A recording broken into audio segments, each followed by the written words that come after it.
Welcome back for day number 3, the final day of action in the U.S. Rotax Max Challenge weekend for round number 2 of the 2017 VCI powered by AM Engines Florida Winter Tour presented by Fixie Wheels. My name's Xander Clements here with Max Speed Entertainment's official live broadcast crew. We're coming to you 3 different ways today, as always, through Facebook, Race Monitor, our official timing and scoring partner, and as well through our Max Speed Entertainment official website. We're about to get set for the pre-finals and finals, beginning with the 31-driver Junior Max class. Here, they're less than 2 minutes away from hitting the racetrack. As we get set to bring you all the action, make sure to get everyone to tune in. The stands beginning to line up. The fence are lined as well. Let's go racing here at the Palm Beach International Raceway.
Less than 1 minute away before going green here in the Junior Max pre-final. Tyler Gonzalez has had a lot of success here this weekend. Dylan Gennaro again took heat number 3. Those 2 drivers, I believe, make up your front row as the field leaves the grid here for 30-plus Rotax Junior Max drivers. Quite a bit of talent at the front. Again, it's 2 Ocala Grand Prix graduates, one still a student in the program as Gennaro looks on what could be one of his final years in the junior division. Tyler Gonzalez in his 2nd season competing in some junior competition, his first in Junior Max after having quite a bit of success in the Mini Max program throughout the majority of 2016. Henry Kubitis, the Colombian CRG driver, has competed all across Europe. He's been here in the Florida Winter Tour since Homestead and was a top 5 contender there. Now this weekend, he is in the battle for the win. Kubitis won heat number 1 in thrilling fashion with the last corner 3-cart pass right in front of the mechanic's stand. He'll be starting on row number 2 after a couple of solid finishes in the 2nd and 3rd heat races on the weekend. Moving farther back in your grid alongside him, it appears on the 2nd row will be fellow Ocala Grand Prix driver Zachary Hollingshead, who's been strong here this weekend, just not able to crack into that top spot, at least for a long period of time. I'm sure he's worked on the number 256 Tony card overnight to find a little bit more, that extra little edge for Hollingshead, as he's been very smart, keeping his nose clean for the most part here through the heat races. Jeremy Fairbairn's also starting up front. He's been kind of silent like Hollingshead inside the top 10, but not as far forward as we've seen him, especially after such a run in Homestead. Ryan McDermott has had quite a bit of bad luck to start 2017. He had one unfortunate incident in a heat race there, battling out of the lead where he went around in turn number 1, but still 2 solid heats. Put him in a good starting spot here for the pre-final. Eduardo Barrichello, Jeremiah Solmedo, just a bit hot and cold throughout some of the heat races. Everyone else going to pull into the tram lane. Still quite a few drivers waiting to get in their spot. But everyone's in, and we will give them the green. Green flag in the air down to turn number 11. A couple of drivers, maybe 4 or 5 going around. It looks like 2 coming out. The worst of it is they'll all get back going. Tyler Gonzalez leads your field down to turn 1 for the first time here in the pre-final. Oh, he gets turned. Henry Kubitis turns Tyler Gonzalez at turn number 1. Gonzalez having Gennaro and Kubitis on his bumper. I don't know if it was Gennaro or Henry Kubitis, but Tyler Gonzalez goes around in the first turn off the pre-final start. Henry Kubitis gets shuffled back to 3rd. Dylan Gennaro leads the way through turn number 5.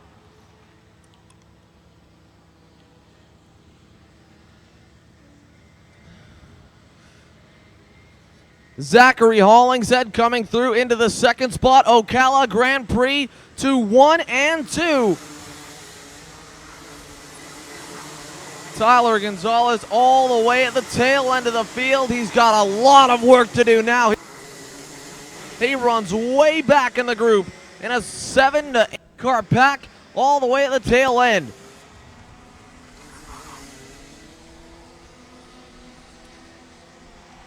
So now a 3-car breakaway after the turn 1 skirmish, but separating Gennaro, Hollingshead, and Kubitis from the pack. Jeremiah Zomedo has slotted into the 4th spot after starting outside the top 5. Ryan McDermott has gone into 5th. Those 2 breaking away from the next group, led by Hannah Greenemeyer in the Cosmic. It's Greenemeyer and then Fairbairn, as we'll see a change in 4th. McDermott goes on by Jeremiah Zomedo. Zachary Hollingshead coming up to the bumper here of Dylan Gennaro. He's playing nice right now. No big moves from the OGP teammates as they stay in the lead. 1 and 2 headed through the S's and down the back straightaway.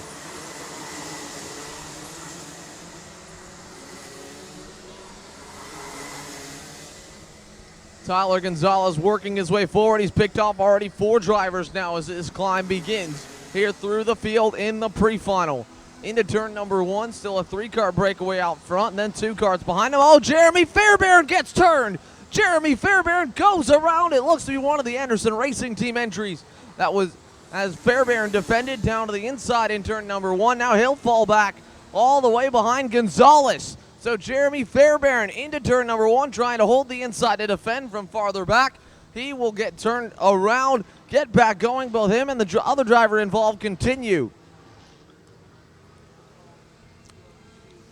Ryan McDermott is bad fast right now. Last time by, a big advantage over your leaders. He's going to do it again this time. Him and Jeremiah Zomedo reeling in the top 3 as Henry Kubitis begins to fall back from Zachary Hollingshead.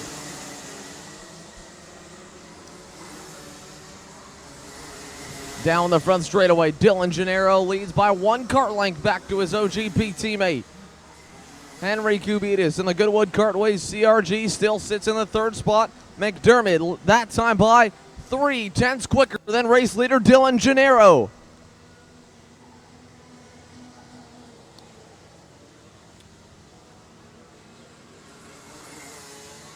McDermott now really pulling away in the back section from Jeremiah Zomedo as he starts to close up again, up to Henry Kubitis. McDermott was leading when he was taken out of his heat race. He still had a great rebound to finish inside the top 10, but of course that put him a little farther down the starting order than his speed would have put him here for the pre-final.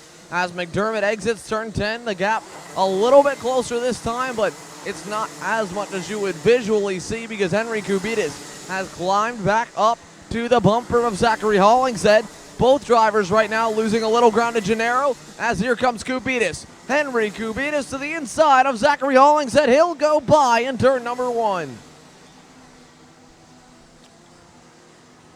Thomas Nepvu has worked his way into the 6th spot. The driver who went up and over in one of the hardest flips we've seen this year so far in the final heat race on the weekend.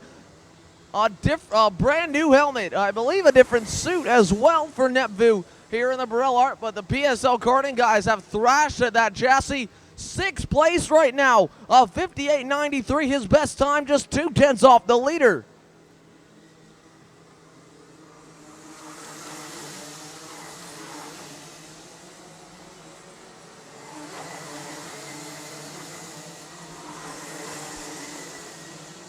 Out of the final turn on the racetrack, McDermott still gaining here on your race leader, Dylan Gennaro. This time by Henry Kubitis, going to go to the inside. He'll think better in turn number 1. A big toe put him all the way up to the bumper of Gennaro. McDermott gained about a 0.5 to a full 1/10 of a second on the race leader that time by, continuing to work at it on his own, just closing up to the draft of Zachary Hollingshead. Jeremiah Olmedo still trying to reel in the top 3, but he's fallen back a little bit from Ryan McDermott for the moment. Olmedo comfortably in the 5th spot as Thomas Nepvu leads the next pack in 6th, with Hannah Greenemeyer in 7th. Looks to be Eduardo Barrichello in 8th. Vinicius Diaz has been passed by Barrichello. He runs in 9th. Yuvan Sundaramurthy rounds out the current top 10.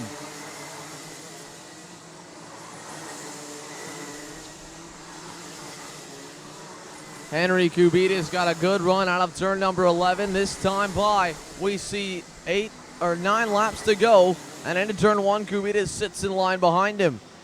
Zachary Hollingshead just a couple hundredths quicker than Dylan Gennaro last time by. He goes purple. Ryan McDermott matched the lap times of the top 3, but he's going to need them to start trading positions before he can get into the battle.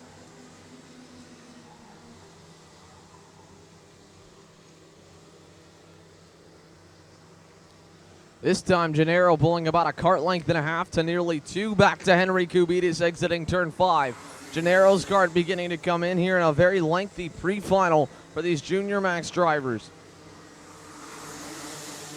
15 laps here at the Palm Beach International Raceway for the pre-final in Junior Max. As Hollingshead goes right up to the bumper of Kubitis down to 11. The 2 OGP Tony karts simultaneously hitting their stride here as we approach the halfway in the pre-final. That time by, give the fastest lap of the race to Dylan Gennaro in the number 251. He was just a tick quicker, but now he'll lose that honor to Eduardo Barrichello. Barrichello right behind Hannah Greenemeyer in that draft train. Greenemeyer now defending. Barrichello with a great move to the inside over in turn number 3. Move Eduardo Barrichello up to position number 7, right behind Thomas Nepvu. Dylan Gennaro gets a fantastic run out of turn number 5 every time he exits the back hairpin section, and that's about the gap that he is able to create that it forces Henry Kubitis and Zachary Hollingshead to break down every single lap. They're not too much slower, if at all, to the other portions of the racetrack, especially when you take into account the draft. But Gennaro was just phenomenal heading out of the back hairpins. Henry Kubitis knows this. He'll pull up to the bumper again down to turn 1. No move yet from the CRG driver as Ryan McDermott catches some lap traffic in a very bad place over at turn 1. That'll impede his progress. Jeremiah Olmedo also caught the lapper in a very bad position.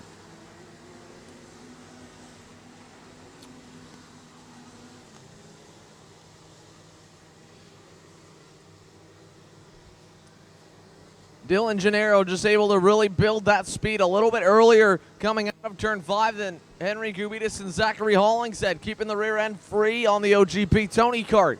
He leads the Goodwood Kartway CRG by 1 kart length out of turn number 10 as they head down to the final turn, this time by 6 laps to go for the Ocala, Florida resident.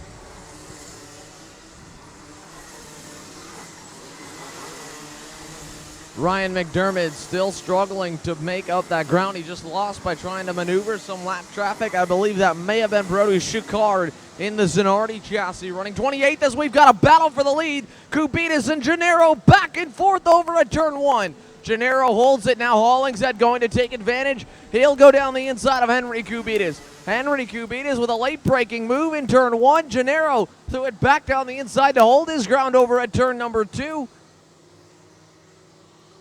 So Dylan Gennaro holds the lead now. Zachary Hollingshead moves to second. Ryan McDermott says, thank you, God. He's now closed up to the top 3. Cut that gap in half due to that one maneuver in turns 1 and 2. McDermott into the draft here as they exit turn 10.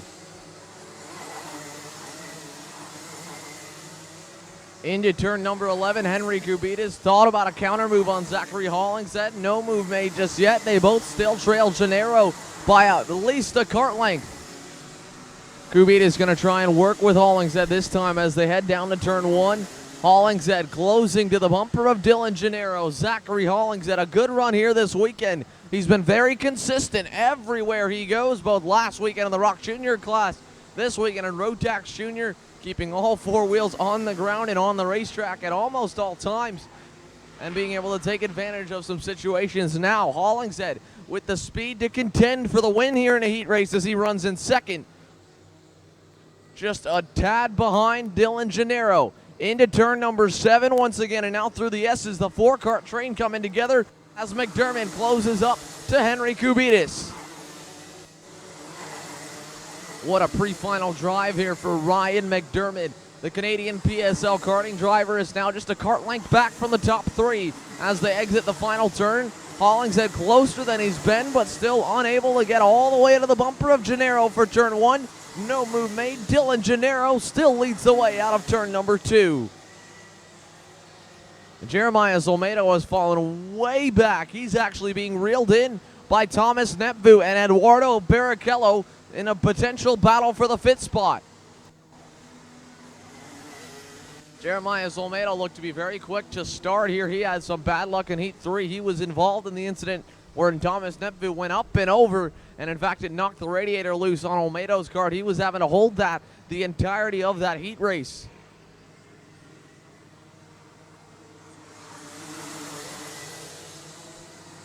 Out of turn 10, Zachary Hollingshead with a big head of steam up to Dylan Gennaro. He'll look to the inside. In turn 11, new leader Zachary Hollingshead with just a few laps to go. They are bumper to bumper. Ryan McDermott's fallen a little bit back. Dylan Gennaro right on the tail here. He'll lose his spot to Henry Kubitis in turn 1. Gennaro going back down the inside. He'll take it back from Kubitis. Ryan McDermott going to go side by side for third as Gennaro blocks the inside down to turn 3.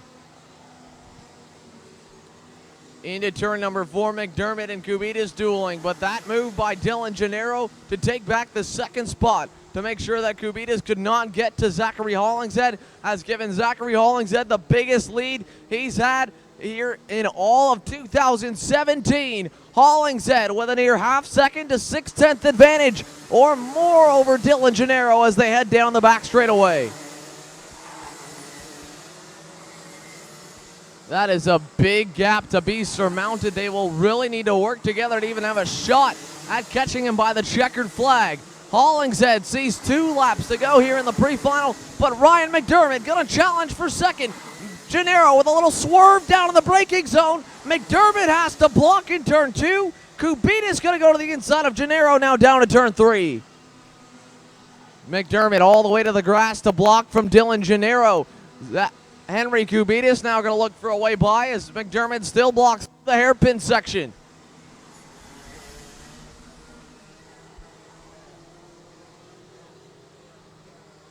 Into turn number 6, Zachary Hollingshead with a big gap back to the battle for second. McDermott holds it over Gennaro and Kubitis. Thomas Nepvu has also worked his way into the top 5.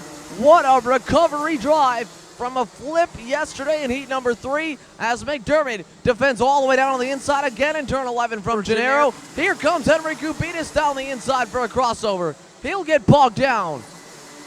White flag in the air, and the gloves are off here for Ryan McDermott and Dylan Gennaro. They are going at it down to turn number 1.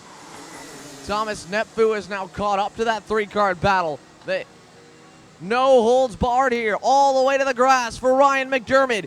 Dylan Gennaro still giving him a few love taps as they enter the braking zone. Thomas Nepfu trying to get by Henry Kubitas. He'll get stuck on the outside lane and tucked back in line. A big pack now in the battle for second as Zachary Hollingshead sees his lead double once again in half a lap back to Ryan McDermott. What a battle here for the second spot, but nothing to be taken away here as the spotlight goes back up to your race leader for the final time to the last turn on the racetrack. No challenge for second, but the biggest no challenge is for the lead. Zachary Hollingshead wins the pre-final in Junior Max. Ryan McDermott finishes second. Dylan Gennaro gets a prime starting spot by finishing in the 3rd position. Henry Kubitas finishes 4th, and Thomas Nepfu rounds out the top 5 with an incredible drive here to start Sunday for the final day of action in the Rotax Max Challenge weekend. Round number 2 of the Florida Winter Tour. Thomas Nepfu with a good drive to P5. P6, I believe, went to Eduardo Barrichello, who followed him all the way up to the leaders. Juven Sindramurthy did the same. The PSL karting driver from the Northeastern USA finishes in 7th. Hannah Greenemeyer from Colorado. P8, Jeremiah Zolmedo, the Argentinian, 9th. And Vinicius Diaz puts the kart mini from Brazil in 10th. We didn't speak about him too much after he began his comeback drive, but Tyler Gonzalez comes across the line in 12th. Jeremy Fairbairn comes across in 13th. What an amazing recovery for both drivers who were turned around in turn number 1 in separate incidents, mind you, but fell all the way to the tail end of the 31 kart field and climbed their way back forward to 12th and 13th. Tyler Gonzalez, Jeremy Fairbairn are going to be a force to be reckoned with when we get to the main event, as they've got quite a bit of work to do. They definitely have their heads put down and are set to do it. Rotax Minimax is currently on the grid for their pre-final event, as we've just wrapped up our first of 6 here in the morning group of sessions. We'll take our lunch break again for a little bit after 11 a.m., wrapping up the Rotax Senior Max pre-final. And then after we come back, it'll be nothing but main events to end out our weekend here, beginning once again with Rotax Junior Max and ending off with the Premier Single Speed category. We've got to clear the racetrack once again. The bad luck here this weekend continuing, unfortunately, for Anderson Racing Team's Aiden Keel, who had a mechanical problem over in turn number 1. He had a problem also, I believe, at the start of heat number 3, if I'm not mistaken. The junior driver, one of the veterans in the class now, I believe on his 3rd full season under the Anderson Racing Team banner in the junior division. Aiden Keel will have to start at the tail end of the Junior Max field in the main event later on today.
Rotax Mini-Max on the racetrack here for their warm-up lap. Dale Curran has swept all 3 heat races. He will start on the pole here for the pre-final. Justin Arsenault coming from the back of the grid in all 3 heats after a problem at the end of qualifying after putting down the quickest time is going to join him on the front row. He's had a phenomenal run through all 3 heats coming from the back to battle for the lead and the win. Arsenault and Curran make it a Canada front row.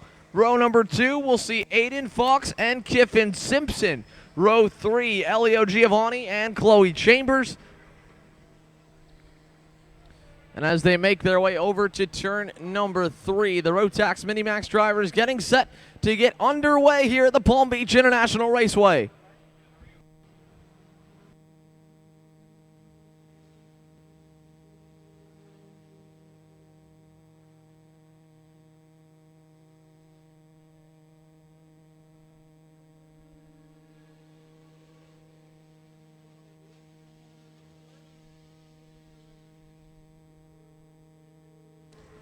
So passing the commitment line now, which is where they have to be in position at that point. They'll head through the S's. Arsenault will bring it alongside Dale Curran. Red and white, 2 different chassis, 2 different teams. Kuna USA and PSL Karting, the front row. We look for the green, waiting on to the power. Will get it. Green flag in the air down to turn number 11.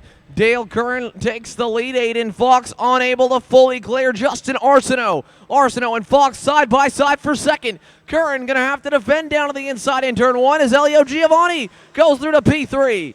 Justin Arsenault to the outside of Dale Curran entering turn number 1 as they go 2 by 2 for third on back. Chloe Chambers going to get shuffled back as Kiffin Simpson puts a great crossover move on Elio Giovanni. Now Giovanni doing it back to him over in turn 3. Back and forth for third as they go 2 by 2 to 4. Simpson, another crossover, and Kiffin Simpson holds it over to 5.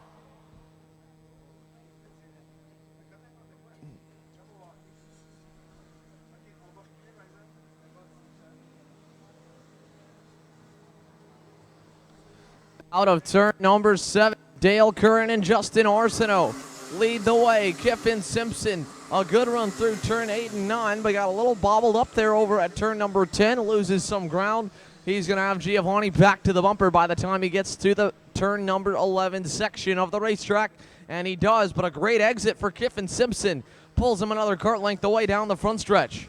Giovanni noticed that. He's going to look to the inside in turn 1. Elio Giovanni goes through. Aiden Fox will follow. Justin Arsenault, a near crossover. He thought about going to the inside coming out of turn number 2 over to 3. No move made as Dale Curran still leads. Arsenault trying to set up Dale Curran for a pass as he still sits right behind him. His fellow Canadian leading the way as Team Kuna USA's Dale Curran now comes under fire. What a move by Justin Arsenault down the inside over in turn number 6. Arsenault, your new leader. Dale Curran down to second. Here comes Elio Giovanni, Aiden Fox, and Kiffin Simpson to make it a 5-car train out in front.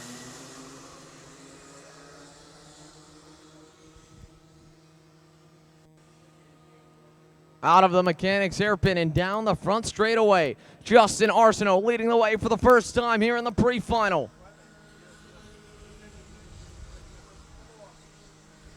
Kiffin Simpson without a dancing partner is being a little bit left behind right now. Santiago Trissini started at the tail end of the field. He has had a weekend plagued with engine issues as we've got a change in second. Elio Giovanni goes by Dale Curran. Aiden Fox trying to follow. Now Giovanni going to lose the spot. Curran goes back by. And Fox goes through to third. So Elio Giovanni back down to fourth. Kiffin Simpson now latches on as Santiago Trissini tries to close to make it a 5-kart battle for second. Justin Arsenault's lead now nearly 7 to 8 tenths as they head through the S's. A big gap for the PSL Karting for LR drivers. The exits turn 10.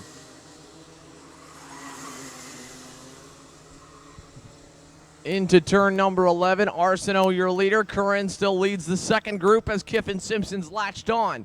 Not as good of a run, though, out of the bottom end, turn number 11. And now we've got a change here coming for second. Aiden Fox to the inside. Aiden Fox to P2. Dale Curran going to look to the inside. Back in turn 2. Oh, they make contact. Dale Curran stuck on top of Aiden Fox as they head down to turn 3. Still glued on him as they try to get unhooked. They finally get dislodged, and now they're all the way at the tail end of the field. Dale Curran and Aiden Fox falling back to 8th and 9th, with Curran trying to make a move to the inside over at turn number 2. This is now promoted Elio Giovanni into second. Kiffin Simpson has gone into third. Santiago Tracini promoted to fourth, and Chloe Chambers' pack is now the battle for fifth.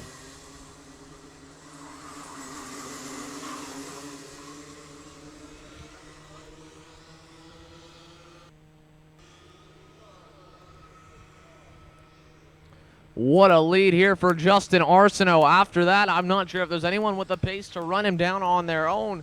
He has by far been one of the quickest drivers, the only one, of course, to challenge him in the heat races and actually be able to beat him in all three was Dale Curran. He's now all the way at the tail end of the field, running 8 seconds back from your leader. He's gone by Aiden Fox now, and will look to try and go a little more as he goes to the inside of one of the Bennett drivers, Fernando Barrichello, over in turn 3. So Dale Curran up to 7th now in the Team Kuna USA Tony Kart with a mistake there. I would call it a mistake, I guess, just an error in judgment as he tried to make a move on Aiden Fox. Just was not enough alongside for Fox to see him, and then, of course, turn away because of that, and they got hooked together for nearly half the straightaway exiting turn 2. Santiago Tracini looks to be pretty quick here in the pre-final. Last time by 3.5 tenths quicker than Barbados' Kiffin Simpson. He's reeling in second and third by a good margin, and last time by, although he was a little bit slower than Justin Arsenault, he is quicker than Giovanni and Simpson.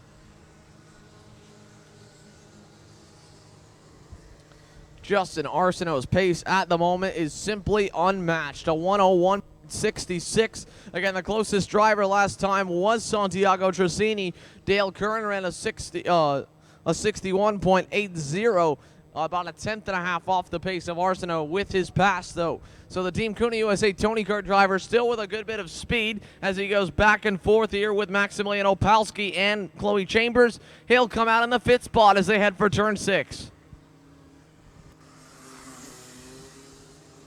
P5 for Dale Curran. That may be all he gets here as we watch the top 4 continue to space themselves out from the rest of the field and from each other. It's a big distance from 2nd to 4th on top of the big gap that Justin Arsenault has had somewhat fall into his lap.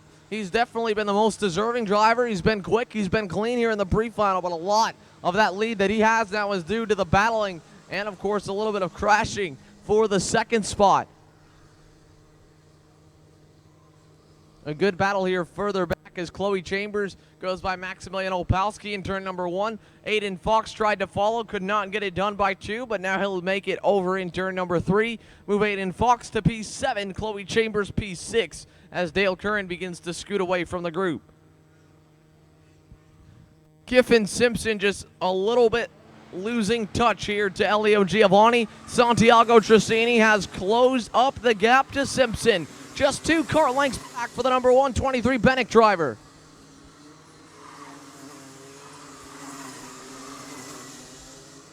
Aiden Fox looking for a way by Chloe Chambers. He'll go to the bumper and down the inside over to turn 11, but he'll think better of that move and tuck back in line. No change for the 6th position as Fox tries to work his way back forward.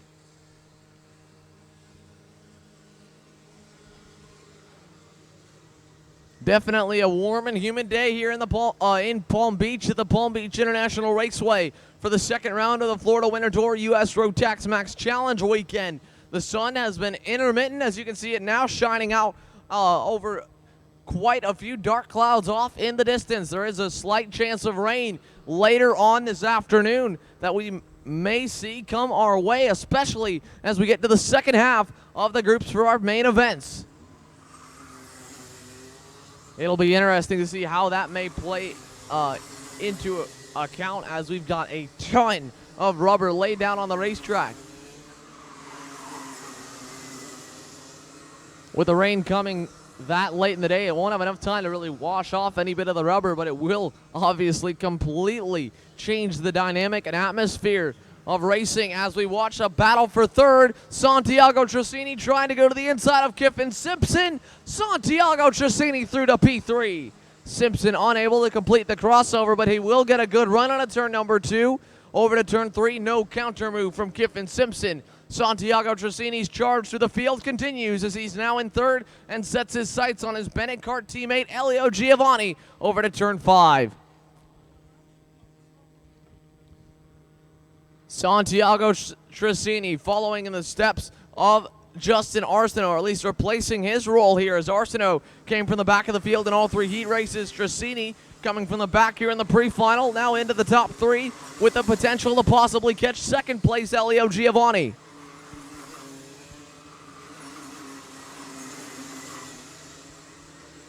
Upwards of 60 miles an hour down to turn number 11 here for these 9 to 13-year-olds in the Rotax Minimax class. Next up, it will be the Rotax DD2 division.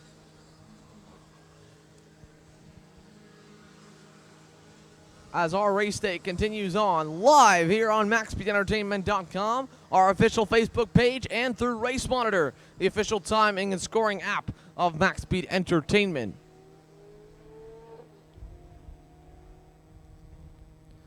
So Santiago Tracini now doubling his gap back to Kiffin Simpson from last time by as he's pulled a little bit away. Aiden Fox, after getting by Chloe Chambers, is a good ways back from Dale Curran, but is also now a good ways ahead of Chambers. Chambers is Maximilian Opalski and Fernando Barrichello right behind her.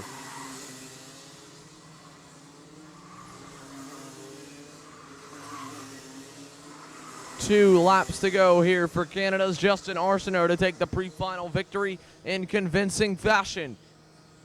A perfect race has been driven here by this PSL Karting Burrell Art pilot as he leads the way out of turn 2. The rest of the field just getting into turn number 1. Giovanni also with a big enough gap to Santiago Tracini. I don't believe we'll see a battle for second. The closest thing we've got right now is the side-by-side battle for 7th, which is going on still between Maximilian Opalski and Chloe Chambers.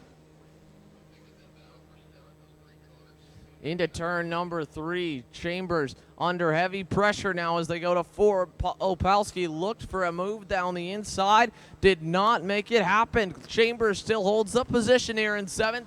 The only real battle on the racetrack is the one we're focused on right now.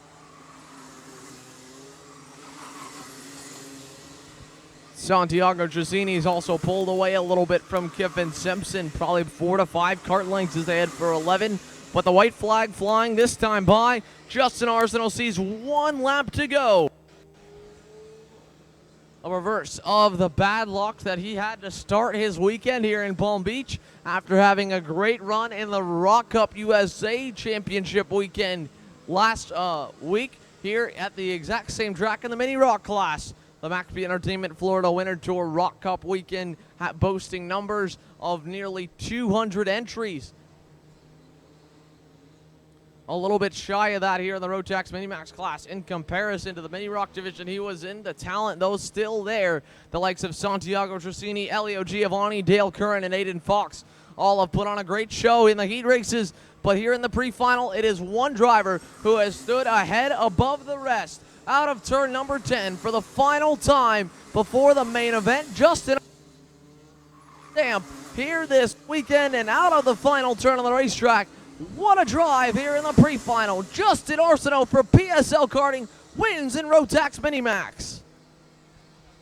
He will start on the pole for the main event later on today, and it will be hard for anyone to find the speed to knock him off. He was at least a 10th quicker than every driver on the racetrack. Dale Curran going to be starting just inside the top 5 in the 5th spot. Aiden Fox will join him in 6th as they both look to rebound from getting together in the in the early part of this pre-final. One driver to keep your eye on, though, will be Santiago Drazini, who finally has a good session after a weekend of nothing but mechanical woes. The Bennett car driver will be set third for the main event later on, and he should also be a dark horse to contend for the win. Next up, the Rotax DD2 division. It has been Burrell Art out in front between Prime Power Team and PSL Karting. 2 entries for each operation, with Davide Greco and Jeff Kingsley flying the PSL banner, and Robert Wickens and Ethan Simeone representing for Prime Power Team. All 4 drivers have split the heat races and qualifying, with each one of them taking us at some point throughout the weekend at the top of the leaderboards. Behind them, Marco Signoretti and Gary Carlton will be looking to fight their way forward. Both have had some bit of bad luck, at least in one, if not more, of the heat races this weekend.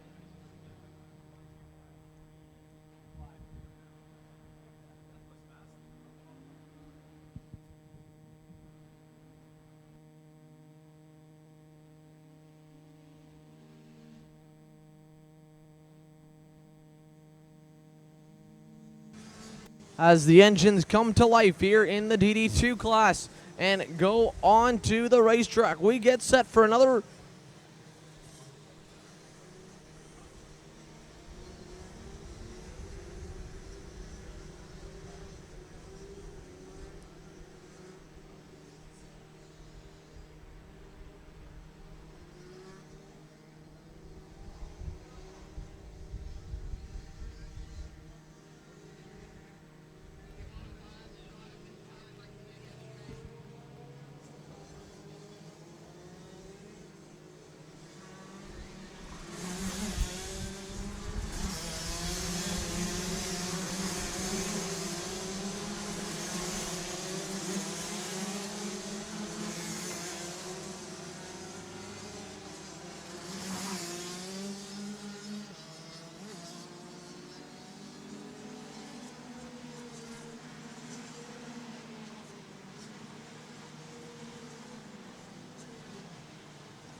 the warm-up lap completed here for the pre-final.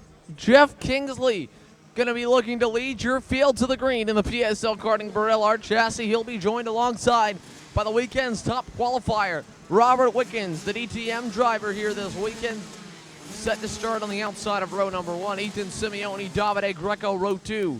Gary Carlton, Cedric Lupian, row 3. Row 4, Michael McCarthy, Marco Signoretti. Looking for the green in DD2. We are full throttle, a little bit early, but we'll give them the green. Down to 11, side by side for the lead here in DD2 Max. Out of turn number 1, 2 by 2, nearly 3 wide farther back, but the top 2 spots at least are single file. Into turn number 1, battle here for the 3rd spot. Gary Carlton unable to get by. Davide Greco gets turned, and Lucas Auer gets hooked up with one of the other Burrell Art drivers.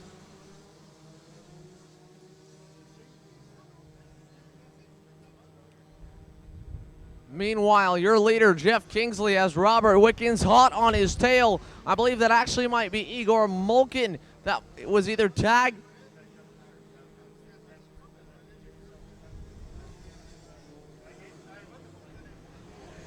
But as they exit the S's here and head through for the first time, Igor Molkin. What a phenomenal drive here this weekend for the former DD2 Masters driver. He's on the bumper of Wickens. Molkin looking to the inside. Igor Molkin to the inside. He'll go to second. What a drive here for Igor Molkin after a great start. Battle for third, Gary Carlton down the inside of Robert Wickens. As we've got Molkin, a late dive on Jeff Kingsley. Everyone crossover move back and forth, 2 by 2 for the top spots out of turn number 2. Now 3 wide, Gary Carlton to the inside. Oh man, just shutting the door in Robert Wickens' face over in turn number 3. Gary Carlton is a man on a mission right now in the Formula K. He's up to second, Mulkin third, Wickens down to fourth. Kingsley leads over to turn number 7. Michael McCarthy and Juan Diego Velasquez have reeled in the leaders now as they head through the S's. A 6-kart battle for the top spot in DD2 as Gary Carlton's going to be right on the bumper here of Igor Mulkin exiting turn 11. Joe Mulkin with a good move to go back by Carlton as they head for turn 1. Mulkin again up to the bumper of Kingsley as they get hard onto the brakes. Igor Mulkin looks very, very fast here as they head for turn number 3. Carlton just about a kart length or so back.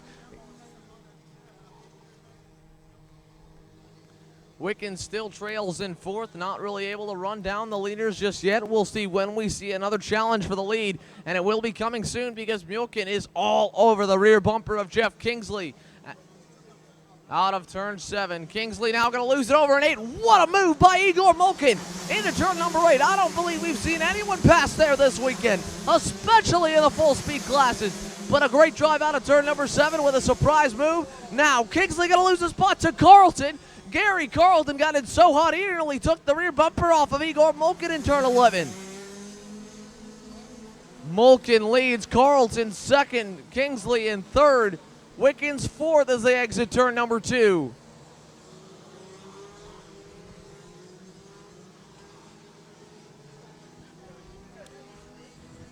I'm not sure if Gary Carlton or anyone on the racetrack is as quick as Igor Mulkin right now. Mulkin leads the way here in the DD2 senior class.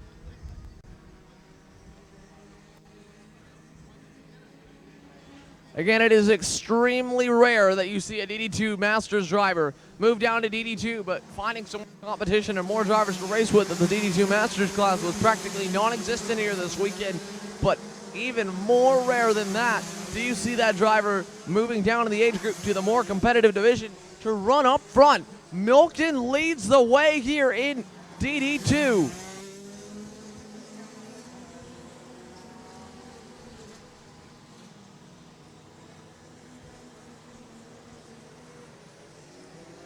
So Mulkin, Carlton, Kingsley, Wickens, McCarthy, Velasquez, Greco, Signoretti, De Silva, and Lupien, your top 10.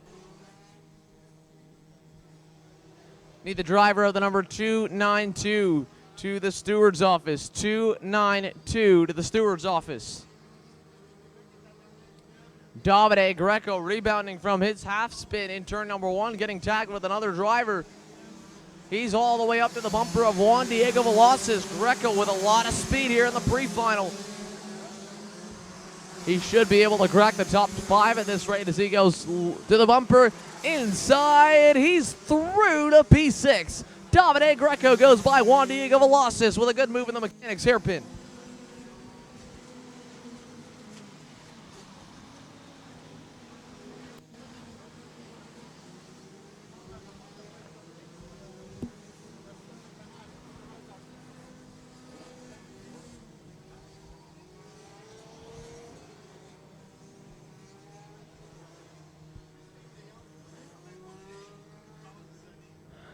Over in turn 5, Davide Greco had a near look to the inside of Michael McCarthy. Now he'll look over to the bumper in 6. Still no challenge yet from Greco. He tried the inside in 7, but backed out at the last second. Not enough braking time there to put a move to the inside.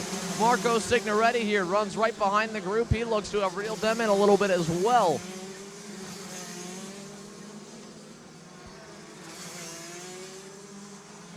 Igor Mulkin pulling a gap over Gary Carlton. Carlton finally getting some good luck on his side here as he's been struggling this weekend with the Goodwood Kartways Formula K. He's now got it running great here in the pre-final, a kart length ahead of Jeff Kingsley.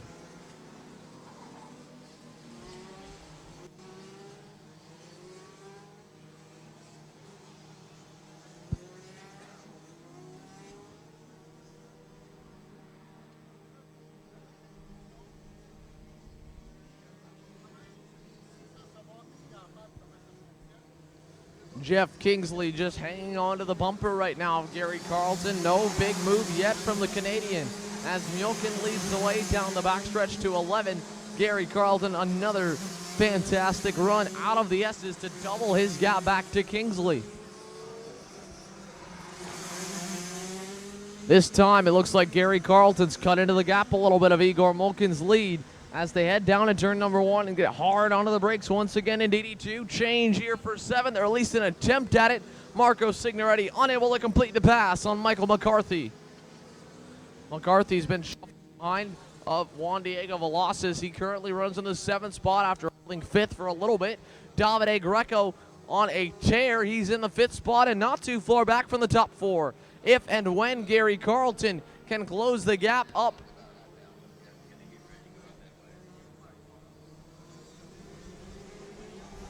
As we go through the S's, Molkin leads, Carlton 2nd, Greco up to 5th. But the top 4 closing together again. Wickens being left a little bit behind. He's trying to close back up to Jeff Kingsley, but not being able to do it right now as we approach the halfway point in the pre-final. So still a lot of racing to be had here in DD2 as Carlton has Kingsley pull all the way up to the bumper through turns 1 and 2. Marco Signoretti with a good pass on Michael McCarthy down to turn 3. McCarthy throws it back down the inside into the hairpin. He'll reclaim the spot. Back and forth we go outside your top 4. But Davide Greco is catching Robert Wickens, and he should catch the top 3 when they begin to battle. It's no longer a matter of if, but simply when, because Gary Carlton has cut Molkin's lead in more than half. Gary Carlton gets that Formula K pointed just a little bit better than everyone else here through turn 8 and 9. And by doing that, he gets a fantastic launch down the back straightaway. You can see it every time up here from the tower where we're situated with our live broadcast crew.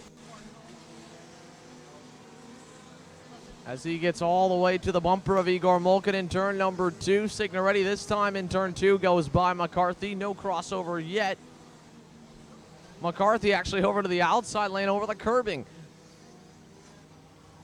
But 3 carts coming together up front. Davide Greco rebounding from the spin is still cutting away into the gap of Robert Wickens. But as soon as they battle, both drivers may also become involved in the fight for the win.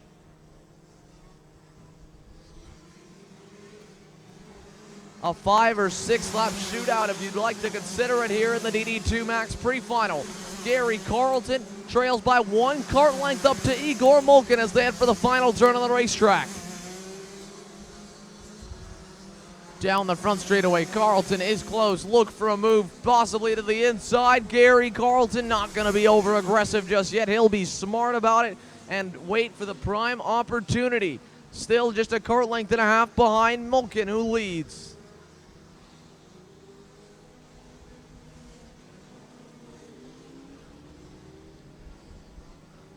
Through the back hairpin section we go. Molkin, Carlton, and Kingsley. Robert Wickens has now only a 3-kart advantage back to Davide Greco, who is closing up quickly to the Canadian DTM driver.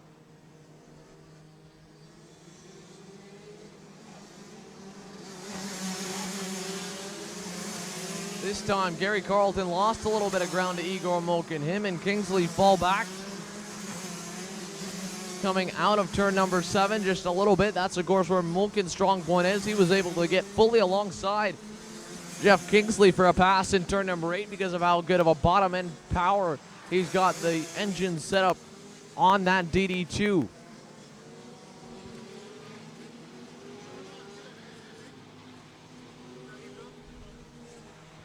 Out of turn number 3, Carlton, again, just 1 kart back, not going to make his move or show his hand just yet. Now over to turn number 5. Davide Greco up to the bumper of Robert Wickens in a simultaneous battle for 4th.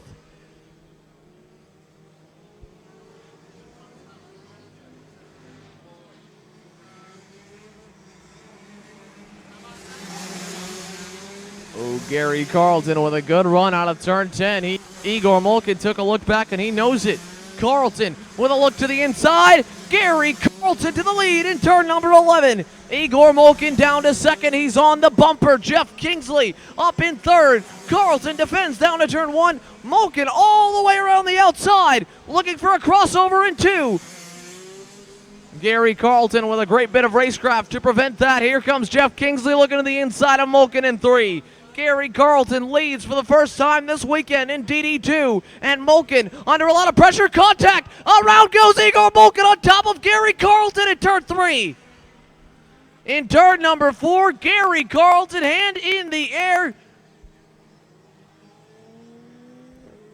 Igor Molkin was a cart length back over in turn number four. Carlton saw him at the last second, and Molkin just slid up. They went up and over on Carlton.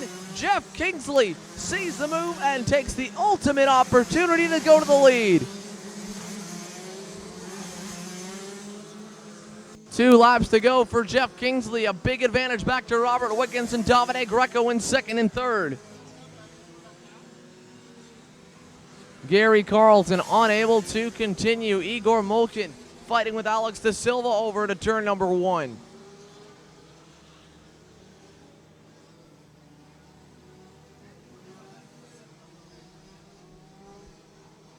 What a frustrating end to the pre-final for Gary Carlton. He fought so hard all weekend to get the Formula K running just right. Got up to the lead, and within a lap finds himself with a DNF off in the grass. Molkin's now gone by Alex De Silva in the back of the field, but up front, Robert Wickens with a little shimmy into turn number 11, still with a 2 to 3 card advantage back to Davide Greco, who seems to have stalled out just a little bit. Jeff Kingsley letting it rip last time by. He just pulled a big advantage lap time wise over Robert Wickens with a half lap remaining. No challenge at the moment, no pressure whatsoever here for Jeff Kingsley as he leads in the pre-final closing stages for DD2.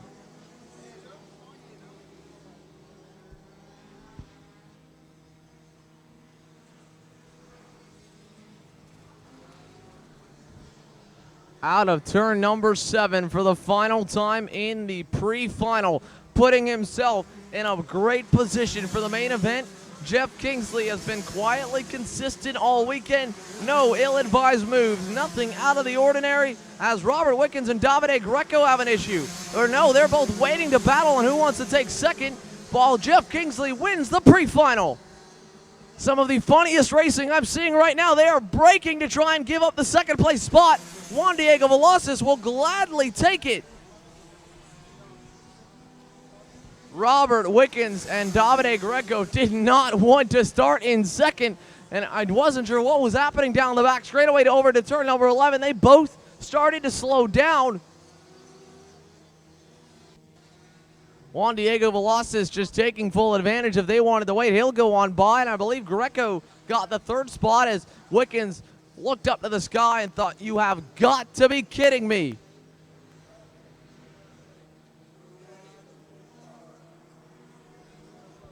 Marco Signoretti rounds out the top 5 behind Wickens and Greco.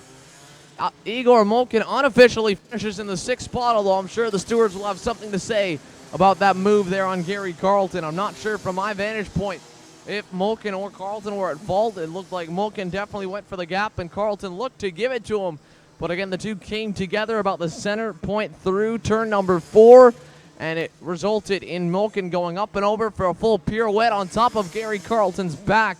And of course, that, I believe, disabled the kart for the Formula K driver, while Molkin was able to get back going in the 7th position.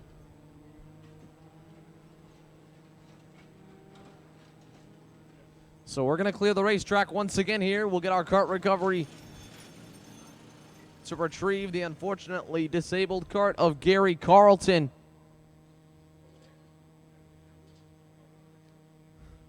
Just a weekend going from bad to worse, unfortunately, for the IPK factory driver, as he will have to start at the tail end of the DD2 field for the main event. Next up, the Rotax Micromax class is set to get underway. 7 to 10 years of age. They have put on a great bit of racing through all 3 of their heat races. We've seen Mo Fittipaldi, Alex Powell, James Agozi all take time at the front of the field. A few drivers a little bit farther back will also be looking to challenge. Georgie Zuane has been very quick, coming to us from the UAE in the Benek chassis. Paul Bacchus has been just on the outside edge of the top 3 all weekend. We'll see if the number 71 Tony Car driver for Speed Concepts Racing has been able to find a little more power overnight to challenge for the lead. Jeremy Fletcher has been a long-time front runner. He starts in the 7th spot for the Grand Prix Tony Car entry. Quite a bit more talent here in the Micromax field than I can even go over. Some of the best rising stars in karting here competing at the Palm Beach International Raceway. Micromax is group number 4 of 6 on our weekend. We've got 3 races down and 3 to go in the pre-final section, as Gary Carlton unfortunately takes one more disappointing ride over to the pit area. He will be a driver to watch, though, come the main event, as he's got a lot of speed he just showed here in the pre-final.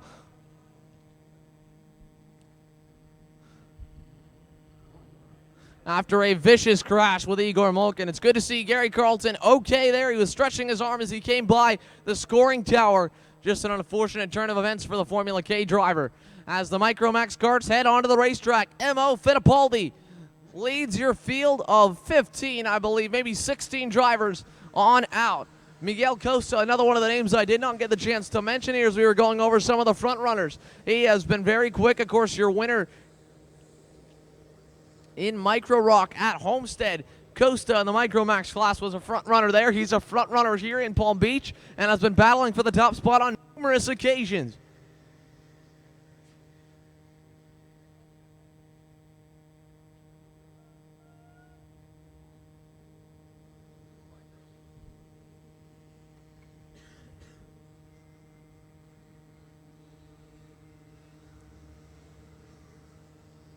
Nikita Johnson, another driver starting inside the top 10, the Nitro Car driver for the AKT Racing Team. In his 2nd full season of micro competition, along with many of the drivers in this class, Johnson has shown a lot of patience here this weekend, being very smart in working his way forward every single session. He will still start in a decent spot just on the outside edge of the top 5.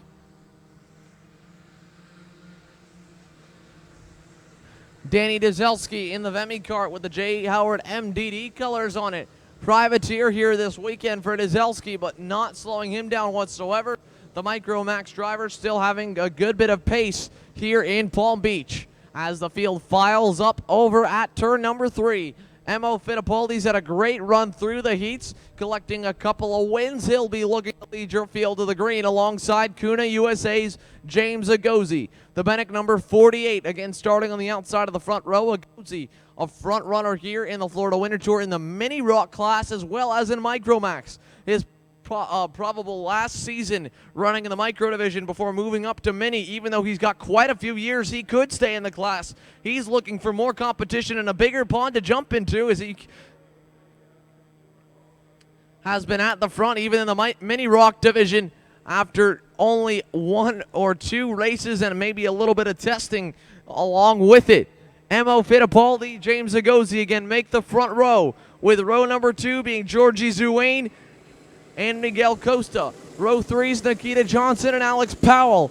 Row 4, Jeremy Fletcher, Danny Dzelski. Row 5, Paul Bacchus, Miles Hewitt in the comp cart.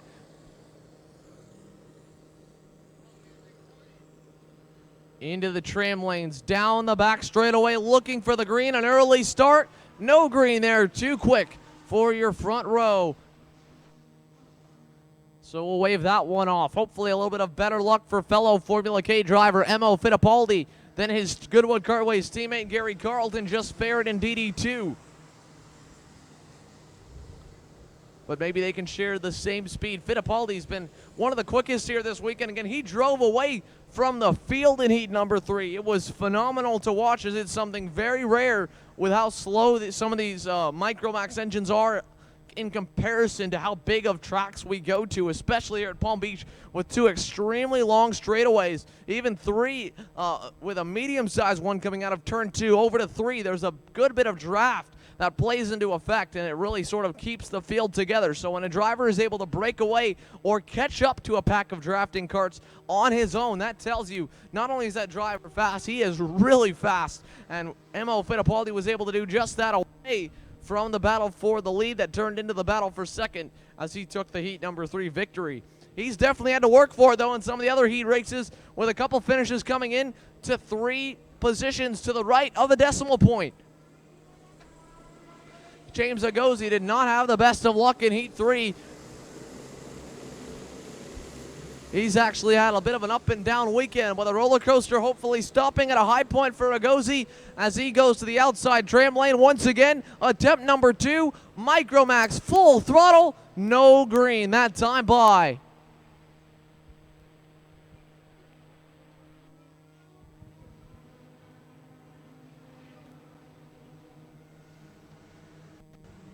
So an invert of the front row. This means that James Agozi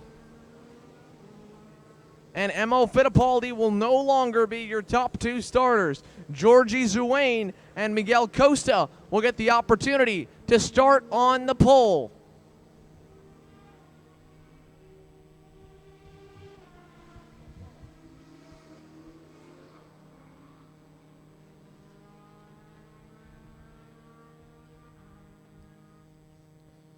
This will be the first time this weekend here for the Florida Winter Tour that Georgie Zuane will get to lead the field of the green. He's got them at a crawl already over to the back hairpin section, determined to make sure he gets to start on the pole and we don't even go back to the next row with an opportunity. That would be, if we did, Nikita Johnson and Alex Powell, but I believe at this rate right now for Zuane and Costa, it should be a clean start.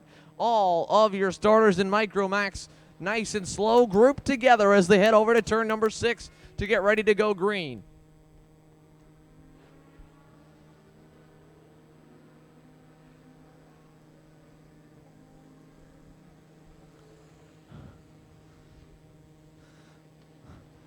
A little bit of some bad deja vu for a few drivers that stalled out going this slow in heat number 1 when we were pacing. Alex Powell, the pole sitter, was one of them, and he was unable to get the kart refired. Powell, that starting in the 6th spot, mainly due to that poor finish there in heat 1, has still been able to battle for the win in multiple heat races here this weekend. He's got a lot of speed in the Speed Concepts Racing Tony kart starting on the outside of row number 3. He goes into the tram lanes along with your pole sitter, Georgie Zuane and Miguel Costa. No green that time by. Again, too fast there by the time they got to the acceleration cones. All drivers have been warned by our race director, Chuck Yoder, and our chief steward, Tim Hannon. They need to keep the speed down under 30 miles an hour by the time they get to the blue acceleration point. If they do not, the start will instantly be waved off.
An absolute crawl here in Micromax as the field gets to go racing.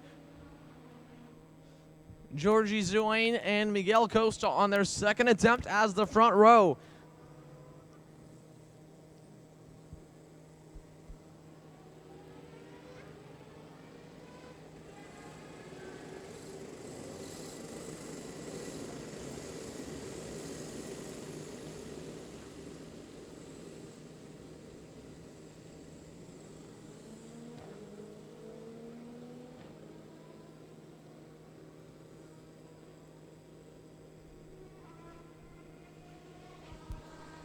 This time, much better here from your Micromax starters.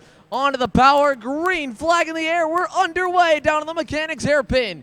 Georgie Zuane gets a good start. Going into the second spot was the driver, I believe, who may have started in third or fifth. That's going to be the Tony Kart, actually, of Jeremy Fletcher. What a move by Fletcher. He'll go to the lead in turn number 1. He started down in the 7th spot. Mo Fittipaldi into the 2nd position. 2 drivers farther back getting locked together. But as we go down the backstretch for the first time in the pre-final, Jeremy Fletcher with a phenomenal start. He's got a 4-car length gap back to Mo Fittipaldi. Alex Powell got a good start as well. He slotted up into the 5th position. Paul Bacchus has gone through to 3rd. Georgie Zuane running 4th. Powell trying to hold back Miguel Costa. James Agozi around the outside in turn 6 goes by Costa. He'll go to 5th.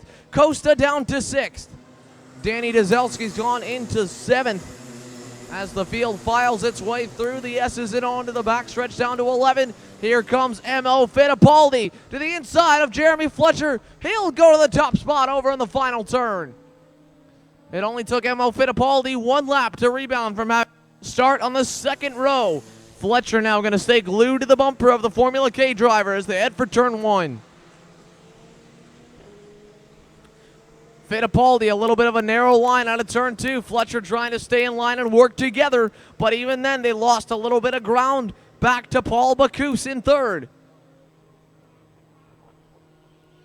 Fittipaldi now way wide in turn 3. Fletcher trying to find a way by. It backs them both up to Bacchus as they go to 5. Paul Bacchus down the inside of Fletcher. They get together, and they're stuck on the outside. Just getting dislodged, 3 wide. 2 drivers slip by, James Agozi and Georgie Zuane, as Mo Fittipaldi leads. Paul Bacchus now side by side again with Jeremy Fletcher as they go through the S's. He's now right in front of his Speed Concepts Racing teammate Alex Powell. Miguel Costa and the MC Racing Burrell R chassis runs right at the tail end. Mo Fittipaldi needs to hit his marks here. No bobbles like he had last time by, because if he does, he might be able to hold that gap back to Georgie Zuane and the rest of the field. James Agozi in 2nd. Zuane under pressure. Here comes Jeremy Fletcher to the inside in turn 1. Paul Bacchus goes through as well.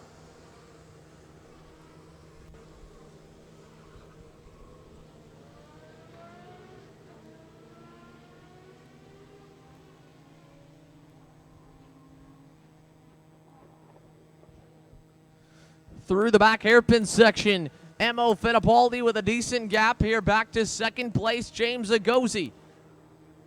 Agozi right in front of Jeremy Fletcher by 3 or 4 kart lengths. As Paul Bacchus. Miguel Costa again gets popped, this time by Georgie Zuane coming out of turn number 5. He'll lose a spot to Alex Powell.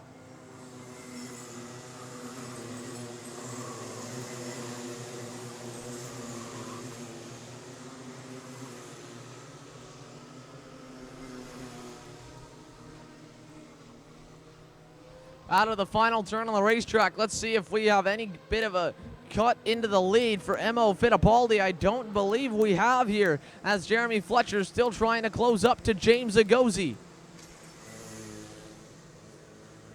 Last time by, Jeremy Fletcher only 1/10 of a second quicker than Fittipaldi. And for Agozi, it was only a 300th advantage. Paul Bacchus still runs in 4th ahead of Georgie Zuane. Alex Powell has actually gone by Zuane. Now he's gone into 5th. Miguel Costa also going by the Bennett driver as Zuane gets shafted down to the 7th spot ahead of Nikita Johnson.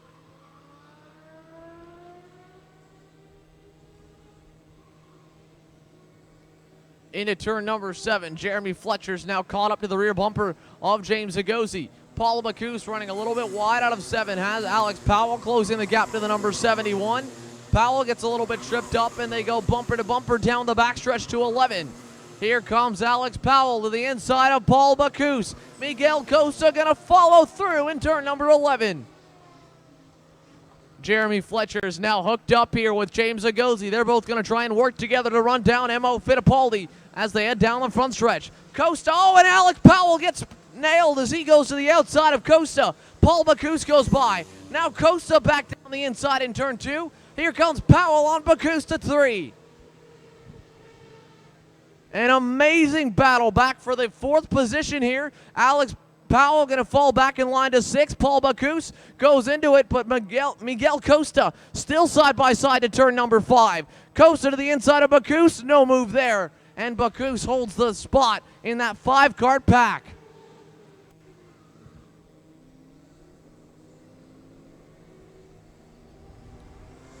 Georgie Zuin, a great pass there in turn 7 to go by Nikita Johnson as he starts to climb back through the field.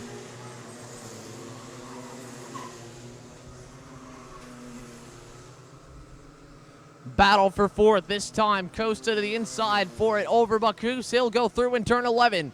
Jeremy Fletcher fell back a little bit from James Agozi this time. They both lost a bit to M.O. Fittipaldi. Here comes Alex Powell to the inside of Miguel Costa. He'll go through in turn 1. Paul Bacchus gets a little tripped up, and now Costa with a bad attempt at a pass in turn 2. He gets shafted down. Bacchus goes by. They make contact. But Costa over the curb. He'll throw his hand up in frustration as he loses a couple more positions.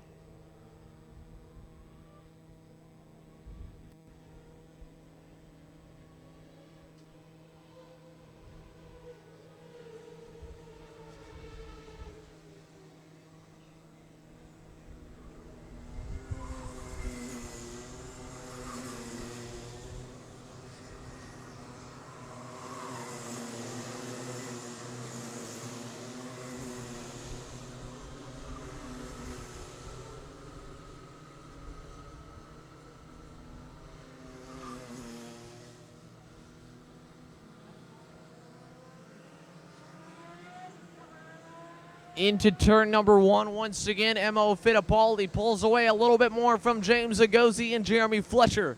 Alex Powell, Paul Bacchus still hold the lead in the pack as Miguel Costa goes to the inside in turn 2 on Georgie Zuin. He'll take away the 6th spot.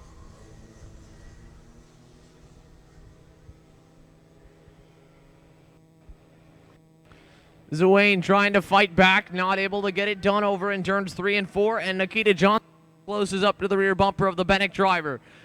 A great battle here from 4th on, although it's now becoming a battle for 6th as both Alex Powell and Paul Bacchus have begun to distance themselves from Miguel Costa.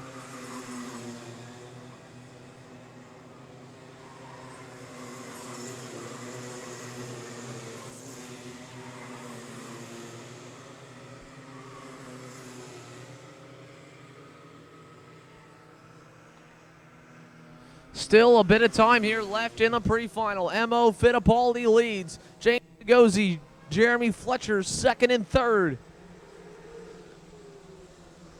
4 laps remaining for M.O. Fittipaldi as he goes purple last time by, setting the fastest time of the race by nearly 2 or 3 tenths of a second.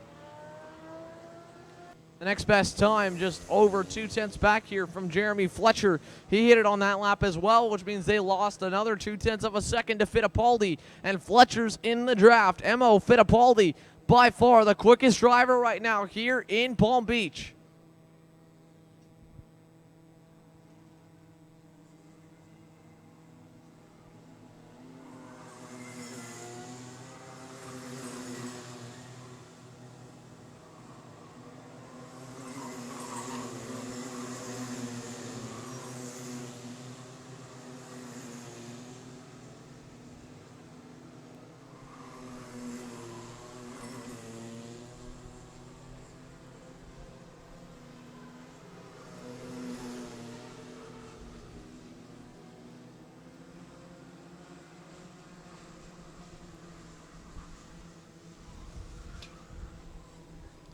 Nikita Johnson and Georgie Zuin having a great battle here, back for 7th behind Miguel Costa. Zuin with a good crossover. They'll go side by side over to turn 3.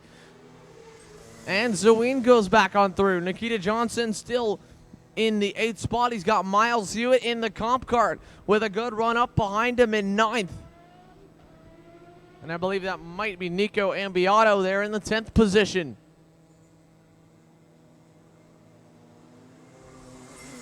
However, through the S's, M.O. Fittipaldi just flawless here in the pre-final for Micromax.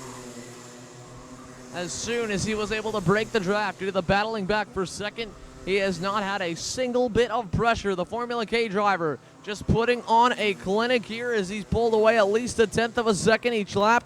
Last time by, the one exception, though, he actually had quite a bit of a fall off. All three drivers inside the top three fell back a good bit from their best time.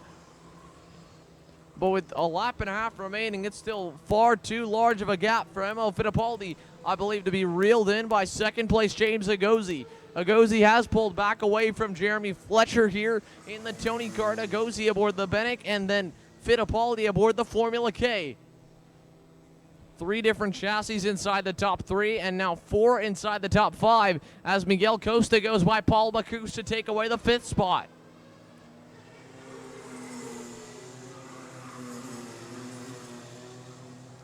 Alex Powell still holds 4th right now. Costa trying to charge forward in the MC Racing Barillard.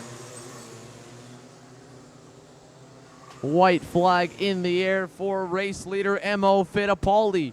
2nd place on the racetrack, still held by James Agozi with a bit of a margin back to Jeremy Fletcher in 3rd.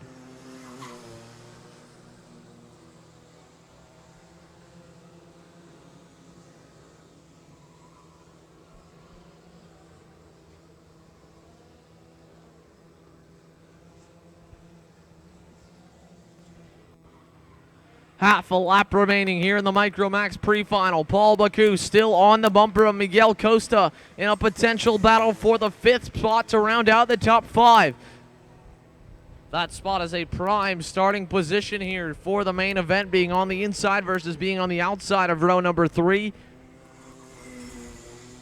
Either way, however that turns out, the spotlight here in this one goes to the driver most deserving all weekend. He's worked his tail off, and in the Formula K chassis, Emo Fittipaldi rounds the final turn to win the pre-final. He puts himself on the pole position for the main event here in Palm Beach. James Agozi, a solid run in 2nd. Jeremy Fletcher goes from 7th to 3rd here in the pre-final, taking the lead a little bit earlier on. Alex Powell finishes in 4th. Miguel Costa holds back Paul Bacchus to finish in the 5th position. 6th to Bacchus, 7th to Nikita Johnson, 8th Georgie Zawayne, 9th Nico Ambiato, and 10th to Miles Hewitt.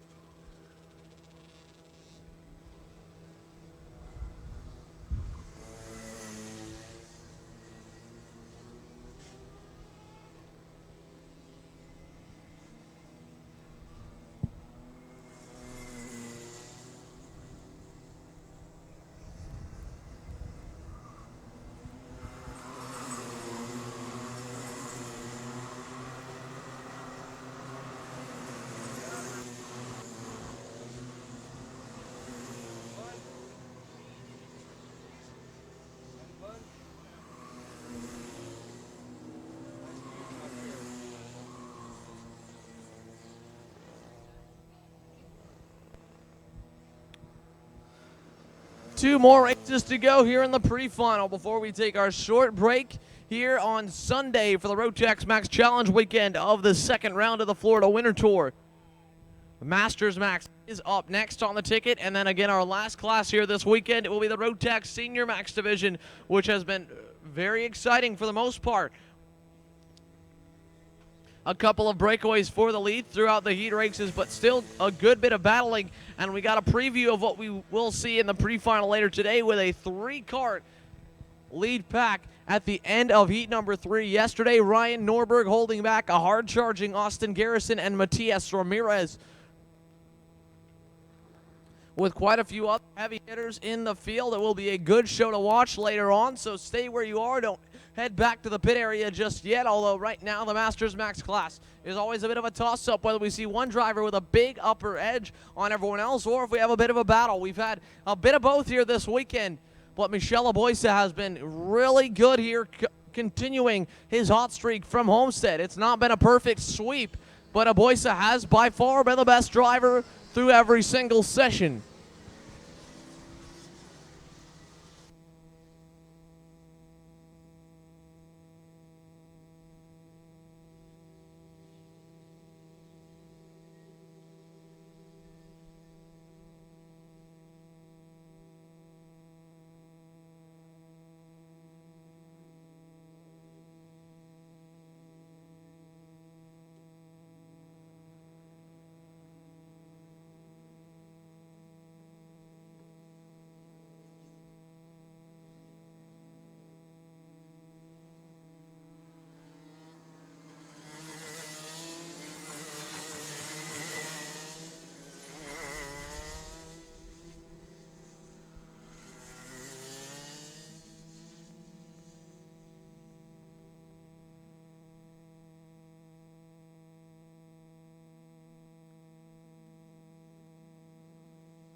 So Michelle Aboisa and Scott Roberts are going to lead your field to the green here in Masters Max. 7 drivers strong, about 5 of them, maybe even 6, with a potential to win as we go down green flag in the air to turn number 11. Out of turn 11 here and down to turn 1. Scott Roberts all over the bumper of Michelle Aboisa. Danny Robertson's gone into the 3rd spot. Pete Frisch runs in 4th. Luis Schiavo with a good run. He'll get into the 5th spot off the outside lane in turn 1.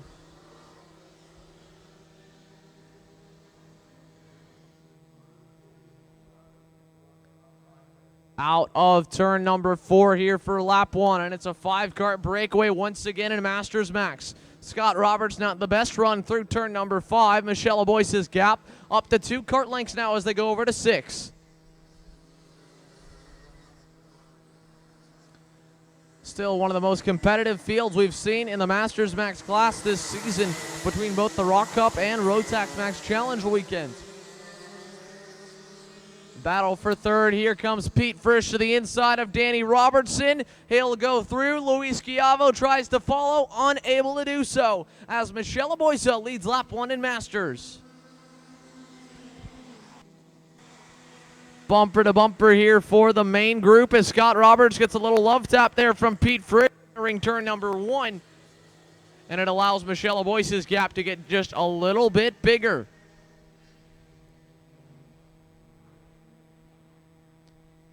So Roberts trailing by now just 2.5 to maybe 3 kart lengths over to turn number 5.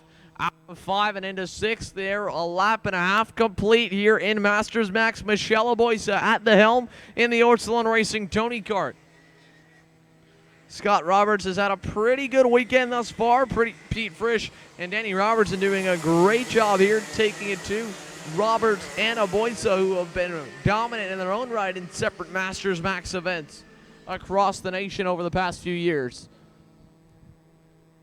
Luis Schiavo as well. I mentioned one of the DD2 Masters classes sort of had a few drivers sprinkled across different divisions. Schiavo, one of those, is he'll go for 4th here on Danny Robertson, and Luis Schiavo goes through in turn number 1.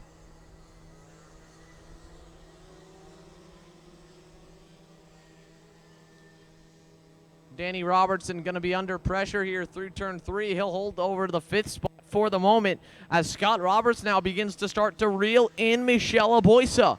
Aboisa looked like he might have been able to pull away a lap ago, but now Roberts reeling him in. He will not let the Orsilon Racing Tony Kart pull away as he has in a few sessions prior this weekend. Through the S's, it's still a 5, now 6 kart train. Here in Masters, the number 623 Tony Kart entry of Ben Ariema running in the 6th spot, making it one more as Roberts and Aboisa go back and forth. Scott Roberts with a great move in turn 11, but they're 2 by 2, having a little bit of wheel smoke there come up as they rub, they touch. Here comes Pete Frisch to the inside for 2nd on Michelle Aboisa. So Scott Roberts with a move for the lead in the final turn gets there. Aboisa out of the inside of Frisch in turn 3. Side by side for 3rd. Aboisa goes on through. Scott Roberts loves it. He'll pull away a good margin now back over to 5. Aboisa also gets a little bit of a gap as Pete Frisch starts to come under pressure from Ben Ariema. Ariema's gone by both Danny Robertson and Luis Schiavo here in the pack. Schiavo now trying to go back by Ariema. He can't do it and gets bogged down. He'll get a love tap from Danny Robertson to keep on going, and now Schiavo holds on to the 5th spot right behind Ariema.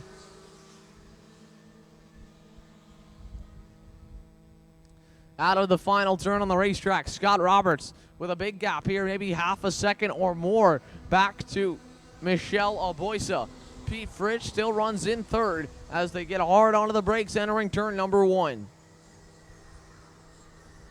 A near 2nd advantage for Scott Roberts over Aboisa. We'll see if Aboisa can chip away at it this time. Roberts did look a little bit faster there on the lap. He was able to work his way by, and I don't know if Aboisa has the speed, or at least will have the speed. We're still very early in the pre-final, and some drivers that may not have had their kart set to come into full swing yet.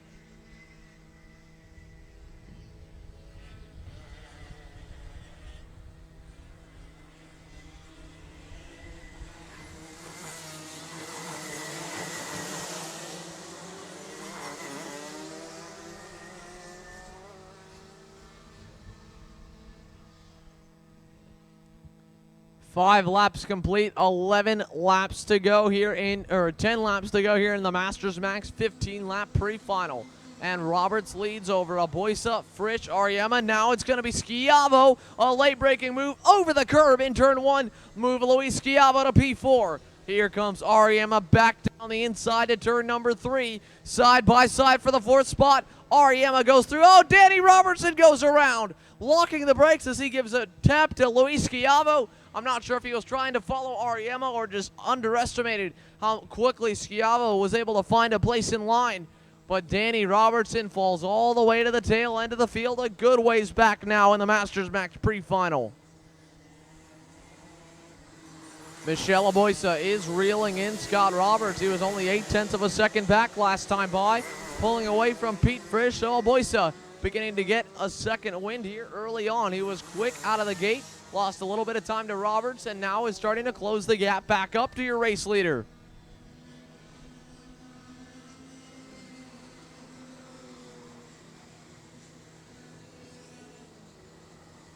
This time by, though, Scott Roberts goes purple, 58-81. And so Roberts able to pull a 10th back out of the hat over Aboisa to pull it to a 9/10 advantage once again over the Orsilon Racing Tony Kart driver. The 5-kart group has been significantly spaced out now as Schiavo runs a good ways back from Ariema, who has pulled away after making his pass on Schiavo.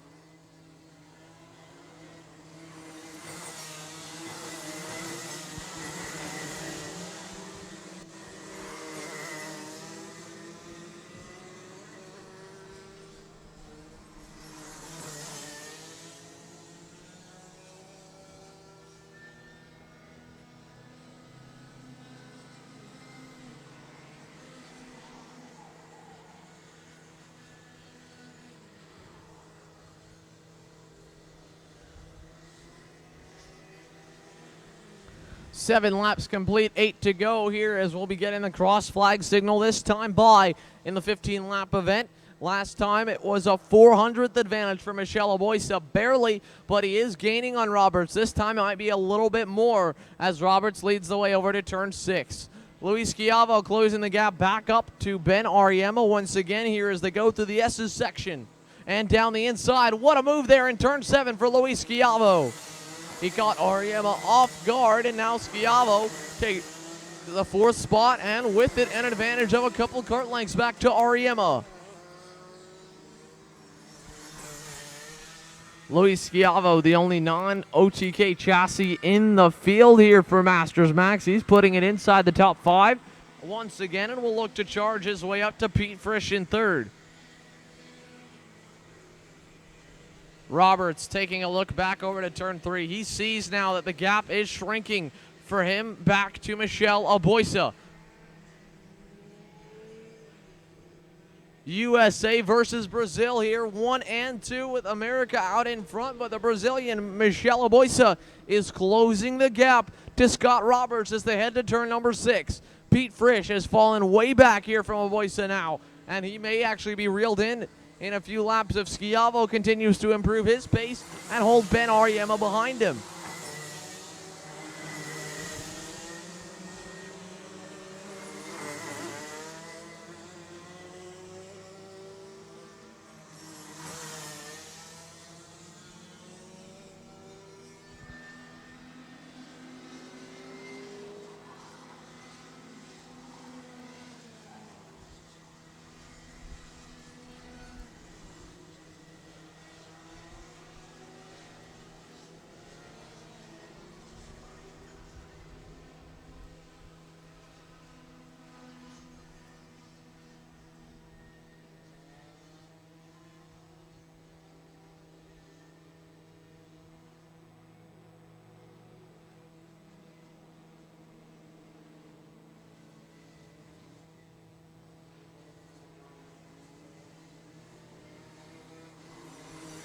Through the S's here as we come up on the final few laps. Scott Roberts looking to hold that gap over Michelle Aboisa. He's done that successfully. I'd say this lap it doesn't look like Aboisa cut in too much.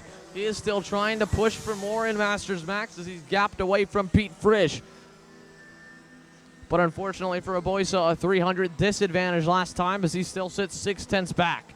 Luis Schiavo went purple just 1 lap ago, only 1/1000th quicker than Scott Roberts' best time.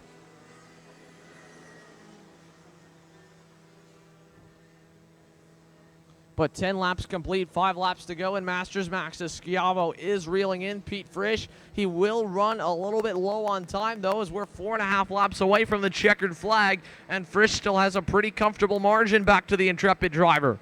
Up front, Michel Aboisa, what a run to the back section. He's closed the gap now to just 3 car lengths to Scott Roberts as they head through the S's.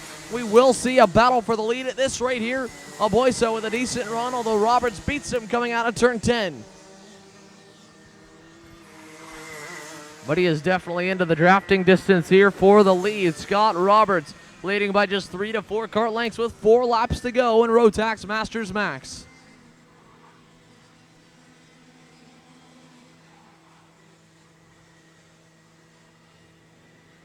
Roberts definitely stronger out of turns 1 and 2, though, than Aboisa, and Aboisa's gap that he closed up last time by gets lost there, and it will double in length once again. Roberts, your leader through turn number 5 with 3.5 laps remaining in Rotax Masters.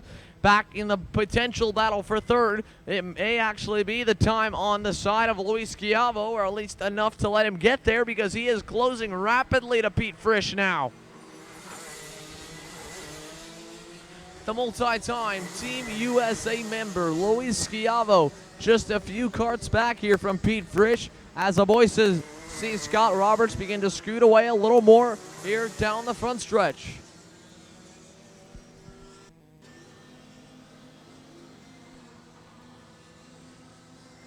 Luis Schiavo just 3 karts back from Pete Frisch as we shift our focus back to third right now. The battle for the lead not really going to happen as Aboisa has begun to fall back off the pace he had earlier from what Scott Roberts is hitting in comparison. Meanwhile, in third, Luis Schiavo is now up to the bumper here of Pete Frisch as they head through the hairpins. Out of turn number 5 here with the double sticks coming out this time by for race leader Scott Roberts. Luis Schiavo looks to the inside in 7. Contact over the curb. No pass made, and Luis Schiavo gets bogged down big time. Ben Ariema holds the position back to Schiavo.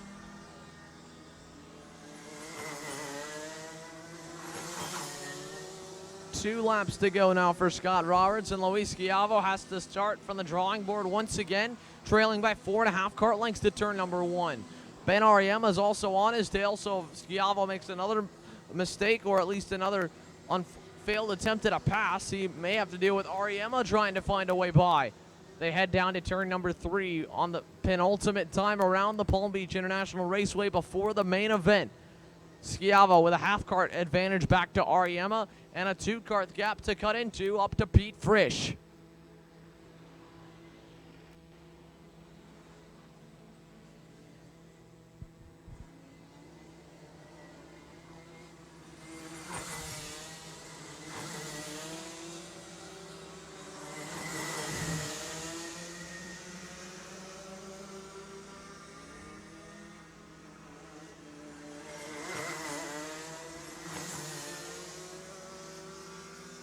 White flag in the air. Scott Roberts leads. Michel Aboisa second, and a 3-kart battle for third.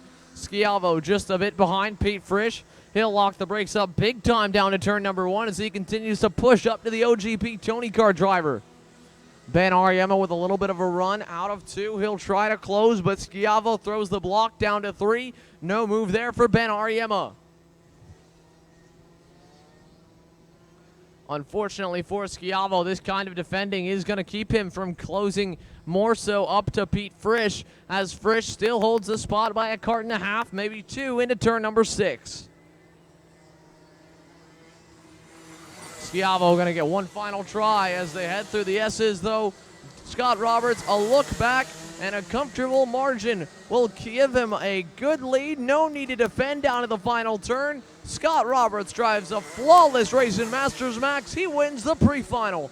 Michel Aboisa finishes second. Oh, Luis Schiavo goes off the racetrack in the final turn as he tried an attempt, I believe, on Pete Frisch, and Ben Ariema was able to go on by to take the 4th spot. Schiavo finishes in 5th. 6th will go to Juan Monroy, and 7th, unfortunately, to Danny Robertson, who went around early on. His comeback drive was just a little bit too far back of a margin to make up. He finishes in the 7th spot. But Scott Roberts, a great drive here in Masters Max to take the win and put himself on the pole for the main event. Michele Boyce will start alongside. He showed hot spots of greatness here throughout the pre-final, but nothing too consistent, and that's where Roberts was able to beat him.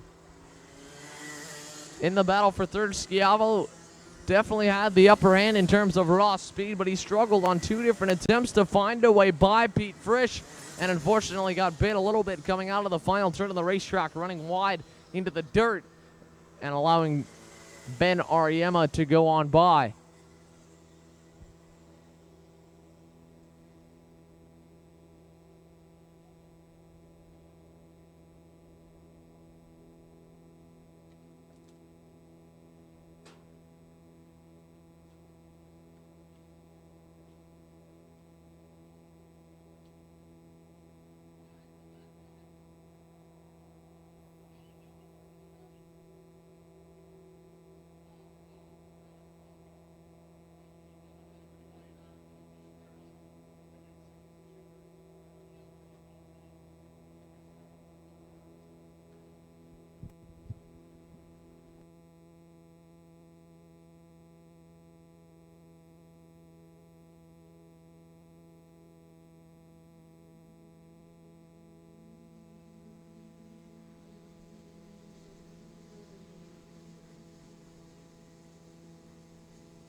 Rotax Senior Max on to the racetrack.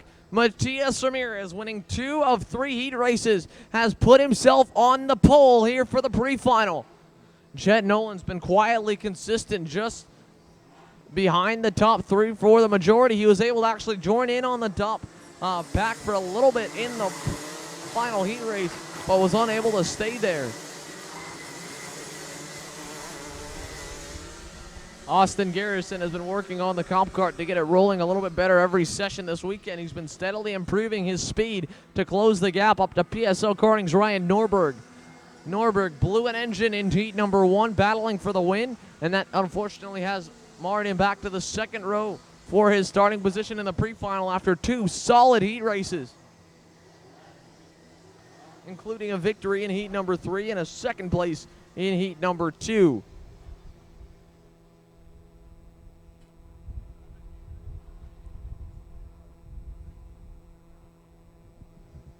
As the field comes to a slow here through the hairpins, Matias Ramirez and Austin Garrison will lead the field to the green. Jet Nolan, Ryan Norberg, row 2, Samuel Lupien, Justin Ovejero, row 3. Max Hewitt and Lane Vacala making a J3 competition lockout on row number 4. Row 5 will be the Racing Edge Motorsports Cosmic of Logan Cussin alongside Action Jackson in the FA cart.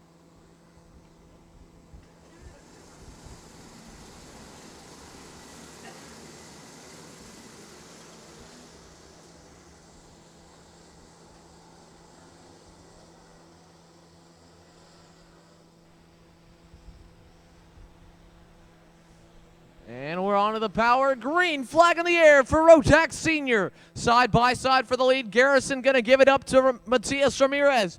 2 by 2 from 2nd on back as Garrison has Jet Nolan trying to go around the outside. They make contact over to turn 1. Norberg gives a bumper to Austin Garrison. They get sideways through turn 2. Jet Nolan falls down to the 4th spot. Side by side for 5th. Samuel Lupien trying to hold back Justin Ovejero. Austin Garrison defends down to turn 3. Norberg wants to either get by or work together because Matias Ramirez is pulling away off a great start for the Anderson Racing Team Burrell Art.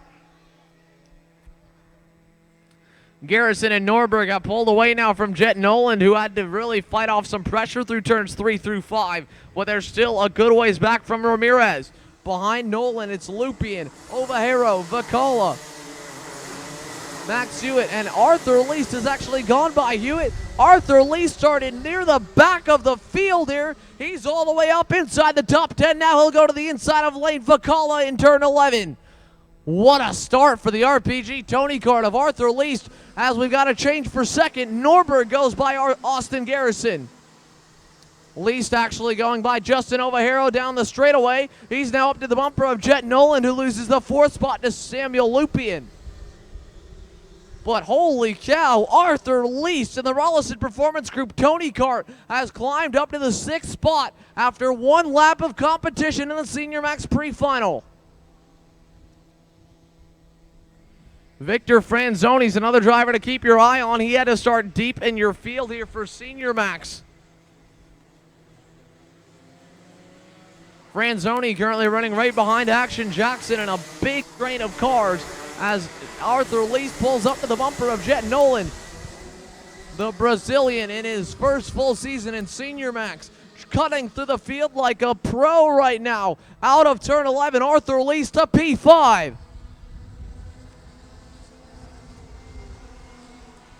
Down to 1. What a late braking move. Arthur Least. Holy moly. Another move to the inside. This time on Samuel Lupien. Move Arthur Least to P4. Arthur Least is moving through your Rotax Senior Max field. He's got a little bit of a gap now to make up to the top 3 as Ryan Norberg has begun to reel in Matias Ramirez. Austin Garrison runs 3rd. He's about as far back from Norberg as Norberg is from Ramirez. And Arthur Least right now looks to possibly be one of the quickest, if not the quickest driver on the racetrack.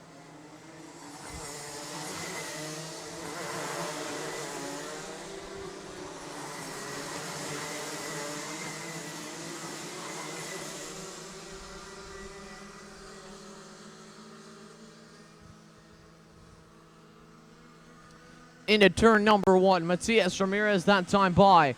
Lost about 3/10 to Ryan Norberg. Arthur Least 57.505. Even with a late braking move to the inside of turn number 1, he was over half a second faster than Matias Ramirez. I'm not sure if Arthur Least strapped on a new set of Max 1 by Vega tires here for the pre-final to go forward. That would be the easy explanation, but either way, he is fast. Again, the drivers getting the option to put on their second set of new tires whenever they want to throughout the weekend. They have to run first the 3 heat races, and then, if there's too many, an LCQ. Along with that, the pre-final. Many will elect to wait on those new tires for the main event. I believe Arthur Least may have put on a new set here in the pre-final. This was the strategy adopted by last week front-runner Fullerton USA's Ben Barnicoat, who would win the pre-final in Rock Senior, only to fall back, having to fight hard, and then eventually suffered a DNF in the main event. Arthur Least now reeling in the top 3, by far the quickest driver here as Norberg closes up again to Matias Ramirez. Last time by, a couple tenths quicker. Ramirez still leads, though, through turn 4. Samuel Lupien's not fallen too far back from Arthur Least after losing the 4th spot to him. If the battling begins here for the leaders and really begins to go down, we could see Lupien join the fray. Jet Noland a bit farther back. He's still close enough to close if there's a lot of defensive driving. But Norberg that time by, not that nearly as good of a run through the back section. He lost a little bit of time to Matias Ramirez. We'll see if he can gain it back up in the draft down the front straightaway.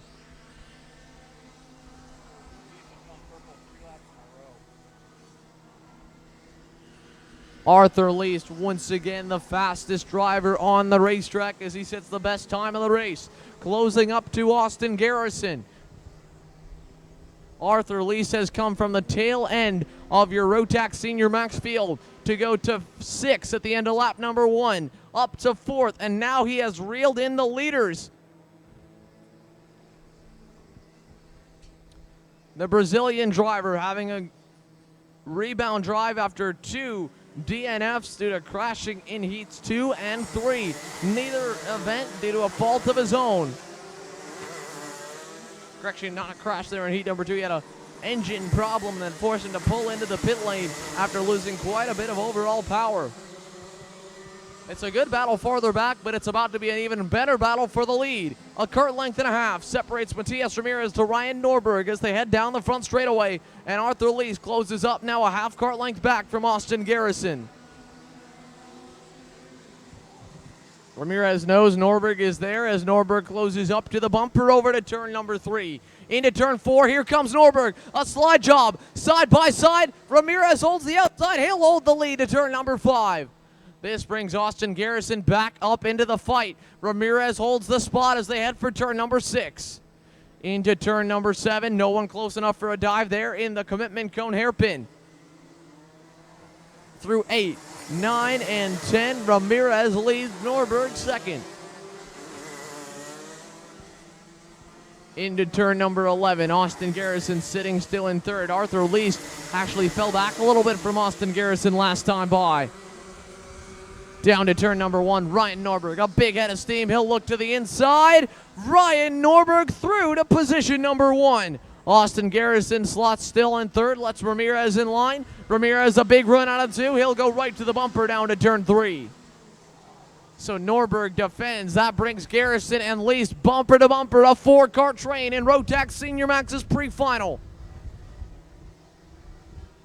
Ryan Norberg is a little bit quicker than Matias Ramirez right now, so if Ramirez does not make a counter move or find some more speed quickly, he will see Norberg begin to drive off into the, not really sunset, but at least into the distance here in the pre-final. The sun fully out above us and shining as we approach just high noon here in Palm Beach. Down the backstretch, Ramirez, a big head of steam. Norberg blocks all the way down to the inside. Austin Garrison trying to cross him over. He'll just stay right behind in third.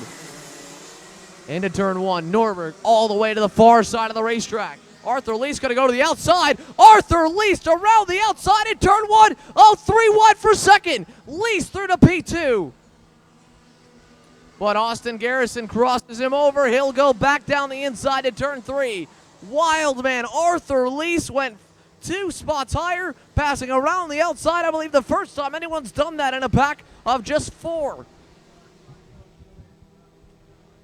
Unfortunately, all for nothing except for giving a gap to Ryan Norberg as he falls back down to 4th with Ramirez and Garrison fighting their way back by in the hairpins. Now Austin Garrison gets to play catch-up as Norberg leads through the S's.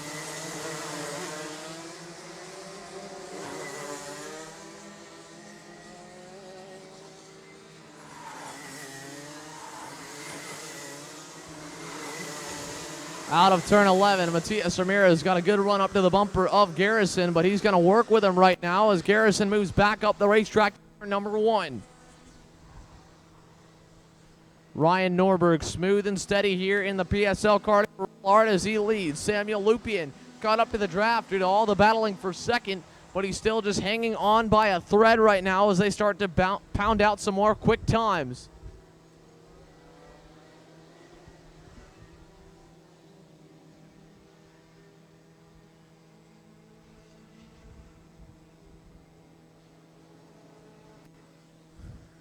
Out of turn number 7, Norberg may be pulling away just a tiny bit here this lap. We'll see if he does or if Garrison closes up. As they exit turn 10, Norberg takes a look back, ducks his head down to the steering wheel, and leads the way to 11.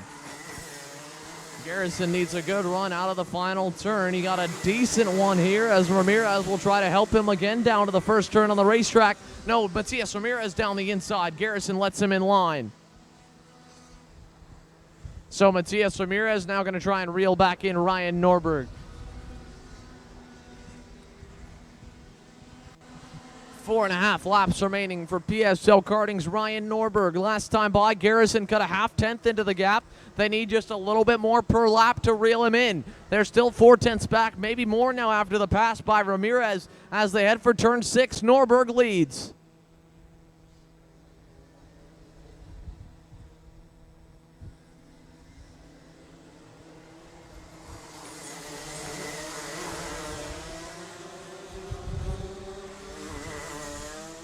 Norberg takes another look back. He sees Ramirez pulling away from Austin Garrison, and the gap looks to be about the same as what it was last time by. It might have actually closed up, and it did. Ramirez did close about a tenth of a second, especially with the draft down to turn 1.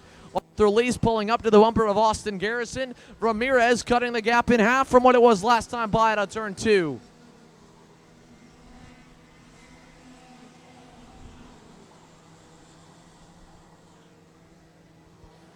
Through the back hairpin, Samuel Lupien still holding on to the leaders just barely as he runs behind Arthur Lease. They've all spaced out a couple of kart lengths here. Ramirez once again closing up to the bumper of Ryan Norberg over to turn number 7. 8, 9, and 10. Ryan Norberg leads by a kart and a half. Back to Matias Ramirez. He looks back and sees that the Anderson Racing Team driver has returned up to the second spot and is looking for the lead. Just a few laps remain here in Palm Beach for the pre-final in Rotax Senior. And Ramirez, a kart length back from Norberg down to turn 1.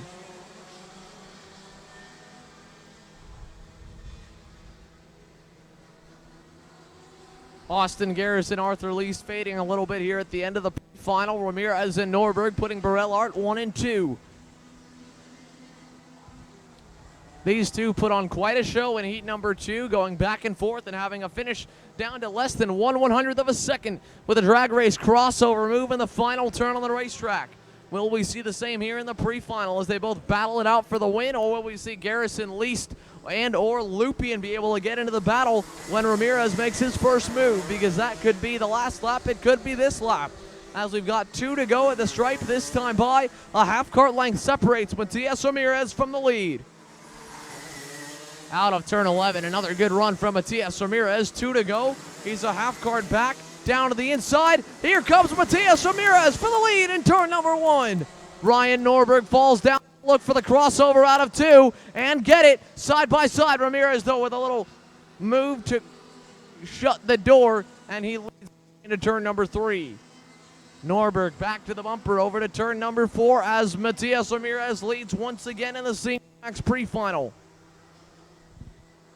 Austin Garrison trying to reel in the top 2, hoping they battle just a little bit more. Norberg and Ramirez both very smart in terms of racecraft for all the races they've spent at the front of the field battling for wins on the national and international level.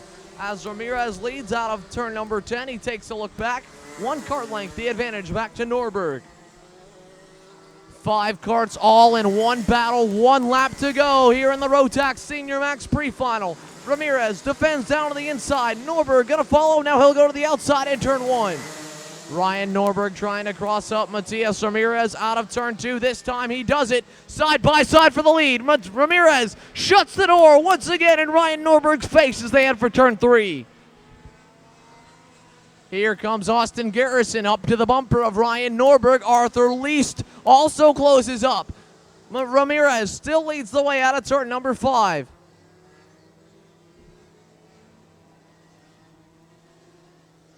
Into turn number 7 for the first time. Ramirez by 1 kart length. He's got a good run here. Norberg going to need to be perfect through the S's.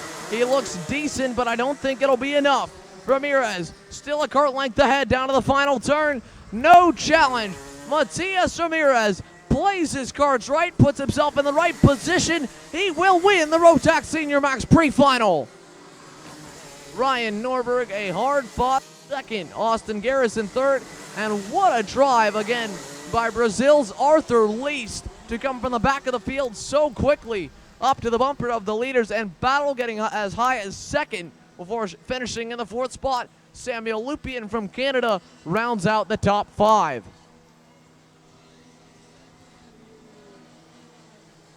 Just one more run through the class rotation here in round number 2 of the Rotax Max Challenge weekend in the 2017 VCI powered by AM Engines Florida Winter Tour presented by Fixie Wheels. We're going to take a short break here to allow our staff to get themselves a chance to catch their breath and grab some lunch before we come back with the main events live here on MaxSpeedEntertainment.com, our official Facebook page, and through Race Monitor, our official live timing and scoring app. Motorsport.com, our official digital media partner, will be continuing its coverage here in 2017 and bringing you some more articles out of this weekend as well.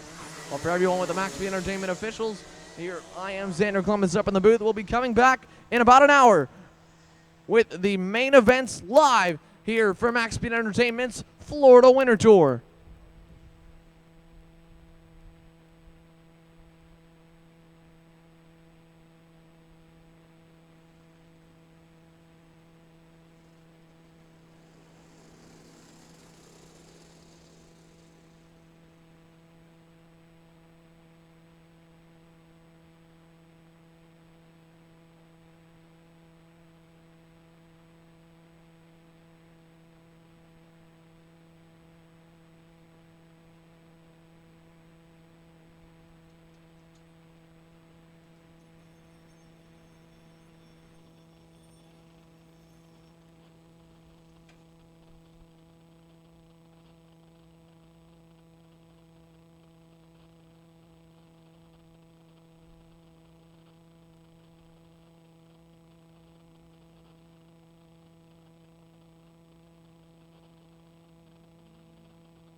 All righty, ladies and gentlemen, if you would, please rise, remove your hats, and face the American flag for the playing of our national anthem.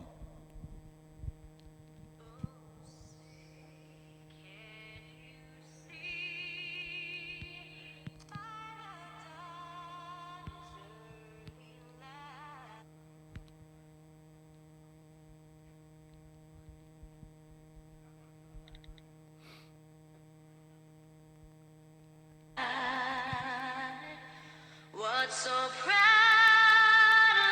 we hailed at the twilight.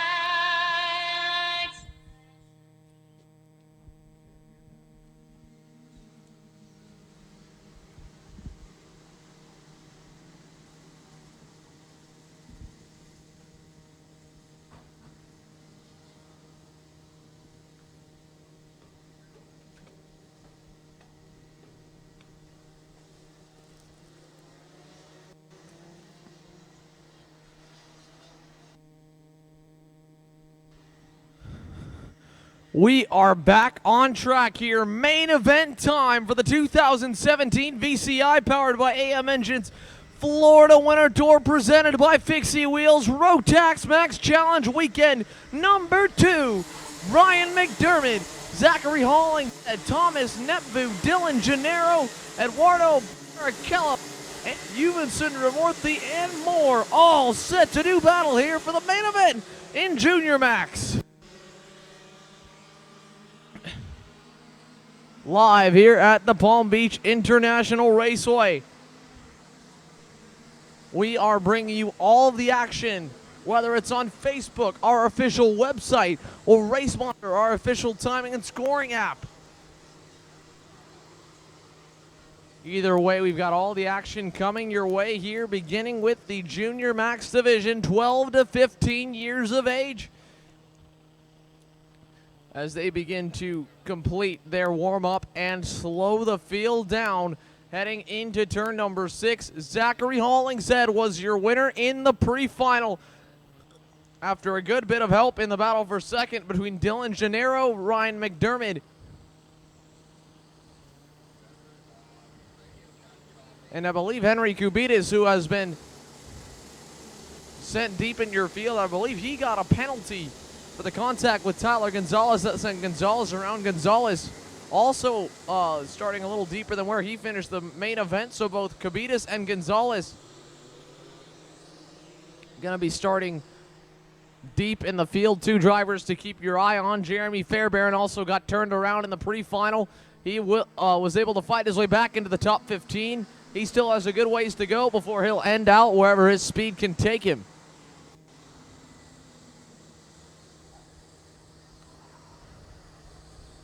Aiden Keel, the driver starting at the tail end of the line here in Rotax Junior Max, has had a very, very unlucky weekend here.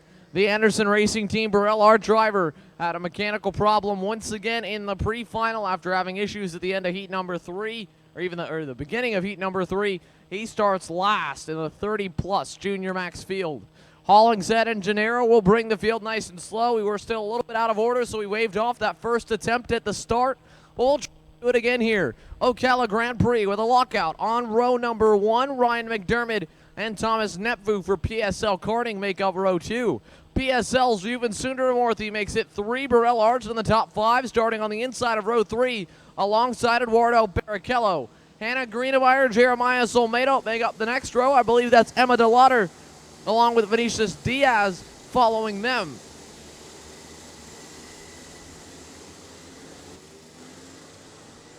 This time, everyone pulling up into the tram lanes. We are looking pretty good for a start. Here we go, green flag in the air. Main events are underway for the Florida Winter Tour. Junior Max through turn number 11. Everyone's clean. 3, 4 drivers. Big contact to the retaining wall on the outside of turn 11. Battle for the lead down at turn number 1. Dylan Gennaro takes it away. Eduardo Barrichello goes through to second to make it Ocala Grand Prix. 1, 2, and 3 out in front. Ryan McDermott, possibly one of the drivers involved, as we have quite a few that were made contact with the wall exiting turn number 11.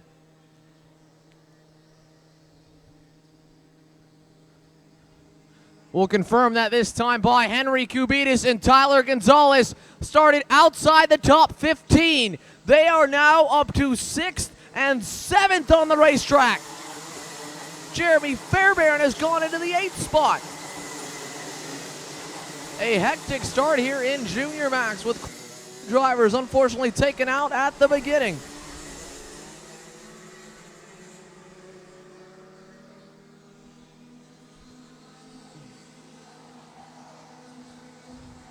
Quite a few drivers there struggling with grip on the first lap, or second lap here. Hannah Greenemeyer, one of them. She got in a little too hot to turn one. Tyler Gonzalez, a fantastic crossover. Move the Speed Concepts Racing Tony Kart to P5. Henry Kubitis under some pressure here from Jeremy Fairbairn for the 7th spot. Fairbairn runs in 8th. The Kuna USA driver all over the Colombian. As out in front, Dylan Gennaro leads the way with Eduardo Barrichello in 2nd. They both have begun to pull away from Zachary Hollingshead, who runs alone in 3rd. Thomas Netvu was up to Hollingshead's bumper, but he's had a couple bobbles here on the first few. And now Thomas Netvu being reeled in by Tyler Gonzalez.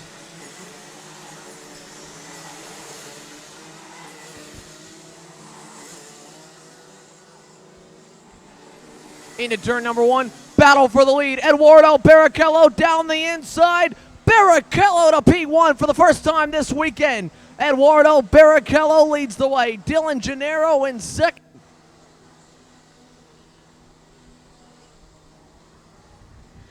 Zach Hollingshead 3rd. Jeremy Fairbairn running now into the 7th spot ahead of Henry Kubitis, right behind Hannah Greenemeyer. Thomas Netvu still runs in 5th, just behind Tyler Gonzalez.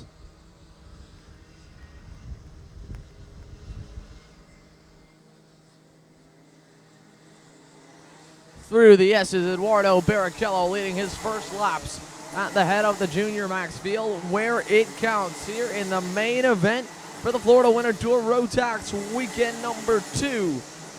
22 laps the distance for this main event. Quite a bit of time. Really, that's going to play into the benefit for Tyler Gonzalez. He blows by Zachary Hollingshead down the front straightaway. Tyler Gonzalez has some horsepower here. The Speed Concepts Racing Tony Kart making a great move to the outside of 11, inside of turn number 1 to go by Zachary Hollingshead, who falls down to the 4th spot. 5th still Thomas Netvu. Henry Kubitis has fought back up to 6th. 7th is Hannah Greenemeyer, and Jeremy Fairbairn runs in the 8th spot.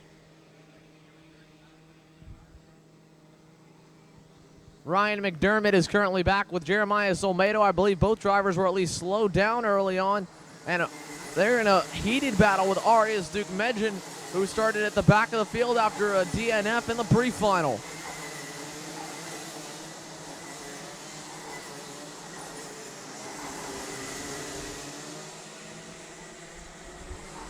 Aiden Keel has gone from 31st to 17th here in 3 laps. A great drive so far for the Anderson Racing Team Barilla driver, but still no one doing better at the moment than Tyler Gonzalez. He continues to close up to the OGP teammates of Eduardo Barrichello and Dylan Gennaro. It's a 5-kart lead train in Junior Max over to turn number 5.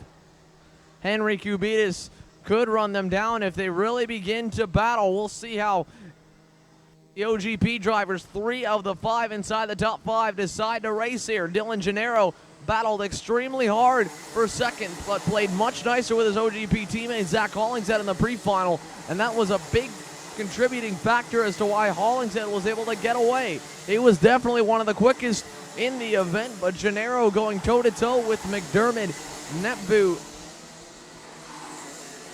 and Kubitis. That allowed it as we've got a battle for the lead and a battle. Oh, Tyler Gonzalez, 3 wide at the bottom of the racetrack in turn number 1. He makes it through a clean pass on Dylan Gennaro. Dylan Gennaro was going to the inside of Eduardo Barrichello, and now Gonzalez leads the way. Gennaro down to 2nd. He will definitely not want to stay there after just trying to go to the lead. Barrichello runs third. Fourth is Bill Hollingshead, although he had Thomas Nepveu looking to the inside. Henry Kubitis chasing down the leaders here as it's a Tony Kart lockout on the top four. Speed Concepts Racing with Tyler Gonzalez leads the way down the back straightaway to 11. Dylan Gennaro sees Gonzalez signaling to work together. We'll see if Gennaro decides to play that way as they exit 11 and head down the front stretch. Gennaro glued to the bumper of Tyler Gonzalez. He'll look to the inside now to turn number one. Dylan Gennaro through to the lead, over in one. Zachary Hollingshead, a late move to the inside of Eduardo Barrichello. He goes to third. Gonzalez back to the bumper of Gennaro, over to turn number three. He'll stay in line. No challenge from Tyler Gonzalez. So Dylan Gennaro now leads the way. The changes in position both for the lead and farther back in the group have allowed Henry Kubitis to reel in the five. Henry Kubitis, the Colombian CRG driver, puts another chassis manufacturer in the lead pack as Dylan Gennaro leads your field out of turn 7.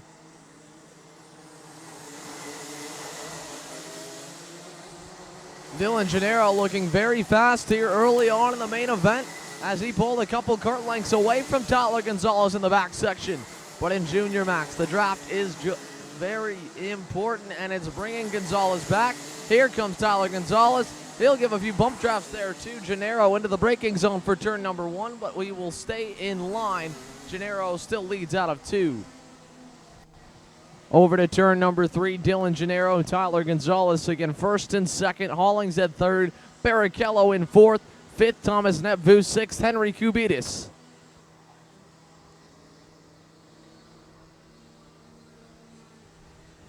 Seventh on the racetrack once again now is Jeremy Fairbairn. He's worked his way by Hannah Greenemeyer. And also the Burrell Art Machine. That's going to be of Thomas Samard there in the number 27, or Kai Palomino, sorry, in the Anderson Racing Team Burrell Art. Thomas Samard in the Kuna USA Tony Kart entry currently rounds out the top 10. Just ahead of 2 more drivers in a heated battle down at turn number 11. Down the front stretch, Gonzalez to the inside of Dylan Gennaro. Tyler Gonzalez, he moved up too early. Gennaro, a crossover move in the braking zone. Side by side for the lead in turn 2. Gonzalez, a crossover over to 3. Gennaro holds. Here comes Eduardo Barrichello to the inside of Zachary Hollingshead in turn 3. What a fight here in Junior Max. Dylan Gennaro leads. Hollingshead trying to fight back with Eduardo Barrichello. Hollingshead wins the argument for now. Dylan Gennaro, a perfectly timed move. As soon as Tyler Gonzalez got up in line, Gennaro let off the brake pedal and let it go down the inside after Gonzalez cleared him into the braking zone. There's not many corners, especially in Junior Max, that are long enough braking zones where you can let off and do a move just like that. But one of those is here in Palm Beach for turn number 1. Tyler Gonzalez, realizing Gennaro is just going to fight for the top spot, is going to try and work with him as Eduardo Barrichello goes down the inside of Zachary Hollingshead in turn number 1. The top 2 start to break away. Thomas Nepveu now looking to the inside of Hollingshead over to turn 3. Hollingshead back down the inside of Barrichello. Side by side for third. Barrichello down to 4th.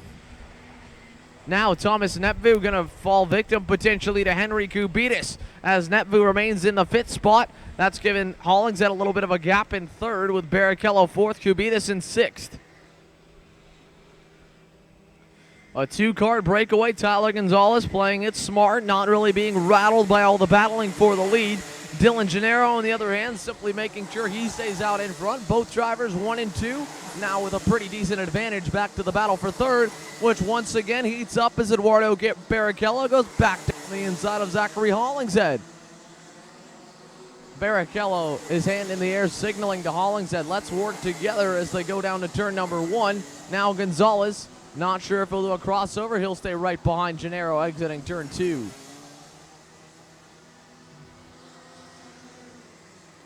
Your top 2 finishers from the Rock Cup USA Junior Rock class last weekend here in Palm Beach are now separating themselves from the rest of the lead pack here in Junior Max. Dylan Gennaro having a career-defining 2 weeks here under the Ocala Grand Prix squad. Finally, having all that hard work start to really pay dividends. The OGP driver leads Gonzalez here through the S's, who has been a top driver in mini and junior competition for the past 2 years now.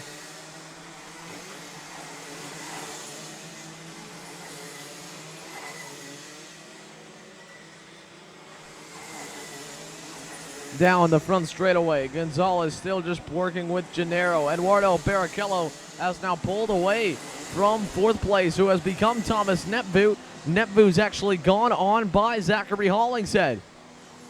Hollingshead takes a look back, and he sees Henry Kubitis there in the CRG right on his tail. No challenge yet from Kubitis to work any higher into the top 5, as he still sits 6th at the tail end of the train. Again, 7th on the racetrack is going to be Jeremy Fairbairn. Then it's Kai Palomino, Hannah Greenemeyer, and now it looks to be possibly Jeremiah Olmedo moving into the 10th spot.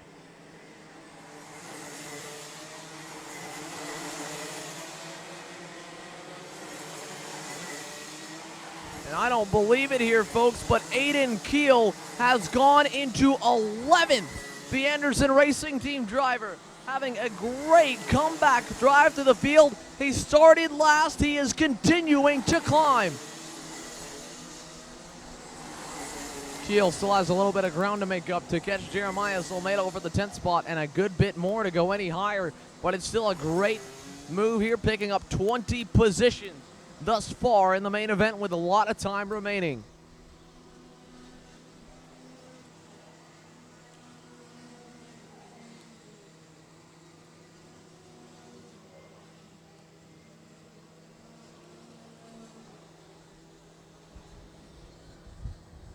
Dylan Gennaro now starting to try and open up the gap here back to Tyler Gonzalez.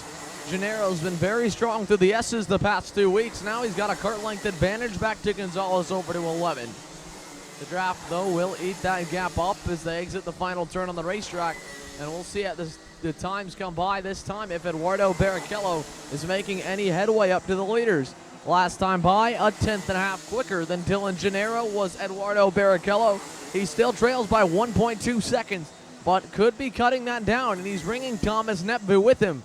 He is going to need to really make sure he does not make any mistakes and hopefully not have any challenges or any more challenges from behind, because if he does, that will more than likely keep him from reaching the leaders. We have 8 laps to go at the stripe this time. At that rate, he would be catching them with just 1 to 2 laps remaining. Now the draft and battling for the lead will boost that, but right now Tyler Gonzalez, even though he's in second, he's in control of whether or not they battle for the lead, because he's the only driver that will be looking to make a move. At the moment, he's content to sit behind Dylan Gennaro and try to hold that gap, or at least increase it back to Eduardo Barrichello. Although at this time it looks like he's given up on that plan. He'll go to the inside. Now Gennaro drawing back on the inside. Side by side for the lead. Gonzalez takes it in turn number 1. Tyler Gonzalez, a good move, but now Dylan Gennaro goes back to the bumper over to turn 3. Gonzalez signaling to work together. He wants to try and lead it now. But in that one move in 3 corners, the pack is reunited. Eduardo Barrichello's into the mix. Here comes Thomas Nepvu, Zachary Hollingshead, and Henry Kubitis. Meanwhile, Aiden Keel has gone up into the 10th spot. Aiden Keel inside the top 10. He's still gunning for more with 3 more drivers at least within reach.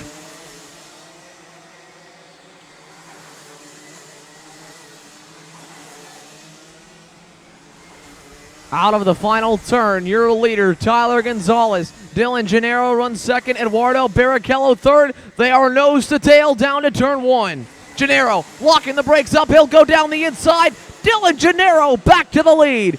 Tyler Gonzalez second as Zachary Hollingshead and Henry Kubitis go toe-to-toe for 4th. Thomas Nepvu catches up. Gonzalez to the inside of Gennaro in turn 3.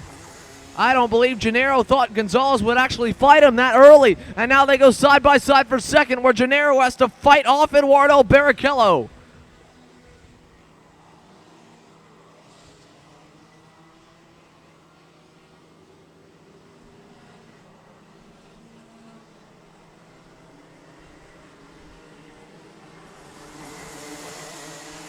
Tyler Gonzalez leads the way down the backstretch over Gennaro in second. 4 carts together here in the lead group and 2 more looking to latch on. Down the front straightaway here as we approach 5 laps to go. Gonzalez leads. He's going to defend a little bit to turn 1. Gennaro, oh, they make contact. They slide wide in turn 1. Eduardo Barrichello to the outside in 2. He'll cross over Dylan Gennaro. Now getting some help from Thomas Netvu. They freight train by the OGP driver. And Barrichello around the outside, side by side for the lead. Eduardo Barrichello around the outside goes by Tyler Gonzalez. Gonzalez fights back in 5. They're 2 by 2, 3 rows deep for the lead. Barrichello down to 6. Tyler Gonzalez back to the lead. What a battle here in Junior Max. Thomas Netvu went on his lid hard in the 3rd heat on the weekend. He's in 2nd. In only his 2nd ever Junior Max race, his only 2nd ever time in a junior chassis. The World Finals vice champion in Rotax Minimax, Thomas Netvu, is in contention for his 1st Junior Max victory and only his 2nd ever start, as Dylan Gennaro and Zachary Hollingshead go at it for the 3rd spot. Here comes Thomas Netvu up to the bumper of Tyler Gonzalez over to turn number 3. Battling for the 4th spot, Henry Kubitis trying to get by Zach Hollingshead. Not able to do it over by turn number 4. Hollingshead holds P4. Tyler Gonzalez, your leader by 2 kart lengths. This is where Barrichello has to play catch up. Through the S's here, this time by out of turn number 10 and down to the final corner on the racetrack. 4 laps remain in Junior Max.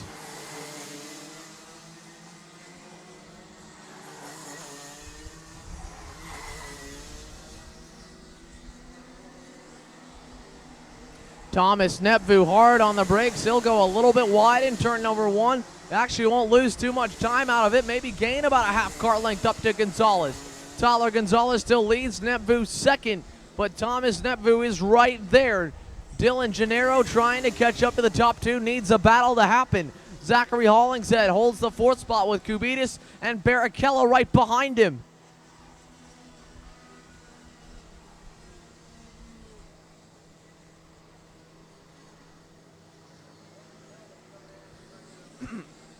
Thomas Netvu giving 110% in the PSL karting Burrell Art, but he still is right now not enough to be able to challenge Tyler Gonzalez. Meanwhile, Aiden Keel has gone into the ninth spot, going by Hannah Greenemeyer.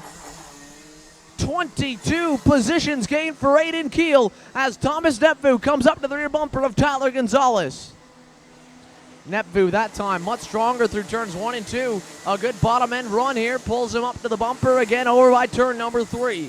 Gennaro still sits in the 3rd spot. Last time by, he was a 10th slower than Tyler Gonzalez.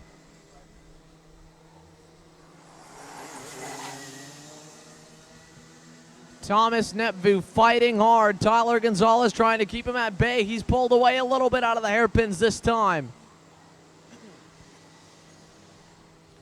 It will be the double sticks at the line. 2 laps to go for Tyler Gonzalez as he starts to turn up the wick one more time.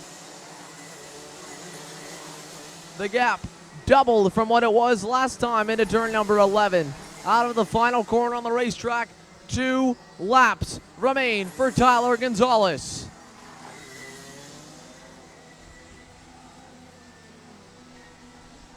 Battle here for the 4th spot. Eduardo Barrichello goes through on Zachary Hollingshead. Hollingshead now going to lose 5th to Henry Kubitis, who's also trying to get by Barrichello to turn 3. Kubitis down the inside. He'll fight for it. Not going to get it, though. Barrichello holds the outside lane. He'll hold up position to turn 4. This time, Dylan Gennaro closing up a little bit to the top 2, and Thomas Netvu not losing as much ground to Gonzalez, but Gonzalez still very strong over by turn 6.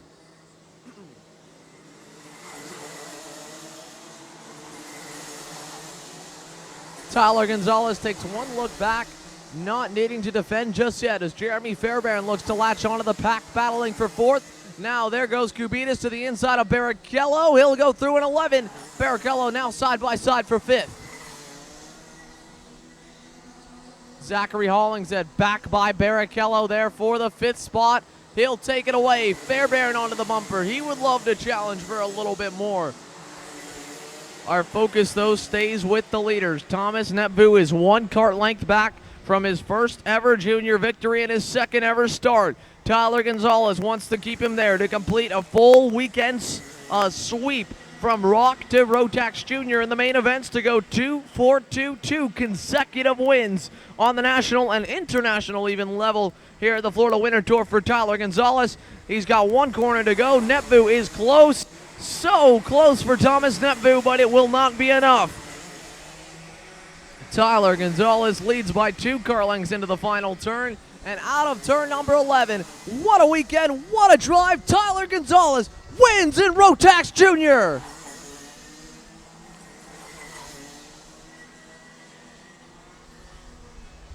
Thomas Netbu finishes second. One of the best rebounds I've seen to go on your head and all the way skid down the front stretch, flipped over at the end of yesterday in heat number 3, and to come back here in the final to drive through the field in the pre-final and now finish second onto the podium in only his second ever junior start. Dylan Gennaro once again onto the podium here. 2 consecutive podiums for the Ocala Grand Prix Tony car driver. Obviously, he would have loved to be a little higher than third at the end, leading a few laps. But Gennaro still 2 very solid weekends that have now solidified his name as a front runner here for 2017 in the junior class on the top level. Rounding out the top 5 in that vicious battle for the 4th spot, Henry Kubitis was able to snag it. The Colombian CRG driver out on top of that pack. Zachary Hollingshead would go on to finish 5th. Eduardo Barrichello 6th. Jeremy Fairbairn 7th. Kai Palomino 8th. Jeremiah Solmano rounded out the top 10. But the driver finishing in 9th. Aiden Keel started 31st. He made up 22 spots in the 22-lap final. A phenomenal drive for the Anderson Racing Team Barellard driver of Aiden Keel, finally overcoming some bad luck that has plagued him more than half of his sessions here this weekend. Next up, it's the Rotax Mini-Max division. A couple of drivers just needing to get those carts off the racetrack. As soon as we do, we'll get set to bring you the rest of the action here. 1 race down, 5 to go in main events for the U.S. Rotax Max Challenge Florida Winter Tour Weekend number 2.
So Rotax Mini-Max on the racetrack here. Justin Arsenault will be set to lead your field to the green, as he was your unofficial winner in the pre-final. The PSL Karting Barellard driver heading out onto the racetrack unless anything was changed. I don't know what we have on our starting grid for that, but your PSL Karting Barellard entry of Arsenault has been by far the driver to beat here this weekend. On the flip side, Santiago Tracini, who finished second in the pre-final, has had nothing but problems all weekend long. Him and Elio Giovanni will be starting inside the top 5 as Arsenault goes through to his number 1 starting spot here in the final turn as they complete the warm-up lap. Again, Arsenault and Tracini will start on your front row in Rotax Mini-Max.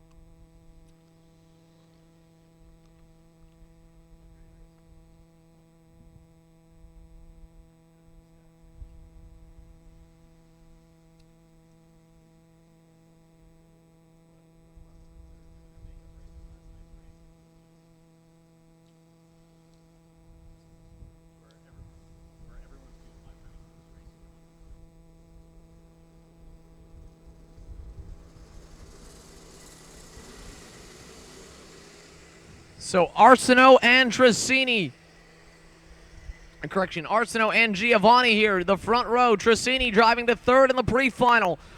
Was the second best driver here, only to Arsenault. We'll see if he found just a little bit more as we take the green flag in the air. Rotax Mini-Max underway to turn number 11. Out of the final turn here off the start, Elio Giovanni forced through the dirt there, and he'll fall down quite a few positions. Dale Curran going to go around the outside on... Oh, Dale Curran gets turned. Everyone crashes it in turn number 1 except for Justin Arsenault. Aiden Fox gets away the best out of that. He goes to second. Elio Giovanni into third. Dale Curran tried to go around the outside of Santiago Tracini and turn into the corner. Tracini was still just barely there. The two came together, and both drivers able to get away. But just like that, Justin Arsenault with a huge lead over the rest of the field. Arsenault takes a quick look back out of turn number 7. No need to worry for the PSL karting driver. He's got a big gap back to Aiden Fox. Fox takes a look back. No problems for him. Dale Curran all the way at the tail end of the field along with Tracini. They're going to try and work together. Now Curran going to go to the inside. He'll go by into 7th.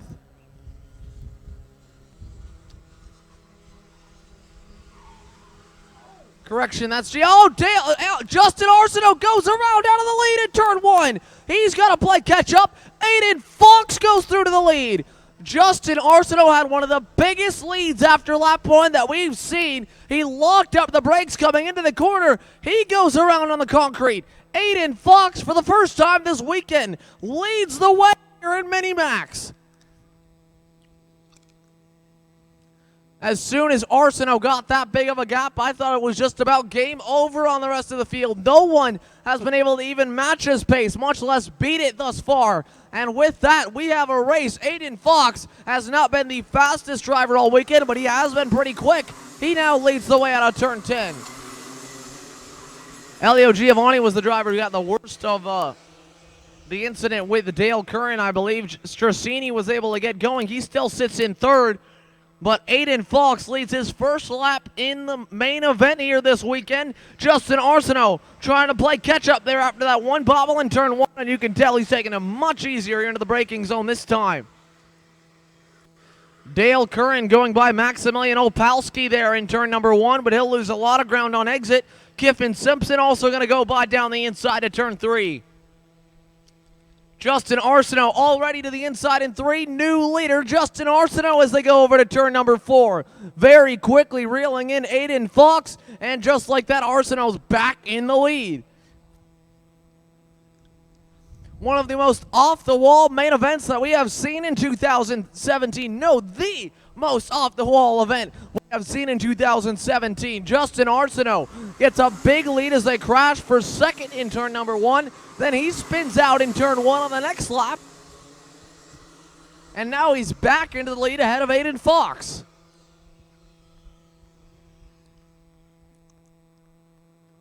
Arsenault leads now by 2 to 3 kart lengths back to Aiden Fox. Santiago Trissini kind of stuck in third. Fourth with Dale Curran right now as Maximilian Opalski comes under pressure from Elio Giovanni. They go 3 wide. Giovanni has to back out of it. And Opalski now still dueling with Curran.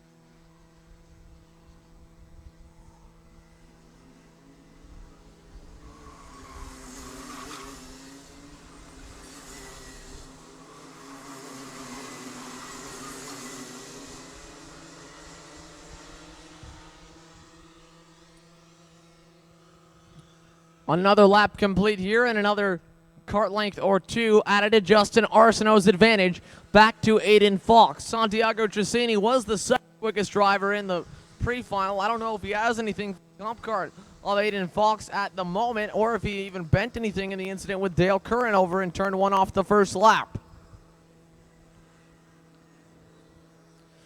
Curran is a little bit quicker than Trissini right now, especially with some help from fellow comp car driver at Maximilian Opalski right behind the Cooney USA Tony Kart of Curran. Those two trying to pull away here from Elio Giovanni, Chloe Chambers, Kiffin Simpson, and Fernando Barrichello as Arsenault leads once again here through the S's. We've got 5 laps complete this time by of the 18-lap main event.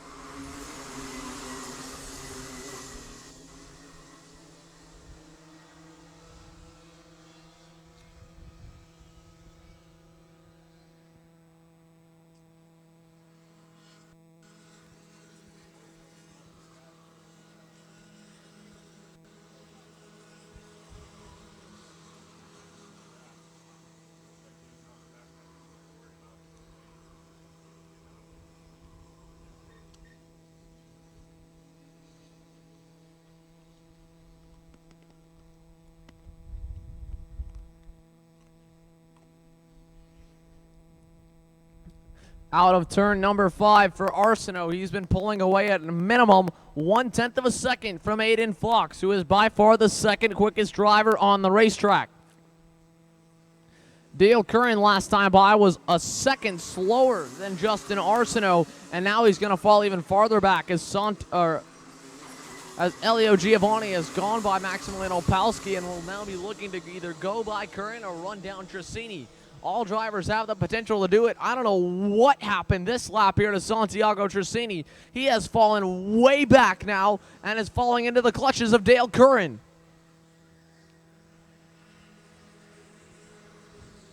Battle here for the 4th spot. To the inside of Dale Curran. He'll go by. Curran down to 5th. 6th, Maximilian Opalski. 7th, Chloe Chambers. 8th, Kiffin Simpson. 9th, Fernando Barrichello. Your top 2 with a big breakaway as Santiago Trissini now just tries to hold on to 3rd. His gap again shrinking to the pack behind him as he was a whole second off his normal pace last time by.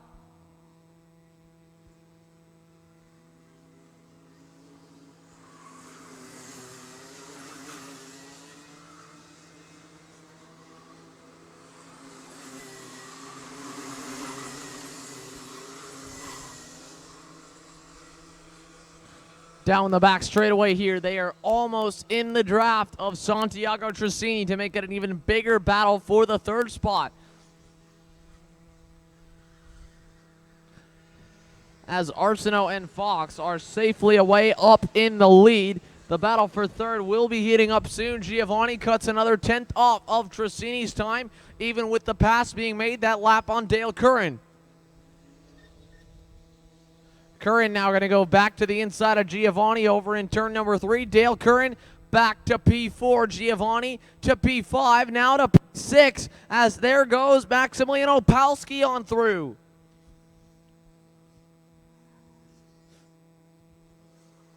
This battling allowing Santiago Trissini to hold the gap even right now. Back to the next driver, which at this moment is Dale Curran. And Curran losing help as Maximilian Opalski gets passed by Elio Giovanni with a great move over in turn 7.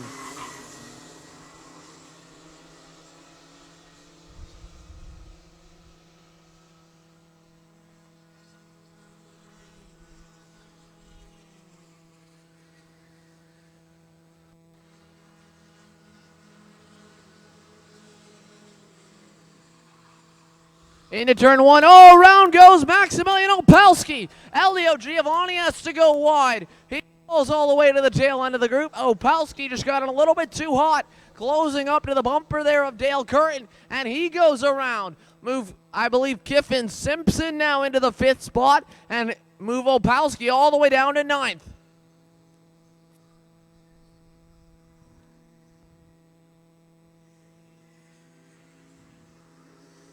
Justin Arsenault and Aiden Fox here just in cruise control for the final 9 laps as we get the halfway this time. Santiago Trissini is being reeled in by Dale Curran, but Elio Giovanni, understandably frustrated here, as now 2 times he's been shuffled to the back of the field here in the Rotax Minimax final.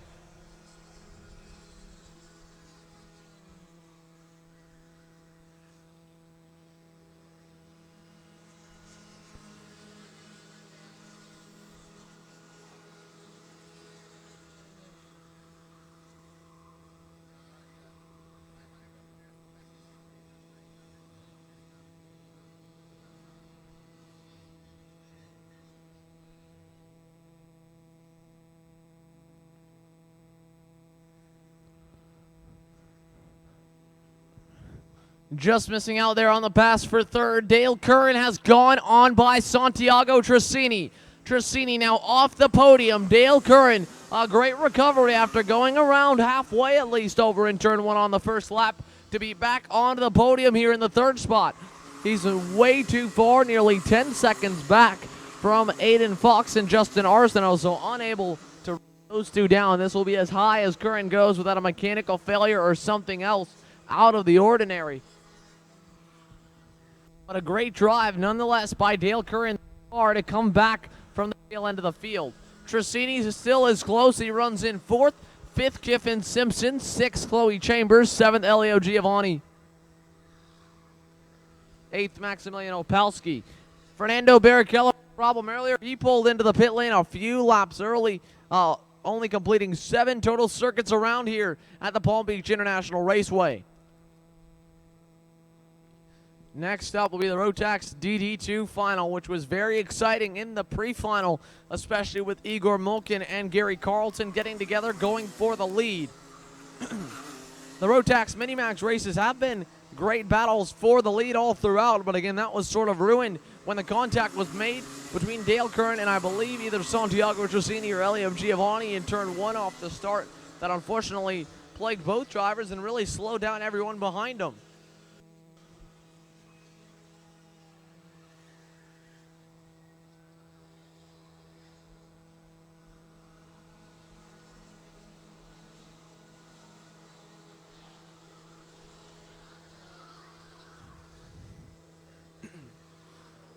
Just 7 laps remain as Justin Arsenault continues to improve his pace. Last time by, Dale Curran was on pace with Aiden Fox, running identical lap times within 15 thousandths of each other.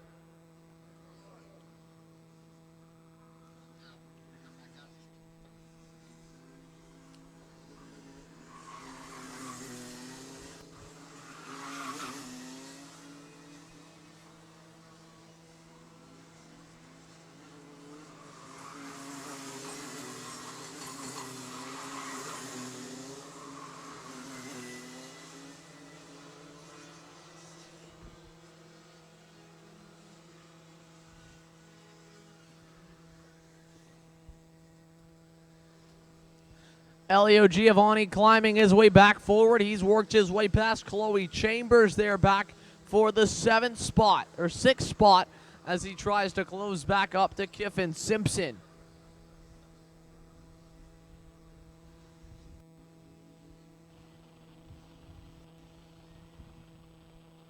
But what a run here this weekend for Canada's Justin Arsenault. The PSL Karting Burrell, our driver, has been climbing his way forward in the mini ranks, I believe, for 2 years now, if I'm not mistaken.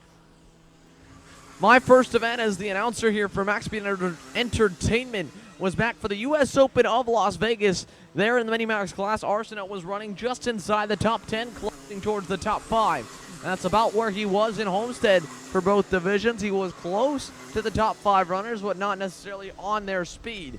Last weekend in the Mini Rock class, he had a real breakout couple of runs, leading laps in some of the heat races and contending for the top spot.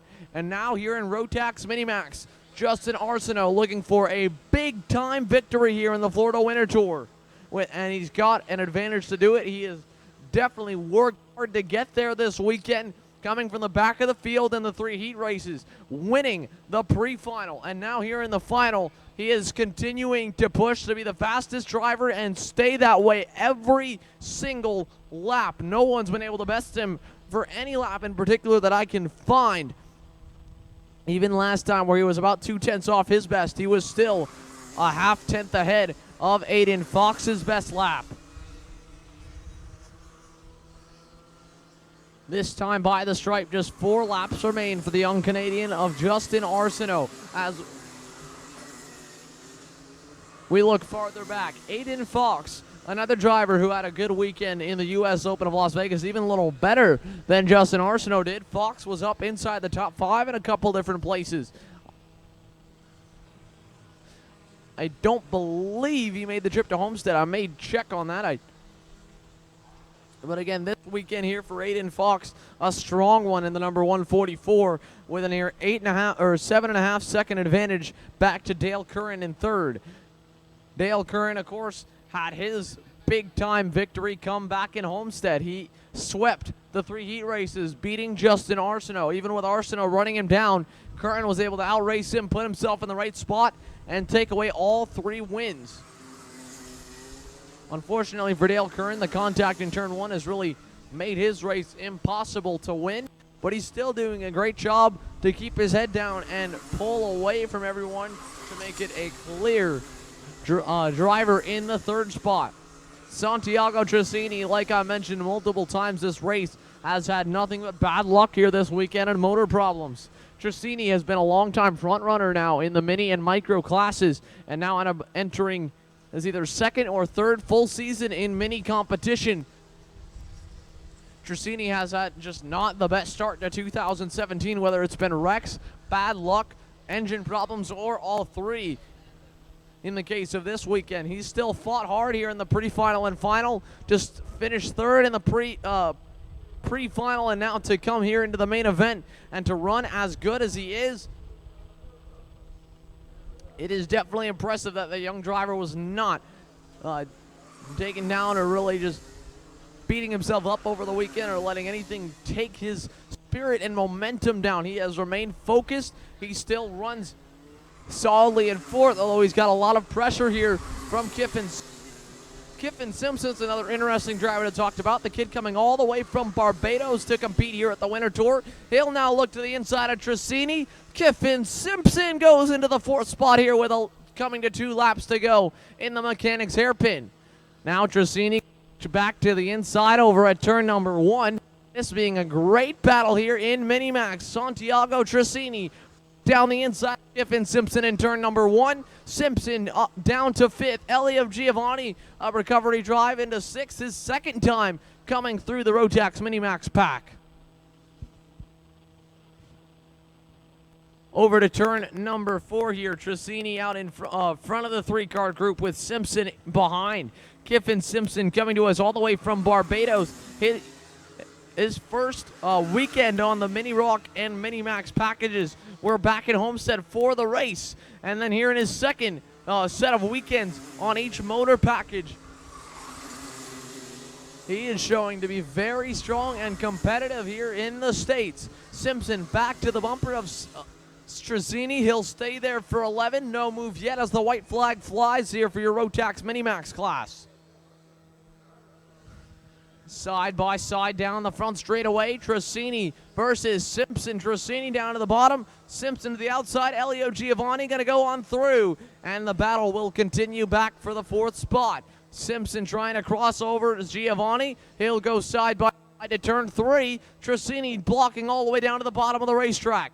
Giovanni around the outside. Elio Giovanni goes through. Kiffin Simpson goes around on the final lap, battling for the 4th and 5th spots. Elio Giovanni, a great move to go to 4th, but back up front, the Burrell art of Justin Arsenault has driven perfectly after the one bobble going around. Never give up here in Palm Beach, and it definitely helps to be the fastest driver, which he is. A big-time win. Justin Arsenault wins in Minimax. Hayden Fox with a strong 2nd place finish. 3rd, a good comeback here for Dale Curran in Laguna USA Tony Kart. 4th is going to go to Elio Giovanni, who made an outside pass on Santiago Trassini, who looks like now has an exhaust problem as he comes to finish this one. That getting knocked loose by Kiffin Simpson as the two came together. And I couldn't really tell if any driver of the two was at fault for that, but ended up on top of Santiago Trassini at the exit of turn number 3. Giovanni had already completed the pass, and at that point, Trassini's, I believe his pipe got knocked loose there due to the contact. Either way, the driver finishing in 5th is Chloe Chambers. A great run here for the young lady.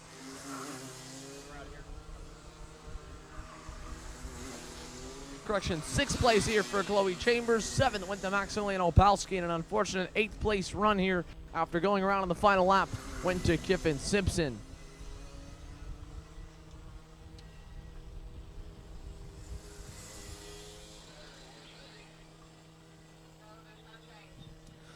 Two races complete here. One was pretty exciting at the start. This other one was a little more unexpected. We've got 4 more coming your way here on Max Speed Entertainment's official live broadcast. Next up, it's the Rotax DD2 Max Division, which had quite a bit of action in the pre-final and now has a few drivers with a lot of speed starting at the back of the field.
Rotax DD2 Max on the racetrack here. The warm-up lap has just been completed. Jeff Kingsley won the pre-final after contact was made between Gary Carlton and Igor Molkin. Molkin was trying to go for a pass over in turn number 4, and the two collided with Molkin pirouetting on top of Carlton.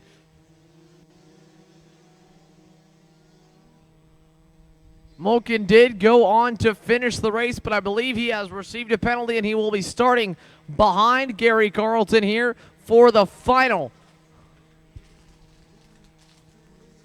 Well, this means now that it's PSL Karting locking out the front row with Jeff Kingsley and Davide Greco. Row 2 has Juan Diego Velasquez and Marco Signoretti. Row 3, Michael McCarthy, Lucas Auer. Row 4, Robert Wickens, Cedric Lupien. Into the tram lanes here for DD2. Let's get set to let them loose. Everyone looking for a clean start. Green flag in the air. We're underway for DD2 down to turn number 11. Side by side back in the field. Juan Diego Velasquez off the first turn goes to the lead in the Cup Kart. Jeff Kingsley trying to go to the outside lane in turn 1. Velasquez still holds the top spot. The Ecuadorian Juan Diego Velasquez to the lead. 2 by 2, 3, 4. 4 drivers all together over in turn 2. Gary Carlton's involved. Robert Wickens gets turned.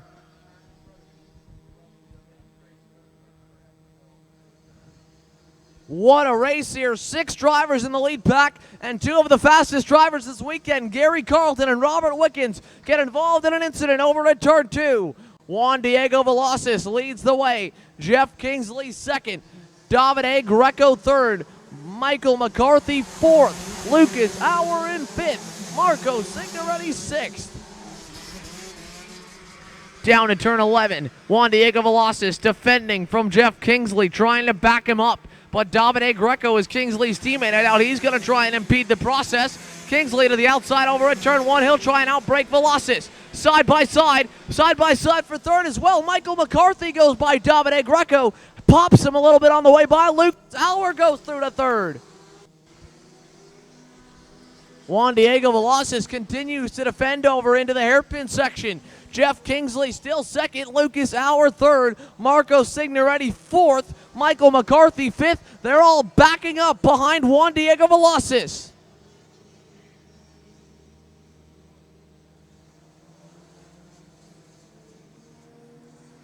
Juan Diego Velasquez, the Ecuadorian J3 competition comp car driver,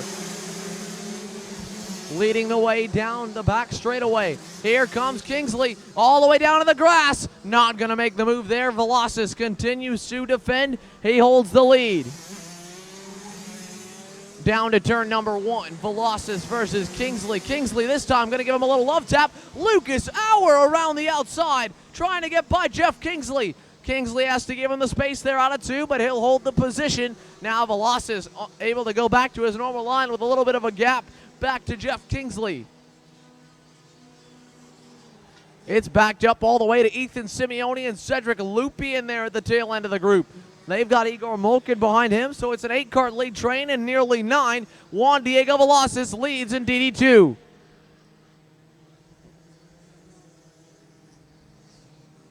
Jeff Kingsley reeling back in the comp car driver. Velasquez leads still. Kingsley second. Lucas Auer in third. Velasquez defending back down to the inside in turn 11.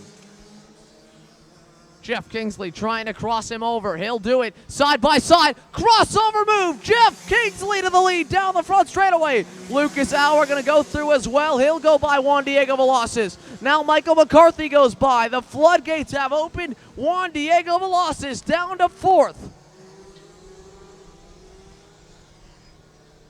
Unfortunately, though, if they stay at the same speeds they were from the pre-final, I don't believe anyone has the speed to challenge Jeff Kingsley. Around goes Juan Diego Velasquez. He takes out Michael McCarthy with him as well. They both were going toe-to-toe for the 3rd spot in turn 4.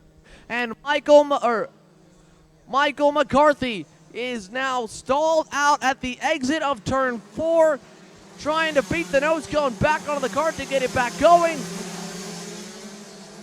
Juan Diego Velasquez was trying to fight back, make up some lost ground there, and now he's fallen all the way back just in front of Alex De Silva to the 9th spot. Or to the, correction, to the 8th position now. Down to turn number 1, here comes Ethan Simeone. He'll go by Davide Greco. Greco down to 4th. Simeone working his way forward. He's up to 3rd.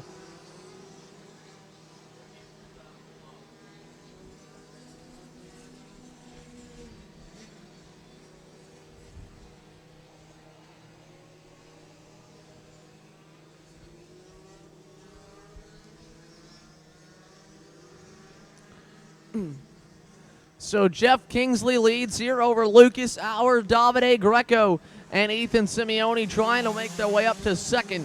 But Jeff Kingsley's got a big gap over the rest of the DD2 field here as they exit the S's. Into turn number 11 here. No challenge yet from Davide Greco as the Canadian Jeff Kingsley begins to pull away here from your Rotax DD2 field. Down into turn number 1, Lucas Auer trying to defend in the BN Racing Burrell Art machine. He'll hold the position for the moment, although Simeone growing more impatient by the second as they go down to 3. He'll look to the outside, now down to the inside again, and he'll follow Auer through turns 3 and 4. Marco Signoretti closing the gap up to these drivers as Davide Greco tries the inside there on Simeone. Now even Simeone looking for a crossover, turn number 6. No move on Lucas Auer just yet.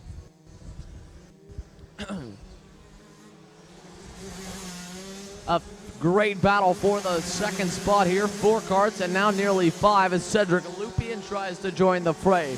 Lucas Auer still leads the pack as Ethan Simeone struggles to find a way by here down the front straightaway. Once again, Lucas Auer to the inside, Simeone to the outside.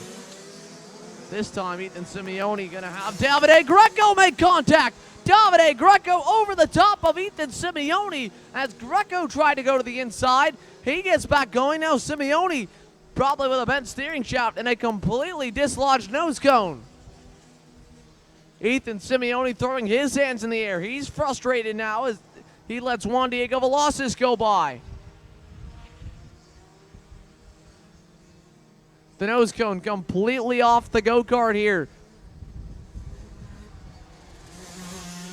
for Ethan Simeone as he tries to put it back on. So now Lucas Auer runs in 2nd with Marco Signoretti in 3rd, Davide Greco in 4th, Cedric Lupian in 5th.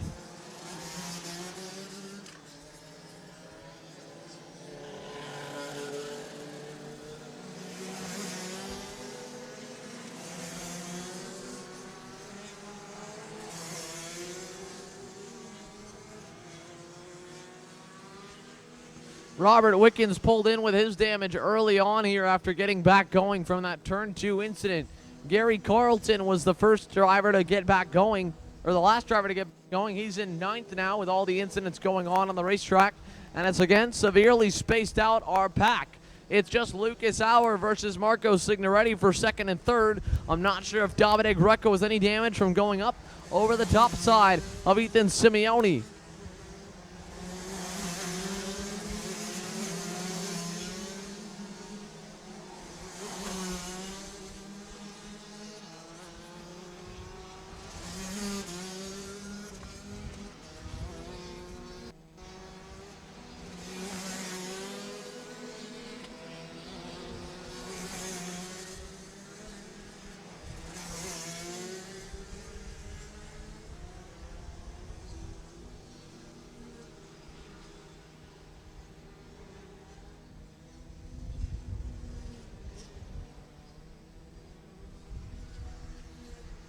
Lucas Auer still under a lot of pressure from Marco Signoretti. Davide Greco trying to close the gap right now up to those 2 drivers.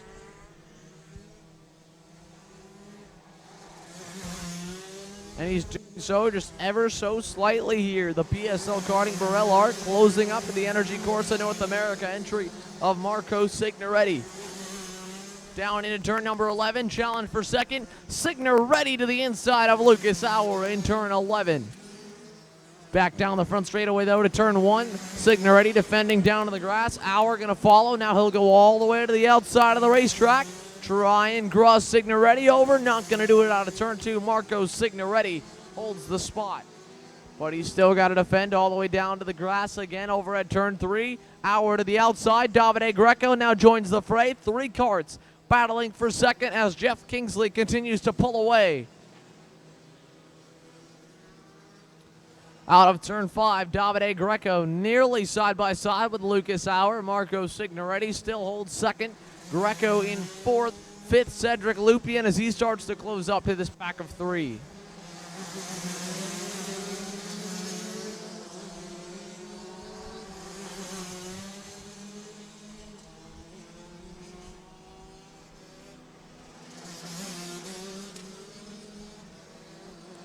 Down the front stretch, Davide Greco making a move in turn number 11. Move Davide Greco to 3rd. Lucas Auer runs in 4th. 5th, Cedric Lupien, although he just popped over the curb in turn 1 and lost a good bit of ground.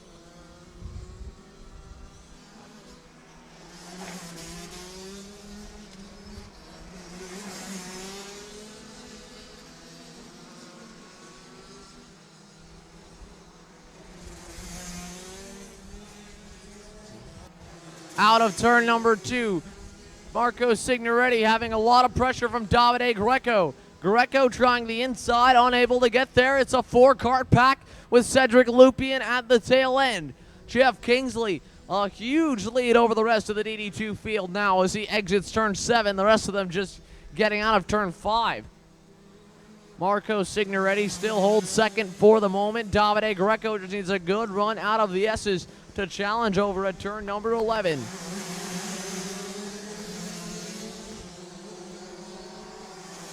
Into the final turn, no real room for a move to be made as Marco Signoretti holds on.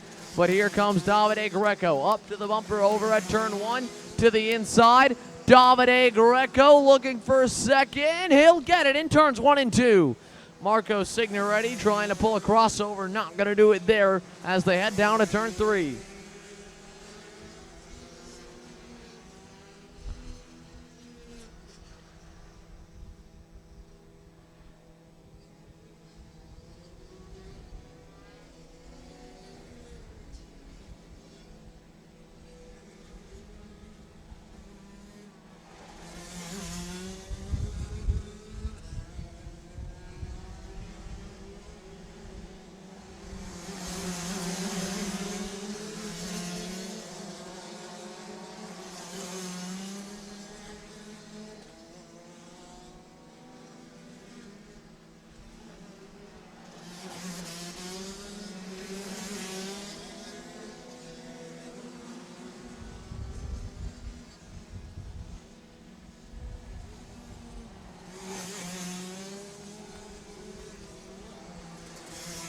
So Davide Greco now starting to open up a gap here over Marco Signoretti. Jeff Kingsley, the driver, way out in front over at turn number 6. The Burrell Art PSL karting driver, after working his way past a very defensive Juan Diego Velasquez, Kingsley has simply been clocking in lap time after lap time within 0.2 of a second to his best. Extremely consistent here for Jeff Kingsley as he'll come to the line this time to see 8 laps to go. Davide Greco trails nearly 7.5 seconds back from fellow PSL karting driver Kingsley. PSL with a 1-2 lockout here in DD2 though. A great run here for the boys in red and white. Marco Signoretti putting the energy chassis up front here. He held second for a good while before Greco got by. He still holds third at the moment over Lucas Auer and Cedric Lupien.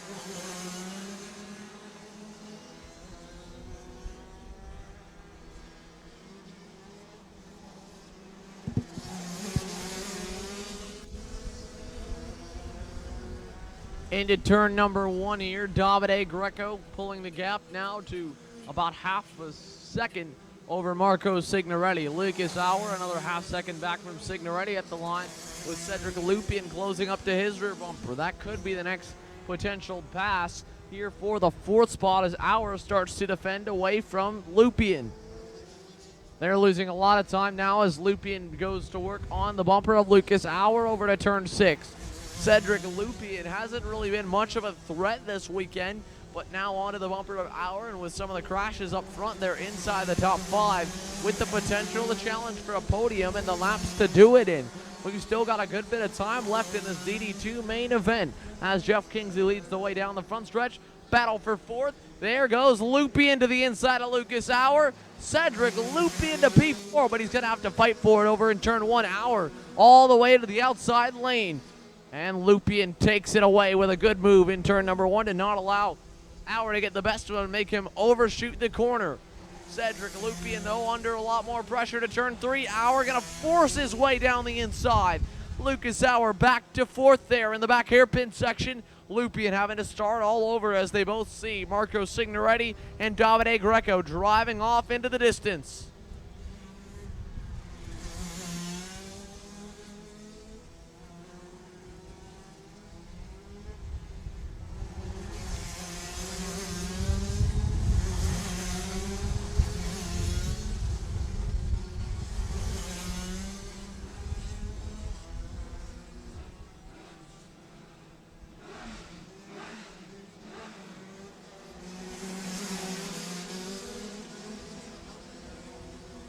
Into turn number 1. What a late move there by Cedric Lupien. A good pass on Lucas Auer. Auer back to the bumper out of turn 2. Lupien may have missed a shift there for second as Auer got a bit of a jump up to the bumper. Now he'll go to the outside, cross over to turn 3 and 4. Lupien defends for the moment. He'll hold the spot.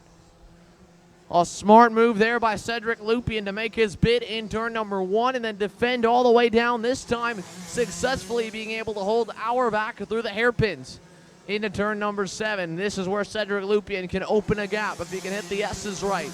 A half cart length advantage here through turn 8. Now a full cart length out of turn number 9. Lupien with not enough pressure at the moment to worry in the final turn. He holds on to 4th.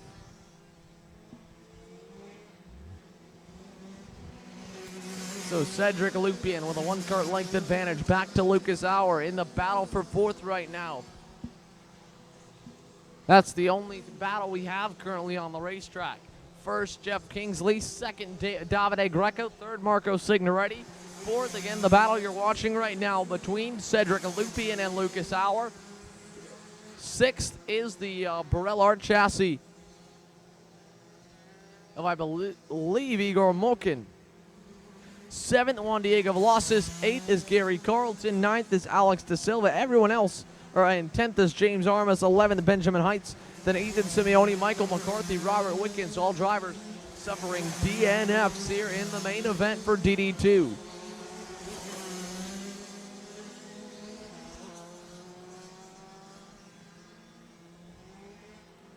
Three laps to go for everyone as they cross the finish line, and Cedric Lupien begins to open the gap over Lucas Auer.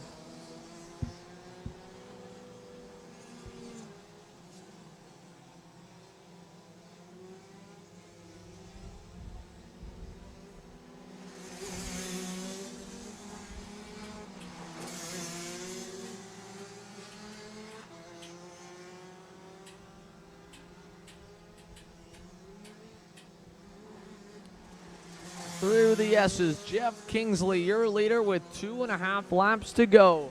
The Burrell Art driver tucking his head behind the wheel as they head down the backstretch over to turn number 11. Down the front stretch, 2 laps remaining. The double sticks in the air for Canada's Jeff Kingsley. What a drive here this weekend for Kingsley in the Burrell Art machine.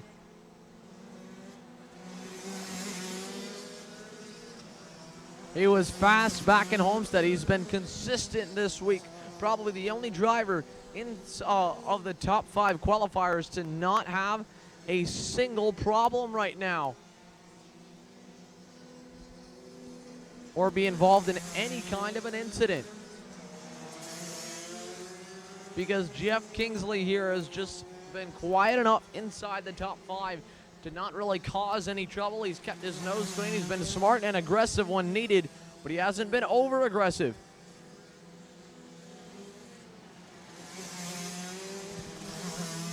Out of the final turn on the racetrack, white flag in the air here for Jeff Kingsley. 1 lap to go, and he will look to double up and take his second consecutive win here in the DD2 class and solidify himself as the driver to beat not only in the race but in the championship heading into Ocala. Remember, it's a progressive point system for the Florida Winter Tour. Every round counts a little bit more than the last, especially with just a 3-race format. But even so here, Jeff Kingsley through turns 6 and 7. Half a lap remains. No real battles outside. And as we look back to the next driver running at the moment, it is Davide Greco. He is nearly 8 seconds back, but out of the final turn, again, the focus, the spotlight, everything going here. He goes 2 for 2. Jeff Kingsley wins in DD2. Davide Greco finishes a hard-fought second. Third to Marco Signoretti, who had a pretty nasty crash earlier on this weekend with the barriers exiting turn 11. Cedric Lupien finishes 4th. Lucas Auer 5th. Igor Molkin 6th. Juan Diego Velasquez 7th. Gary Carlton in 8th. That wraps up DD2. We only have 3 more races remaining. The Micromax is up next. The youngest drivers here this weekend, with Emo Fittipaldi looking to lead them to the green after a dominating win in the pre-final.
Micromax field onto the racetrack. It looks like we've got one driver with a problem, and I believe it might be Danny Dazelski.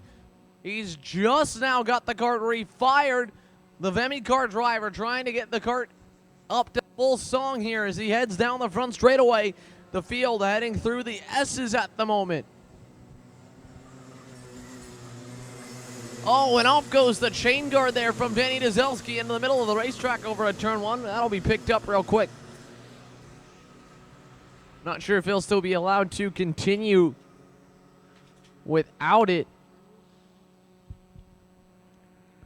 Either way, we're about to get set here for Micromax action. Mo Fittipaldi going to be your pole sitter here. He'll start alongside James Agozi, who had a good run in the pre-final to finish second.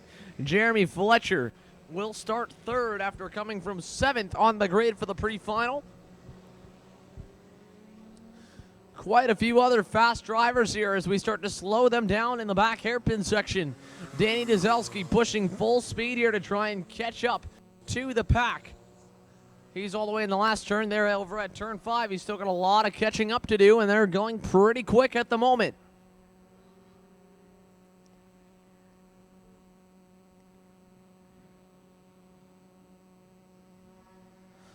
So we're going to really back him down here. Mo Fittipaldi and James Agozi nice and slow this time.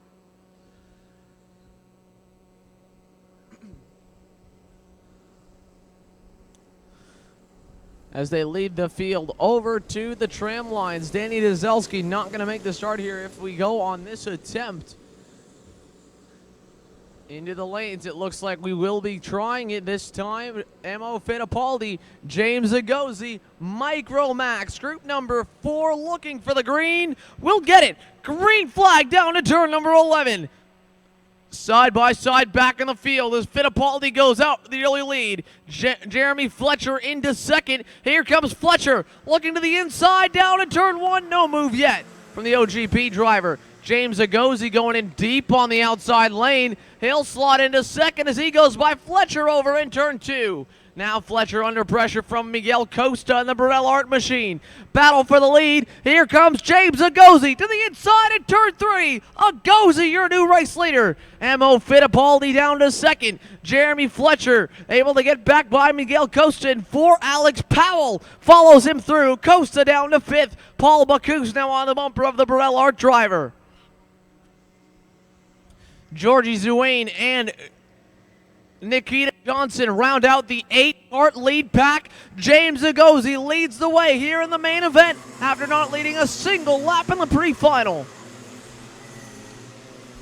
Mo Fittipaldi closing the gap up to Agozi to the bumper now into turn number 11. Challenge for 4th. Miguel Costa back down the inside of Alex Powell. Powell going to cross him over. Alex Powell back to P4. Costa again looking to the inside here for the 4th spot on Alex Powell. This time Paul Bacchus thinking about going through. He won't try it at least through turns 1 and 2. One driver off the racetrack. It looks to be Nico Ambiato, I believe, with a problem at the exit of turn number 2. Not sure what the problem was for that young driver as Micromax continues here through the hairpins. A 3-kart breakaway out front with James Agozi leading, Mo Fittipaldi second, Jeremy Fletcher in third.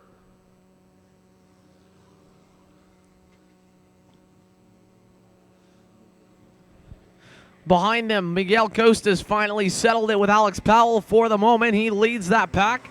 Miguel Costa's got quite a bit of speed here this weekend. He's just not really been able to get all the way up to the front of the field. Down the backstretch, Powell going to work with Costa for the moment to try and catch up to Fletcher at least and possibly the top 2. Down the front straightaway, Mo Fittipaldi content to work behind James Agozi. Jeremy Fletcher still kind of stuck in between as Alex Powell goes back down the inside of Miguel Costa. Costa gets popped into the dirt a little bit as Powell moves into the braking zone, and Costa falls back a couple of kart lengths.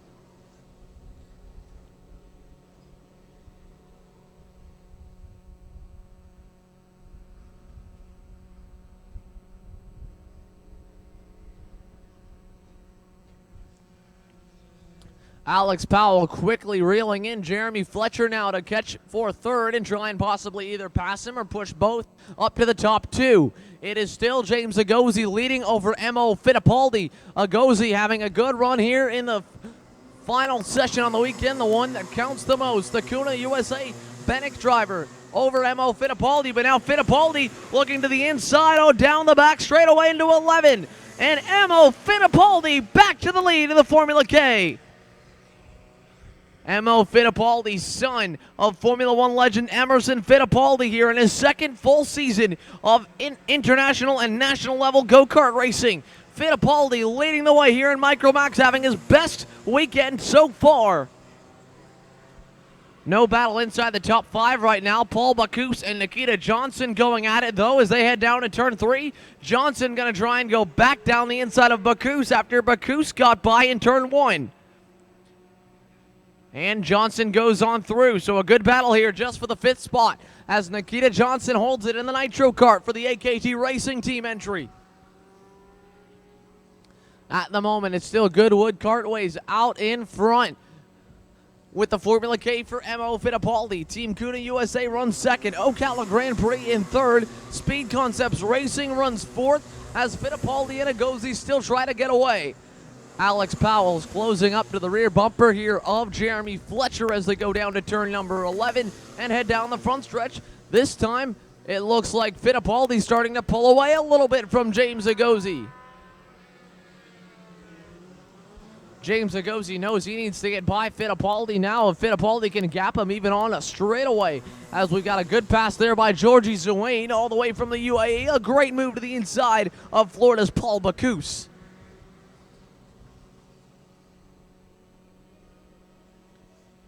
Over to turn number 4, James Agozi still trails by 1 kart length to M.O. Fittipaldi. Fittipaldi took a convincing victory in the pre-final earlier today, and he's still tugging around Agozi in the draft. And when I say that, it's not meant, of course, to take any offense to James Agozi, but M.O. Fittipaldi is simply unmatched in raw speed right now. The fact that Agozi can't really set up the pass that he wants shows how quick Fittipaldi is, because the draft should pull Agozi up to the rear bumper of Fittipaldi, but right now it's not doing too much. It is closing the gap a little bit, but it's still maybe a kart to 2 kart lengths as they exit turn 11 here between the 2 leaders. Alex Powell up to the bumper of Jeremy Fletcher. He'll stay there and try to work with Fletcher down to turn number 1.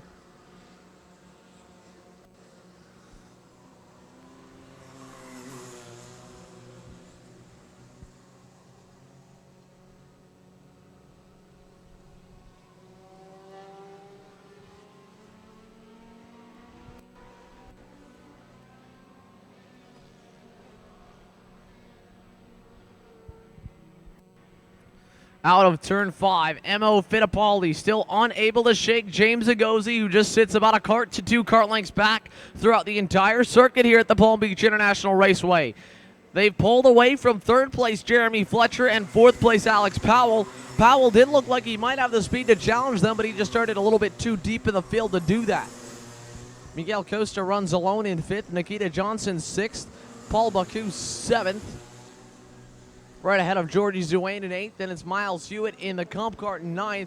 Enzo Swan rounds out the top 10 as James Agozi gets the tow he needs. Now he'll go to the inside in turn 1. James Agozi back to the lead in the Kuna USA Bennick entry.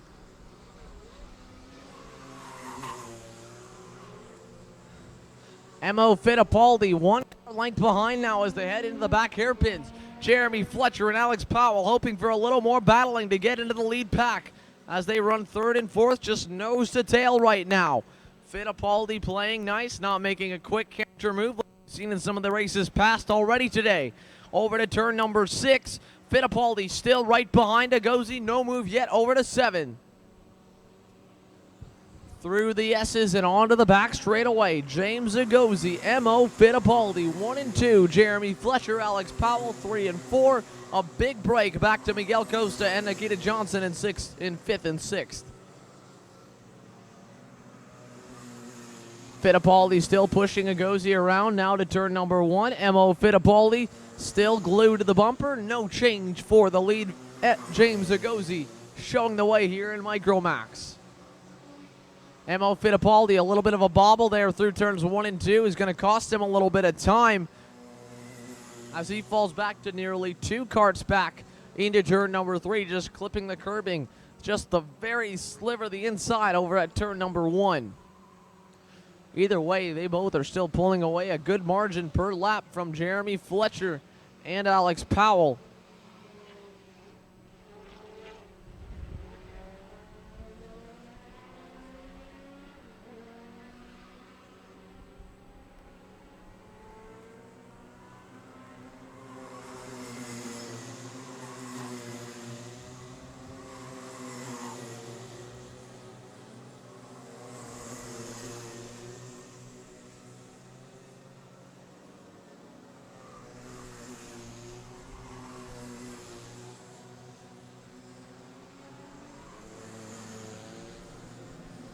Into turn number 1, here comes Emo Fittipaldi, back to the lead over in turns 1 and 2. James Agozi down to second. He lost a lot of time in that exchange, and Fittipaldi now leads by 2.5 to 3 cart lengths over to turn number.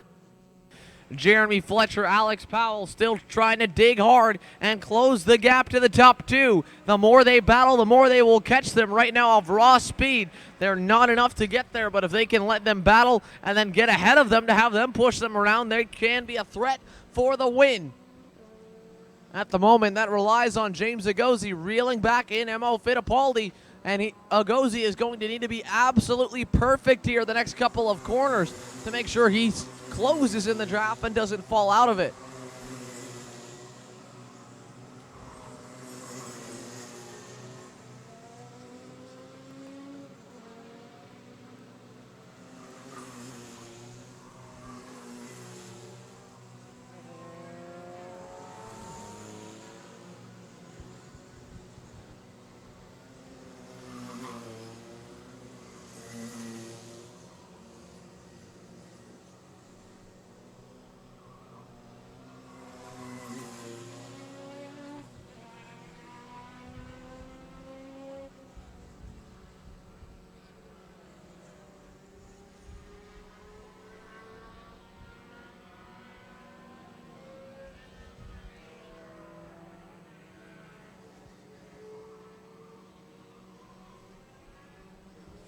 James Agozi and Emo Fittipaldi last time by were still about 0.3 of a second quicker than Jeremy Fletcher and Alex Powell.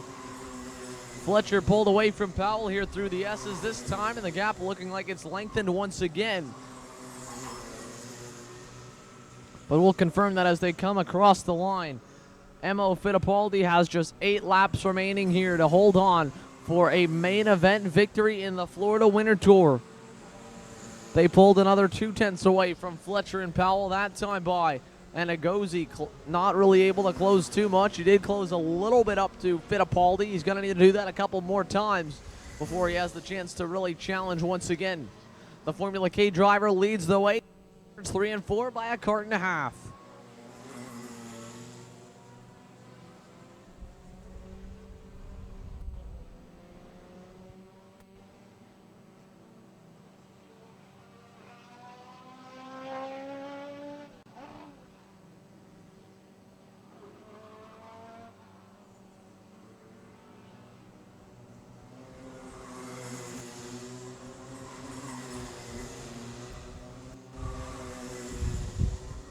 Down the backstretch over to turn number 11. 1 cart length separates Emo Fittipaldi from James Agozi as they exit the final turn on the racetrack. Just again a 2-cart breakaway.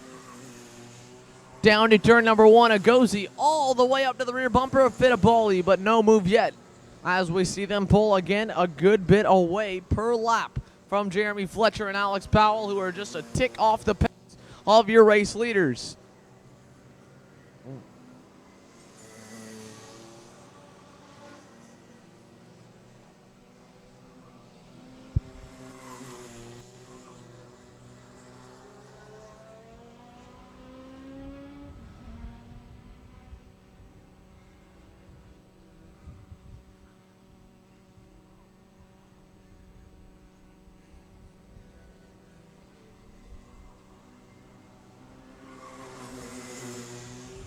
through the S's now. James Agozi has gone into the lead. Mo Fittipaldi down to second. Back behind them, Jeremy Fletcher, Alex Powell still third and fourth. No battle there, but James Agozi going back to the lead here this time. And Fittipaldi onto the bumper again down to turn one. Agozi starting to defend here late in the going because he knows it takes him a couple of laps to rebound from getting passed by Fittipaldi.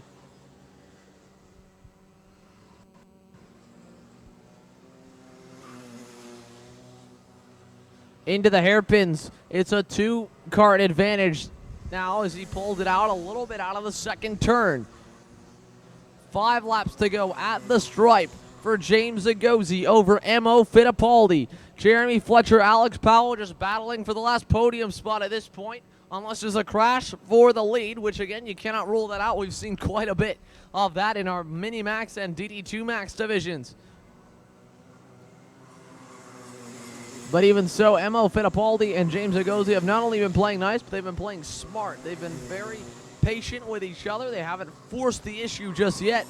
We are getting down to crunch time. 5 laps to go here as they come out of the final turn to the finish line. Down to turn number 1. Again, Agozi goes to the inside. He'll defend away from Fittipaldi. Mo Fittipaldi trying to cross him over. Back and forth we go. And out of turn 2, here comes Fittipaldi back to the bumper over in 3. He will look, not going to make a move to the inside, though, into the back hairpins.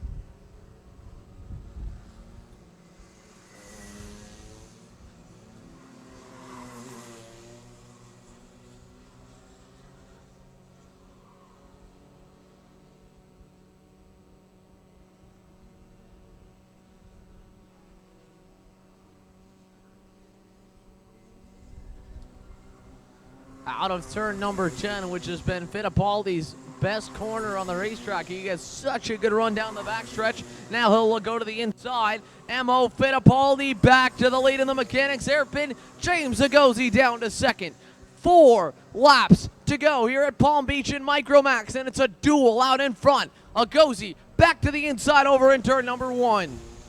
James Agozi down the inside. Mo Fittipaldi tucks in line. And Agozi leads the way down to turn number 3. Mo Fittipaldi back onto the bumper. He will look to the inside into the turn 3 hairpin. Side by side for the lead in turn 3. Agozi holds over to turn number 4. Out of turn number 5, James Agozi leads the way with a counter move back in turn number 1 to go back by Mo Fittipaldi. Over to turn 6. Fittipaldi still right on the rear bumper as they exit the S's here and head towards the back straightaway.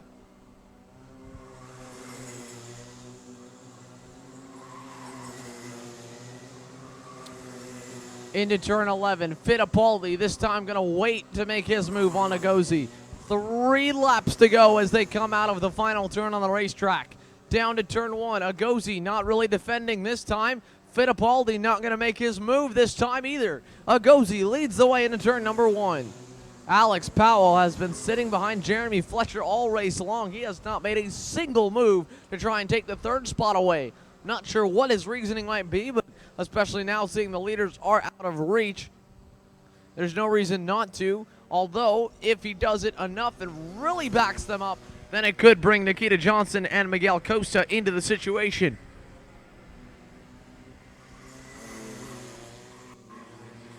And that's even if he's able to get there. Fletcher leads him by 3 or 4 carts now heading to turn number 6. Powell close in the draft as they normally do down the straightaways. But Jeremy Fletcher driving flawlessly to keep Alex Powell at bay right now in the battle for 3rd. Back up front, James Agozi has not seen the charge yet from Mo Fittipaldi, and Fittipaldi is going to be running down the clock this time before making his move. 2 laps to go here. The double sticks in the air for Kuna USA's James Agozi.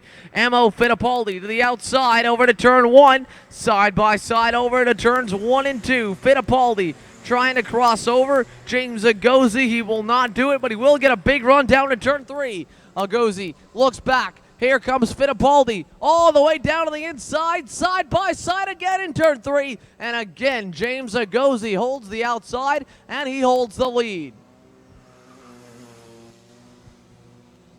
It's 3 pairs of tandems here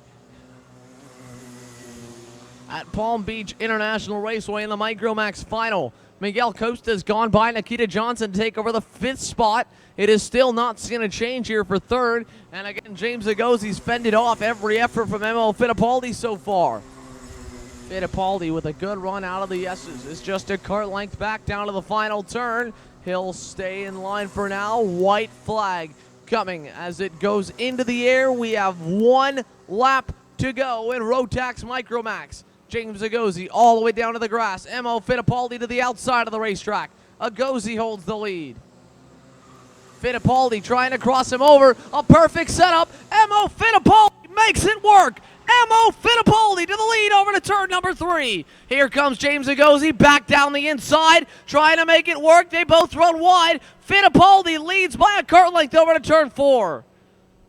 Agosi trying to get a good run through the hairpin section, going as wide as possible while Fittipaldi defends. Over to turn 6, he's back onto the bumper. It will still be a battle here with that last half lap remaining. Into turn 7, Agosi down the inside. A late braking move, Fittipaldi back down to 2nd.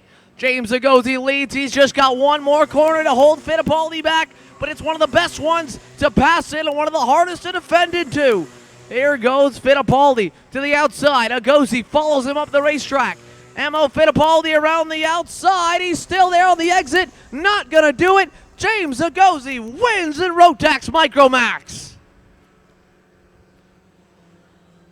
What a job by James Agosi to perfectly place Emil Fittipaldi on the outside, just enough that Fittipaldi could not cross him over in the final turn. And a great rebound instantly to go back to the lead in the hairpin section, or in turn number 7 over Emil Fittipaldi. Some fantastic driving here out of James Agosi to take the win in Rotax Micromax when it looked like Fittipaldi was just a little bit quick. Either way, a brand new level of expectation this weekend has been set for himself for Emil Fittipaldi, running up front and contending with a driver who was in contention for the World Championship in Micromax just a few months ago on the final lap. And from all those races in between, including that one as well, James Agosi has learned a few tricks of the trade up on these Micromax drivers. And he's going to take, I believe, 1 more victory lap here. A fantastic drive once again for Kuna USA's James Agosi.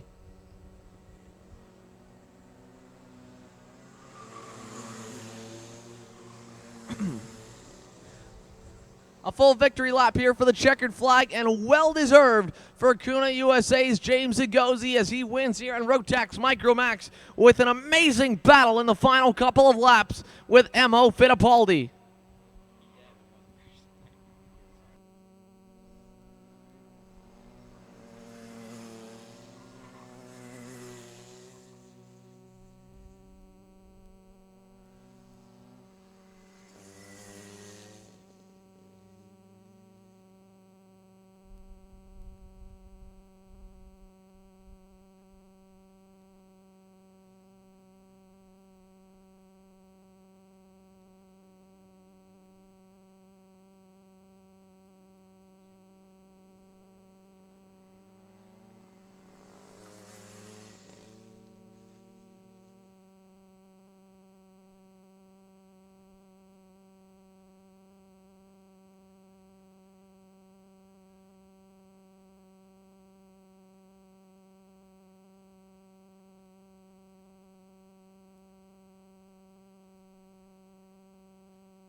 Rotax Masters Max on the racetrack. Scott Roberts and Michelle Boysa set to put on a show, and the rest of your Masters Max field will follow through. We had quite a good battle in the beginning of the pre-final and a little bit near the end, but Roberts just able to pull away enough and hold that gap over the rest of the field to take the victory. Again, these sessions in terms of raw excitement and battling have been sort of hot and cold throughout the weekend. Kind of hard to predict whether or not we'll see a fantastic battle for the leader, a little bit more of a driving clinic with one driver pulling away out in front by a good margin here in the Masters Max class. Remember, we still got one more great show coming your way. The Rotax Senior Max drivers have been waiting since early this morning to get out on track for their main event. They're our last class on the afternoon, and then we'll go into our podium presentations to wrap up the weekend of racing. But for now, it's 22 laps for the Rotax Masters Max drivers. Scott Roberts, Michelle Boysa, row 1. Pete Frisch, Ben Ariema, row 2. Luis Schiavo, Juan Roy, row 3. Green flag in the air. We're underway with a big jump on the outside lane. Scott Roberts falls into third. Michelle Boysa goes to the lead. Ben Ariema in second. Roberts to the bumper of Ben Ariema. He'll go down the inside in turn number 1. Scott Roberts through to P2. Ben Ariema, P3. Oh, big contact there. Pete Frisch lifted up the rear end completely of Juan Monroy and moved him out of the lane. And now Danny Robertson takes full advantage. He'll go by all 3 drivers. Luis Schiavo also in that fray. And just like that, we get some separation here with a half lap completed in Rotax Masters Max. Michelle Boysa with a big gap back to Scott Roberts. I don't know if he'll get a penalty for that start or not. I'm not sure whether or not he was ahead of Roberts at the point of acceleration. But either way, Michelle Boysa with a big lead here over Scott Roberts. Ben Ariema still runs in third. Danny Robertson in fourth. Pete Frisch in fifth. Out of turn 11, 1 lap complete, 21 laps to go here in Rotax Masters Max. No real challenges down to turn 1, but Ben Ariema overshoots it a little bit. He'll try and recover out of turn number 2. He's actually still pretty close to Scott Roberts, but Michelle Boysa already starting to set sail here in Rotax Masters Max.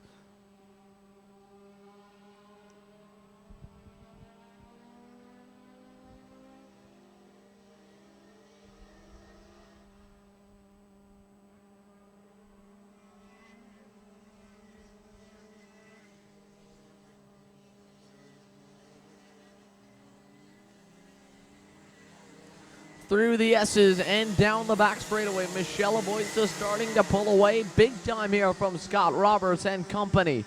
Roberts pulling a little bit farther away this lap than last time over Ben Ariema. We've definitely got a lot of race left here, but Michelle Boysa at this rate is going to make it a barn burner here over Scott Roberts. Luis Schiavo has been able to work his way by Pete Frisch in the back section last time by. The intrepid driver actually has his rear bumper hanging a little bit low. I don't know if it's dragging or not. It looks like it might be. The Goodwood Cartways entry of Luis Schiavo with a potentially dragging rear bumper running in the 5th spot at the moment. Pete Frisch runs in 6th. Juan Monroy 7th.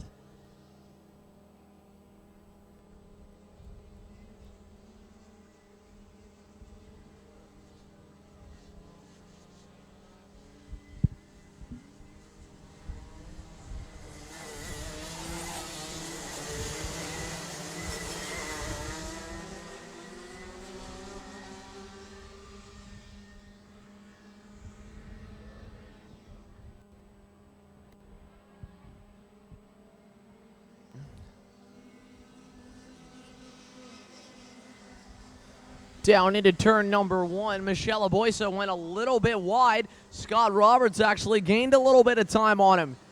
So Scott Roberts now starting to close the gap back up to Michelle Boysa. He gained nearly 0.2 of a second last time by, setting the fastest lap of the race thus far. So Michelle Boysa quick out of the gate. Scott Roberts just needed a lap or 2 for his tires to come in, but now he is starting to reel in the Brazilian Orsilon Racing driver. Ben Ariema, on the other hand, starting to fall back into the clutches of Danny Robertson and Luis Schiavo as they exit turn number 7. It does appear that Luis Schiavo does have a loose rear bumper. The Intrepid driver still pushing, but I believe he will be getting a meatball flag here this time by, and it looks like he is, unfortunately for Luis Schiavo, as he chucks his head down the straightaway. A meatball flag given to the Intrepid driver.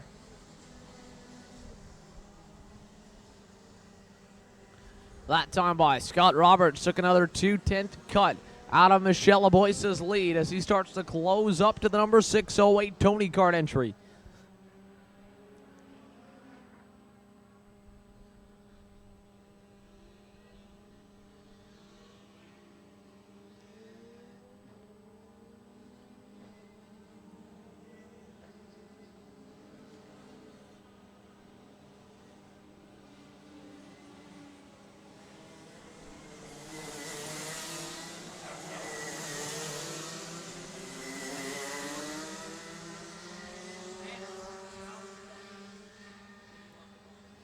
Luis Schiavo going around over here at the outside of turn number 9. Again, the rear bumper dragging. I believe that might have been part of the reason why it broke out from underneath him, but he's already given up on it as he'll push it off to the side, realizing, of course, that he had gotten the meatball flag that time by. The Luis Schiavo, unfortunately, ending his day here with a broken rear bumper mount for the Intrepid chassis.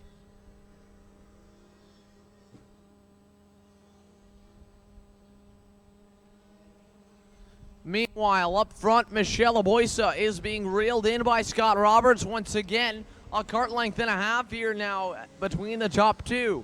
Ben Ariema, Danny Roberts in the battle for third, and the battle for fifth now between Juan Monroy and Pete Frisch.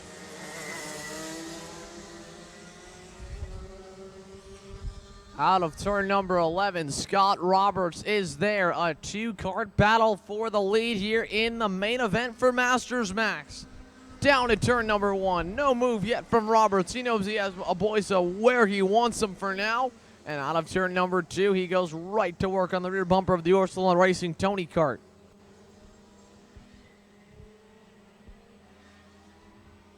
Through the back hairpin sections, no move yet from Scott Roberts. Aboisa still leads. Battle back for 5th here. Pete Frisch going on by Juan Monroy. Pete Frisch back to P5. Out of turn number 6 and into turn 7. It is still the Orsalon Racing entry of Michelle Aboisa leading the way over Scott Roberts. Roberts making a quick adjustment there to the radiator flap. Now he'll go to the inside in 11. A great late braking move by Scott Roberts to go down to the inside. But Michelle Aboisa side by side for the lead down to turn 1. Roberts will hold. Aboisa actually going to let off the brake. He'll go back down the inside. Contact made, and Roberts holds the lead.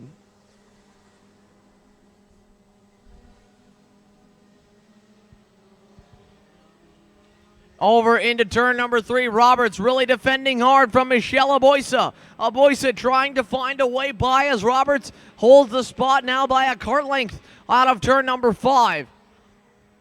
A heated battle here out front for Rotax Masters Max, and Scott Roberts shows the way.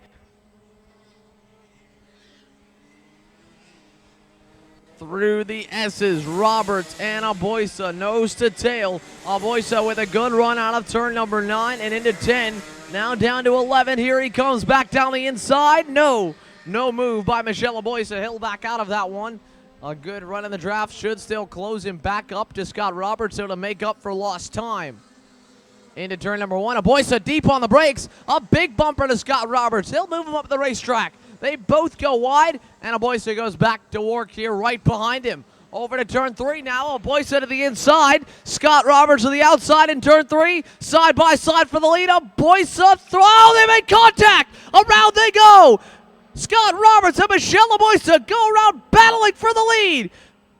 Your new leader is Danny Robertson. Danny Robertson to P1. Ben Ariema P2.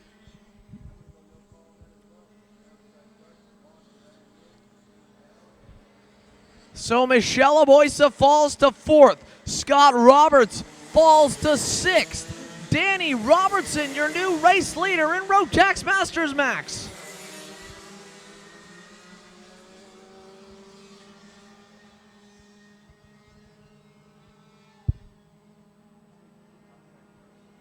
To turn number 1, Robertson and Ben Ariema still lead the way.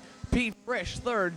Michelle Aboisa 4th, Juan Monroy in 5th, and Monroy's a good ways back, so is Roberts. And right now, no problems here for the top 2 as they head up for turn 3. Ariema not making his move for the lead just yet. A little bit too aggressive, both drivers going for the same piece of real estate as Roberts tried to swing over, hanging on the outside, then to the inside to give himself a good run for turn 4. Whereas Aboisa was trying to use up all the inside lane he had on the exit to run Roberts a little wide to make sure he could complete the pass. They came together, their wheels went over top of each other, and that's what spun them both out of the lead. We have not seen a wreck like that all but one other time here this weekend, which was including Gary Carlton and Igor Molkin in the DD2 pre-final. Now down the front stretch, Robertson a half cart ahead here of Ariema. Pete Frisch still holds the 3rd spot.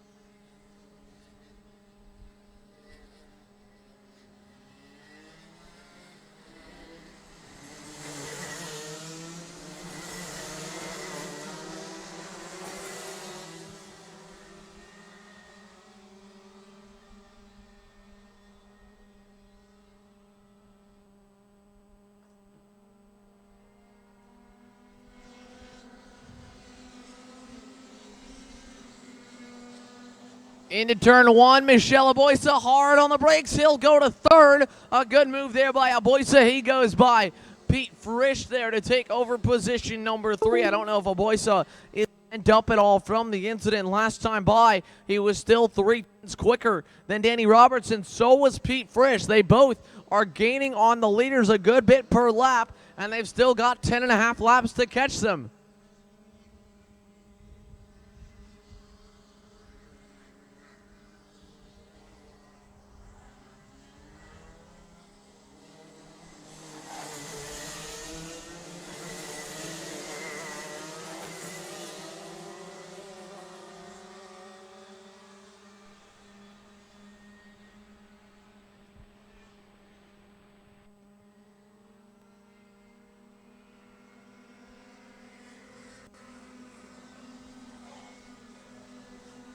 Into turn number 1, a half cart length advantage for Danny Robertson over Ben Ariema.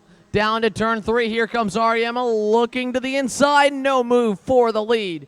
3rd place still being held by Michelle Aboisa after his late-breaking move over Pete Frisch. And last time, even with that move, they gained about 1/10 of a second up to Danny Robertson.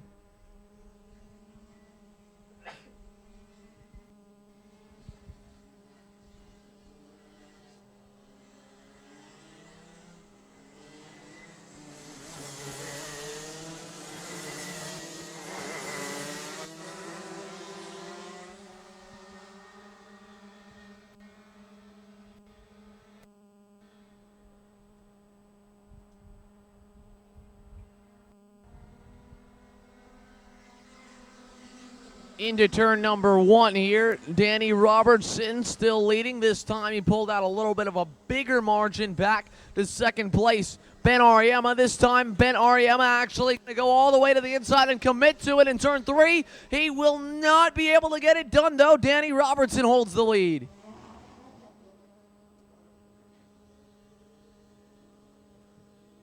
Out of turn number 5. Robertson, your leader by 3 cart lengths back. Now to 2nd place, Ben Ariema. 3rd is still Michelle Aboisa. Fourth is Pete Frisch. Fifth is Scott Roberts.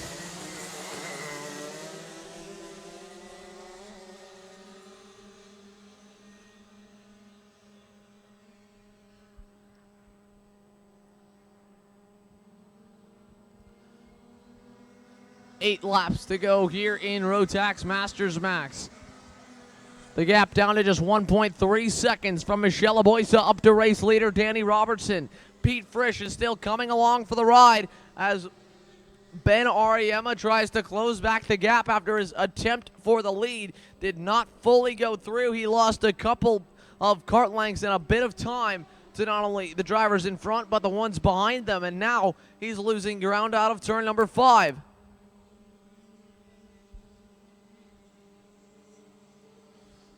Danny Robertson really beginning to pull away from Ben Ariema now as Ariema is looking to get swallowed up by Michelle Aboisa. Even more so than Aboisa and Pete Frisch, Scott Roberts is really beginning to tear through the field. We're having a 5-car pack beginning to form, and we're getting down to the last parts of the second half of the Masters Max final. So Danny Robertson still leads. Ben Ariema is second. Michelle Aboisa gained another 10th, that time by 1.2 seconds back. As he starts to pull into the draft of Ben Ariema, that gap will close even more rapidly than it is already. Scott Roberts also getting a hint of draft off Pete Frisch is closing up to the top 4.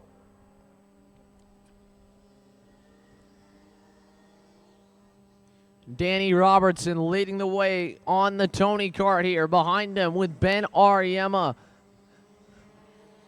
The Orsilon Racing entry still sits in the second spot just ahead of his Orsilon teammate, Michelle Aboisa. Through the S's, down over to turn number 11. Scott Roberts has now closed up into full drafting distance behind Pete Frisch. And in front of him, we see Michelle Aboisa closing up to the bumper of second place. Ben Ariema down the front stretch. It's 1 kart length between all of the drivers as the gap is now down to 1.1 seconds. There goes Aboisa to the inside. Pete Frisch gives a little bumper there to Ben Ariema. 3 wide out of turn 2. And it really bogs down Scott Roberts and Pete Frisch. So Michelle Aboisa now sets his sights on one more driver in his recovery drive to do the second, not first, but second spin and win here today, or at least to try to do that. As Aboisa starts to close up to Danny Robertson, Scott Roberts still trying to find a way by Pete Frisch and Ben Ariema.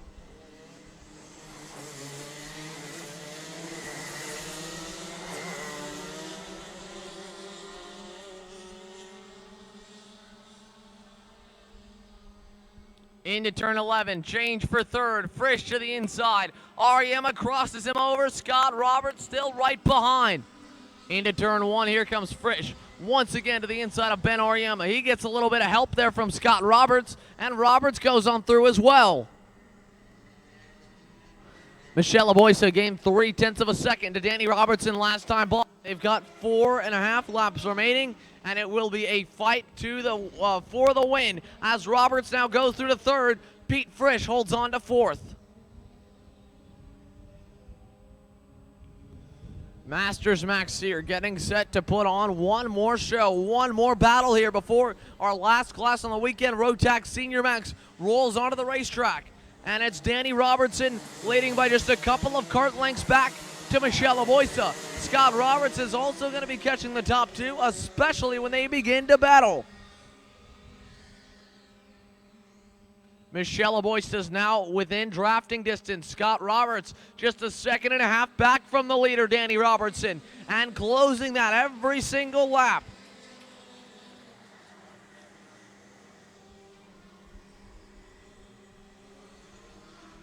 Over to turn number 3. Danny Robertson takes a look back, and he sees that Michelle Aboisa and Scott Roberts have both returned to the top 3, and they're gunning for a couple more positions. Out of turn 4 into turn number 5. It's a 3-kart advantage for Danny Robertson and shrinking.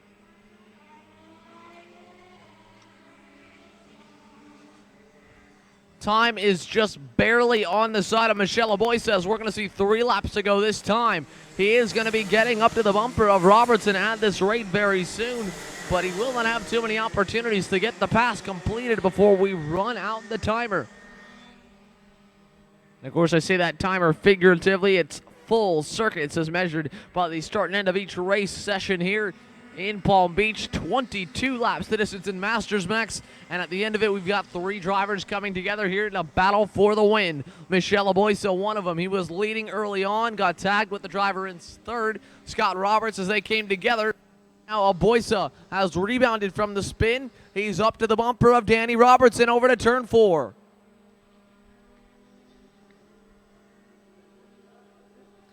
Out of turn number 5. Danny Robertson feeling the heat here from Michelle Aboysa. Scott Roberts still gaining on both drivers significantly through turn number 7. Roberts really pushing here with a couple of laps to go.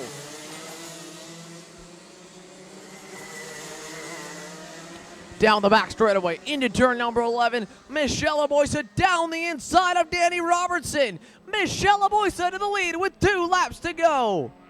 And 3 carts are all together. Danny Robertson trying to go back by Aboysa. He goes to the inside in turn 1, a little too deep. Robertson runs wide. Aboysa goes back through. Scott Roberts crosses Robertson over. Scott Robertson to P2. And here comes Scott Roberts down the inside of Michelle Aboysa in turn 3. Side by side in turn number 4. Michelle Aboysa goes to the lead. He'll have it for just 2 corners. Scott Roberts now leads the way out of turn number 5.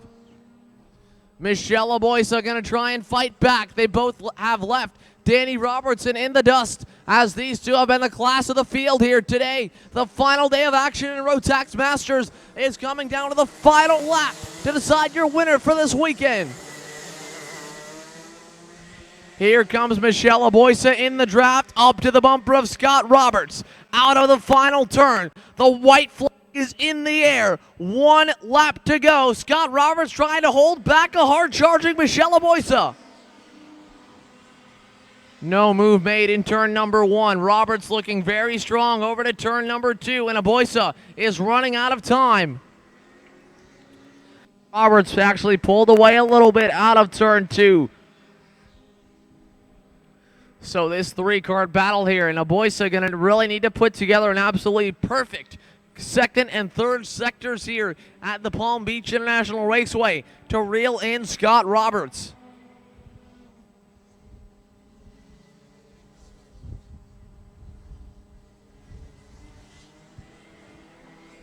Through the S's for the final time, it will not be enough. Scott Roberts takes a look back, and he will stay on the preferred racing line. No defensive driving needed. Out of the final turn, a second spin and win. A great recovery. Scott Roberts wins in Rotax Masters Max. Michelle Aboysa finishes second. Danny Robertson third. Pete Frisch fourth, and Ben Ariema rounds out the top 5. 1 class remains. Rotax Senior Max. Ryan Norberg, Matias Ramirez, Austin Garrison, Arthur Least, your top 4 put on quite a battle in the pre-final. I believe he may have put on new tires, but I'm not 100% sure on that, and that's understandable with how bad of a day he had. He wanted to make sure he'd be up near the fight for the main event, but that means that everyone else will now have the upper hand on him here for the final, as they've still all got 1 new set of tires remaining. They're about to put on and put 22 laps on. Rotax Senior Max up next year live on the MaxB Entertainment official live broadcast.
Rotax Senior Max on the racetrack here. The last race of the weekend for the 2017 VCI, powered by AM Engines Florida Winter Tour, presented by Fixie Wheels.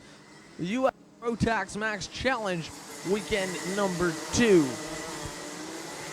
finale of the 2017 Florida Winter Tour takes place at Ocala Grand Prix for rounds 3 of the Rock Cup USA weekend. Of course, the second weekend of the month, and then the third weekend will be the Rotax Max Challenge division to wrap up the Florida Winter Tour season before taking a couple months off and then coming back with the US Open of New Jersey later on in the year.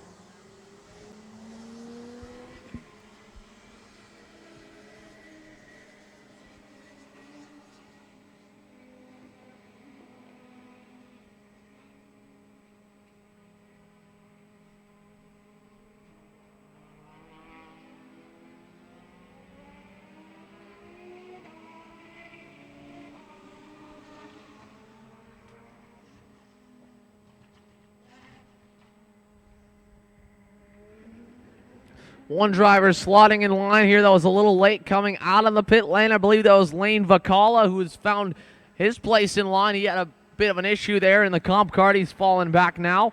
Matias Ramirez, Ryan Norberg set to lead the field to the green. Austin Garrison, Arthur Least on row number 2. Samuel Lupien, Jet Nolan, row 3. Action Jackson, Lane Vacala, row 4. Victor Franzoni, Max Hewitt, row 5. For the final time this weekend in Palm Beach. Let's go. No green there to turn number 11. We wave off the first attempt a little bit too quick there for the two Burrell Art drivers of Matias Ramirez and Ryan Norberg.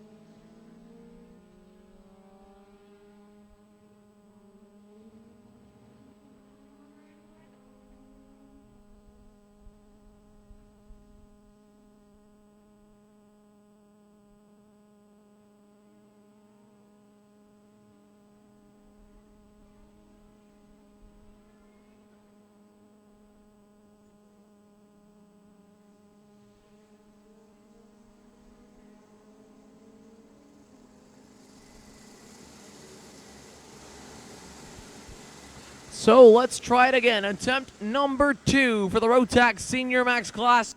They double up into the tram lanes, our last class of the weekend. The headline single speed division. Green flag in the air. We're underway to turn number 11. Ryan Norberg trying to hold on to second. Austin Garrison and him go side by side. Arthur Lee shuffled back already down to the 5th spot behind Samuel Lupien. Lee's going to go back by into turn number 1, though, as the top 3 start to break away. Oh, man, 3, 4, 5 drivers all involved in a big incident over at turn 1. Jet Nolan's involved. Lane Vacala, Max Hewitt involved as well. A big crash with multiple drivers getting stacked on top of each other. Everyone back going, though, and it's a 3-kart breakaway up front. Ryan Norberg trying to bring Austin Garrison up to Matias Ramirez. Ramirez leads the way here early, and he's got a kart length advantage back to Norberg. Arthur Lee's trying to reel back in the top 3 as he starts to pull away from Samuel Lupien. Down to turn number 11, Matias Ramirez will lead lap number 1, but he's got a lot of pressure from behind. Here comes Ryan Norberg up to the bumper of the Anderson Racing Burrell Art. Ramirez will defend down to turn number 1. Norberg trying to cross him over. Garrison going to take advantage. Austin Garrison through to P2. Norberg crosses him over, and Ryan Norberg back to the 2nd spot. Here comes Arthur Lease trying for 3rd on Garrison. Arthur Lease side by side. He'll go through to P3. Garrison down to 4th. Samuel Lupien in the pack. It's a 5-kart lead train in Rotax Senior Max. Matias Ramirez at the helm. Ryan Norberg 2nd. Arthur Lease 3rd. Austin Garrison 4th. Austin Garrison's all over the bumper of Arthur Least. He'll probably look for a way by down to turn number 11 because Least just fell back a couple of kart lengths after going by Garrison. Down at the final turn, no move made by Ryan Norberg. He thought about going to the inside and tucked back in line. Into turn 1, here comes Norberg to the inside, no. Arthur Least also stays in line as they go bumper to turn 2. Austin Garrison trying to cross over. Arthur Least unable to get there, but he's on the bumper down to 3. Battle for the lead. Norberg not going to do it again. Arthur Least still holding back Austin Garrison for the moment as they all back up behind Matias Ramirez.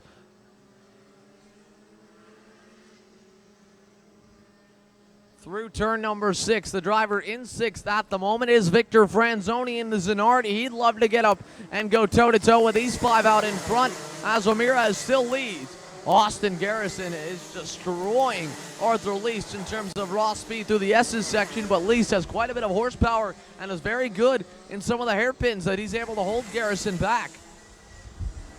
Now down to turn 1. Here comes Ryan Norberg to the inside of Ramirez. Full bore this time, Norberg through to the lead. Ramirez holds the inside in 2. He'll keep Arthur Least at bay, but Least with a big run all the way down to the grass. He'll follow Ramirez down to turn 3.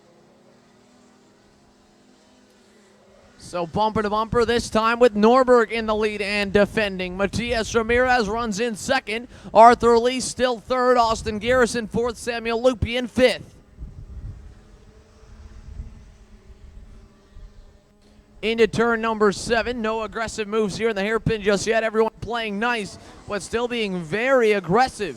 Norberg leads the way out of turn 10. Matias Ramirez, a big run up to the bumper, down the inside, all the way to the grass on Ryan Norberg. Norberg crosses him over. He goes back to the lead with a great move in turn 11. Ramirez, a big head of steam. Arthur Least pushing him up to the bumper. He'll all the way down to the grass again. Contact. Ramirez is through. Arthur Least had to really jam on the brakes. Now Norberg forced to the outside. 3 wide for 3rd. Samuel Lupien to the bottom. Matias Ramirez trying to get away. He's got a big gap now. Arthur Least into 2nd. Norberg on the outside of Lupien. Lupien through to 3rd. Victor Franzoni now gets into the fray. He goes into the 5th spot behind Austin Garrison, and now the task is left to Arthur Least to run down Matias Ramirez. Austin Garrison with a great dive there to the inside of turn 7. He'll go back by Samuel Lupien. Arthur Least takes a look back to Garrison, signals to work together to try and catch Matias Ramirez as Ryan Norberg goes by Victor Franzoni and begins a comeback drive as he was shuffled all the way down to 6th there, trying to fight back for the lead. In number 1 and 2, this is where Matias Ramirez has to be perfect if he wants to get away, but Arthur Least was very strong. The Rollison Performance Group Tony Kart driver cut another kart length off the lead.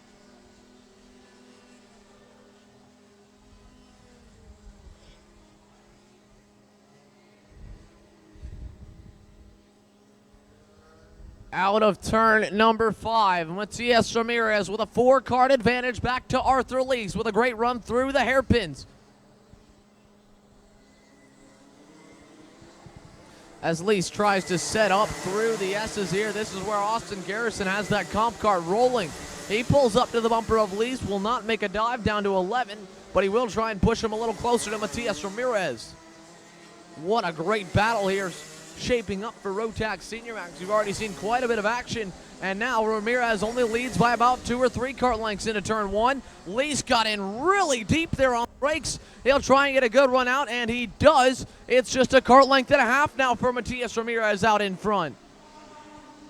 Austin Garrison gonna battle for 2nd. He'll go by Arthur Least in turn number 3. Least going to hold back Samuel Lupien for now as they've dropped off Victor Franzoni for the moment. Ryan Norberg still runs in the 5th spot. Lupien 4th. Least in 3rd. Austin Garrison P2.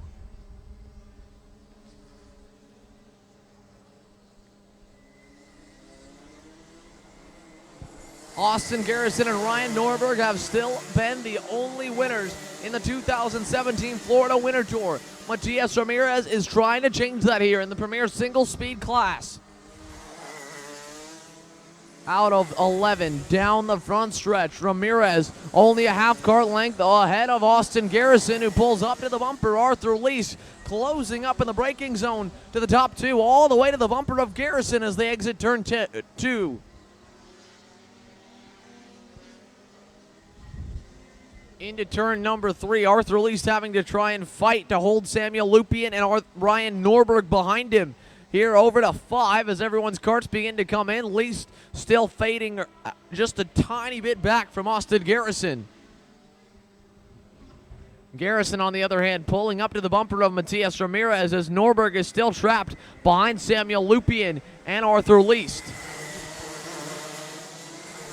Norberg with a great run out of turn 10. He'll go right to the bumper of Lupien. Norberg going to look to the inside. He'll go by in turn number 11. Ryan Norberg with a smart move for 4th. He begins to cut his way forward once again. Lupien going to work with him now down to turn 1 as Arthur Lee still continues to fall backwards from Austin Garrison and Matias Ramirez. If Austin Garrison took a look back right now, he'd see he doesn't really have any pressure, and I believe he just did there with a quick whip of the bright blue awry helmet. And with that in mind, Garrison may, unless he really thinks he's getting backed up by Ramirez, decide to stay behind the Anderson Racing Team Barellar driver, at least for now, to make sure it's just a 2-card battle. This is exactly what Ryan Norberg would not want to see because it makes his job 10 times harder to climb back forward. He seems to be the only driver at the moment with the speed to challenge the top 2 because Arthur Least is quick but falling off a little bit, and after Samuel Lupien got passed by Norberg, he's fallen back quite a little bit here in just one lap. Down the front stretch, Austin Garrison still closing up just a half cart length back from Ramirez. But Matias Ramirez, now after retaking the lead from Norberg, has not really seen a challenge yet from the comp car driver. Down to turn 3, will we see it here? Yes, we do. Austin Garrison to the inside in turn 3, and he'll go to the lead in Rotax Senior. Matias Ramirez down to 2nd. Arthur Lee still sits in 3rd. Now Matias Ramirez, the ball is in his court of whether or not he wants to go toe-to-toe with Florida's Austin Garrison. Again, the 2 fellow Floridians leading the way over Brazil's Arthur Least. Then it's the Floridian of Ryan Norberg, followed by the Canadian of Samuel Lupien.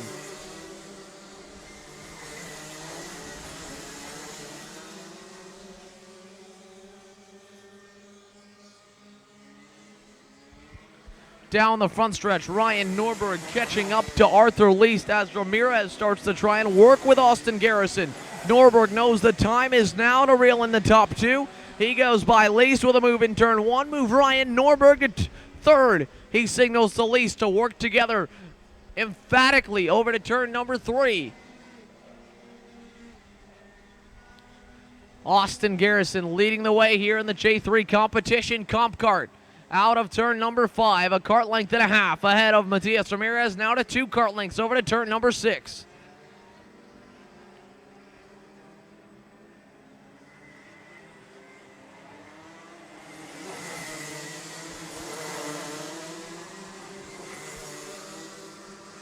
Ryan Norberg a hop in the seat there out of turn 10 to try and find some more power. The PSL Karting Barellar driver not making as much headway as he'd like there up to the top 2 as he still sits in 3rd with Arthur Least right behind him. Oh, Matias Ramirez gets sideways. I believe he may have dropped a wheel there in the dirt as he pulled up to the bumper of Garrison. Either that or just locked up the brakes. Action Jackson hard into the outside barriers over to turn number 1, battling back in the field. The barrier is completely wrapping around the FA car driver. He's unable to get unstuck from that, and unfortunately, I believe we'll have to suffer a DNF because of it if he can't get back going. Again, the official not allowed to help him, unfortunately, get back into the cart and continue.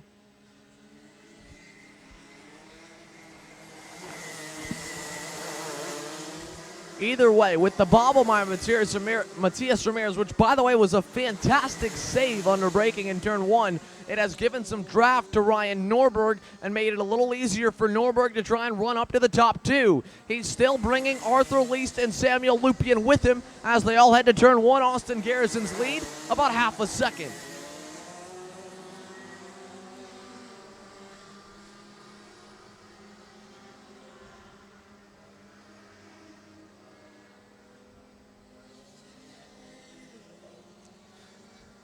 A 25 main event here in Rotax Senior Max. We're just approaching halfway point. A lot of racing still to go as Austin Garrison leads. Matias Ramirez in second. Ryan Norberg in third. Arthur Least in fourth. Samuel Lupien fifth.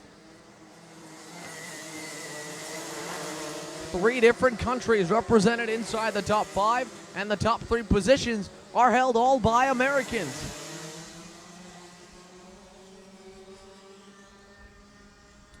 Matias Ramirez driving back up to the bumper of Austin Garrison. Ryan Norberg not following him all too well.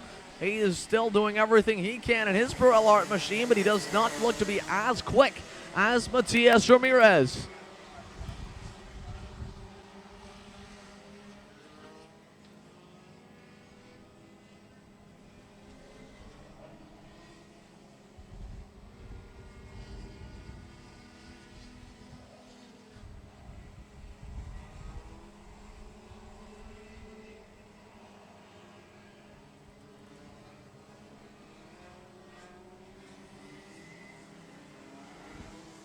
Norberg losing a lot of ground in the back section to Matias Ramirez as Ramirez pulls out a drafting distance and starts to close up to Austin Garrison. Ryan Norberg going to need to find a second wind here in a couple of laps if he wants to hold sight of the top 2 as we pass the halfway point here in the Rotax Senior Max Final. 11 laps to go. It's 2 karts standing above the rest right now. Austin Garrison and Matias Ramirez. Comp Kart versus Pirelli Art. J3 competition versus the Anderson Racing Team.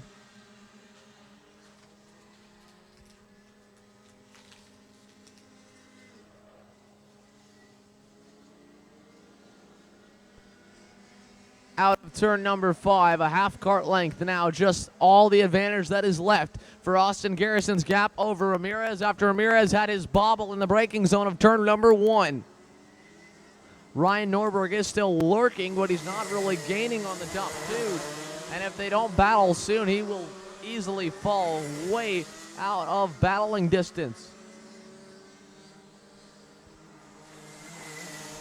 15 laps down. 10 laps to go here in Rotax Senior. Here comes Matias Ramirez. He'll give a little nudge there to Austin Garrison to let him know he's going to work with him as Norberg still leads the second group with Least and Lupien third, fourth, and fifth. Victor Franzoni runs in the 6th spot. A few drivers shaken out of that incident over in the first turn has now put Marc-Antoine Poirier in 7th. Logan Cussin runs in 8th. 9th is Roger Weeks, and 10th is Lane Vacala.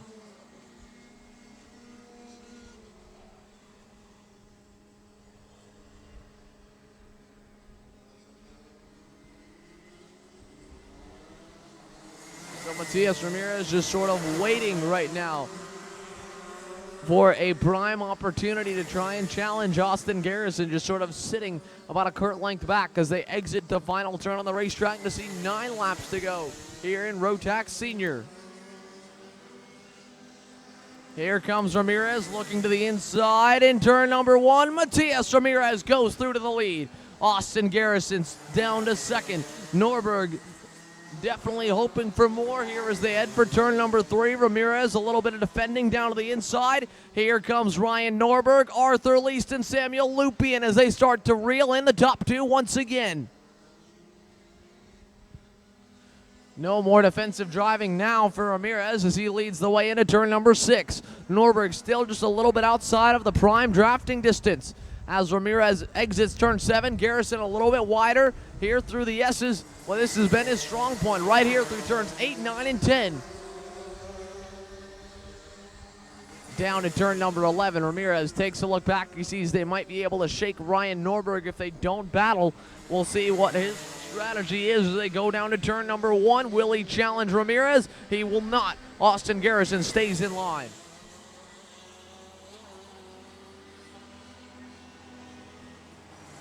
That may not have been the best decision, though. Matias Ramirez definitely a little bit quicker. Garrison lost about 3 kart lengths solely coming out of turn number 2. Austin Garrison falling potentially into the clutches of Ryan Norberg if he doesn't pull back into the close proximity of Matias Ramirez. Ramirez starting to try and pull away here from this pack of 5.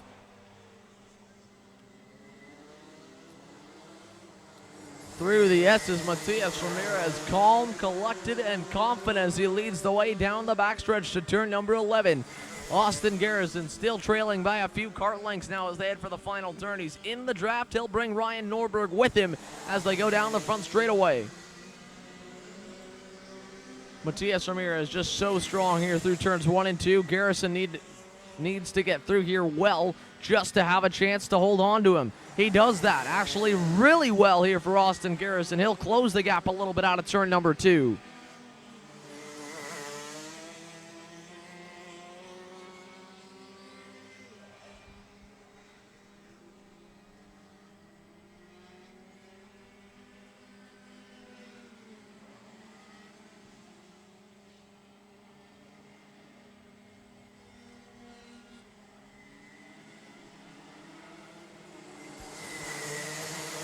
Austin Garrison, big-time gains here this lap. As he heads down the backstretch, the gap cut in half as he pulls up to the bumper of Ramirez, this time by the stripe. Exiting turn number 11, we see 3 laps to go. Here comes Garrison. Ryan Norberg now pulling away from Samuel Lupien and Arthur Lease as Lupien has gone by the Brazilian. The 5-car breakaway out in front with 2.5 laps to settle it for the win here in the 2017 Florida Winter Tour.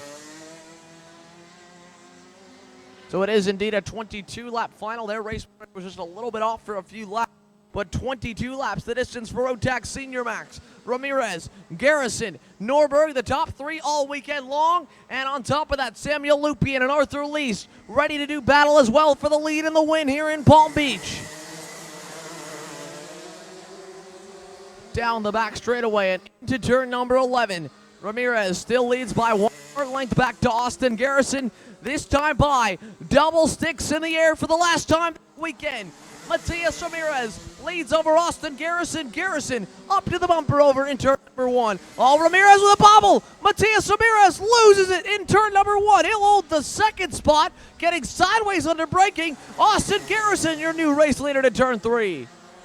Garrison defending all the way to the bottom of the racetrack, entering the hairpin section, and everyone bottlenecks up behind to choose the flow comp card entry. Matias Ramirez makes 1 mistake all race long. They're self-inflicted anyway, as he was just behind Garrison when they locked up earlier, and unfortunately it cost him the lead. With a lap and a half to go, Austin Garrison leads the way here in Palm Beach.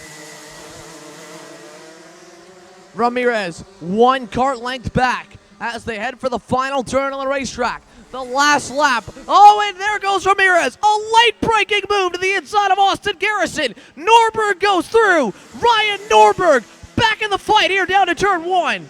Matias Ramirez defending to the inside. Norberg going to give him a little bit of a bumper. Over to turn 2. Garrison trying to cross up Ryan Norberg. Norberg loses a lot of time. Ramirez takes a look back. He's not going to defend. Norberg trying to hold back Austin Garrison. And Matias Ramirez begins to get away.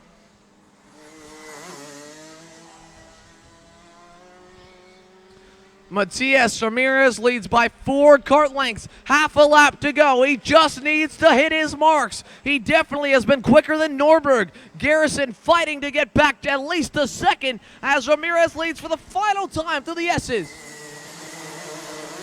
Austin Garrison going to have to fight Ryan Norberg tooth and nail, but your race leader, Matias Ramirez, has rebounded from every little bobble. He will round the final turn, and Matias Ramirez wins in Rotax Senior Max. Ryan Norberg finishes 2nd, and Samuel Lupien puts one over Austin Garrison.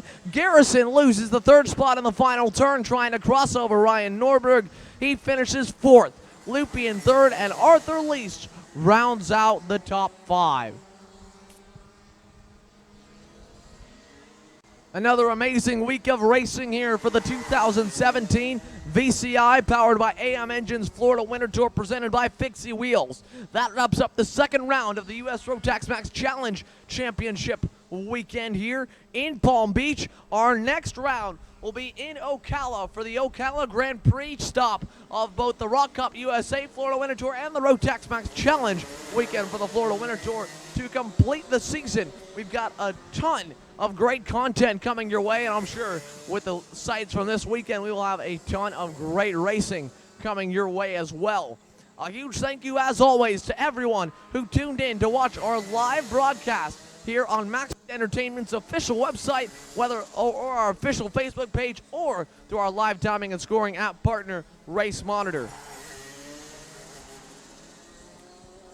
With that in mind, and of course a huge thank you to motorsport.com, our official digital media partner here for the 2017 Max Speed Entertainment event season. We want to give everyone once again one more thank you for coming out here in Palm Beach or tuning into our live broadcast. For everyone here at the racetrack, for our Max Speed Entertainment officials and our official live broadcast crew, and that wraps up the second round of the U.S. Rotax Max Challenge Florida Winter Tour. Involved in such a great event. The Orslon Racing Team, founded by pro race car driver Fabio Orslon, has 3 years of experience and tremendous success. Our team runs off a set of great principles: hard work, dedication, professionalism, and tireless data analysis to help our driver reach their goals. We would like to thank our staff, drivers, and all those who support us endlessly. Orslon Racing is proof that hard work and dedication are the keys to success.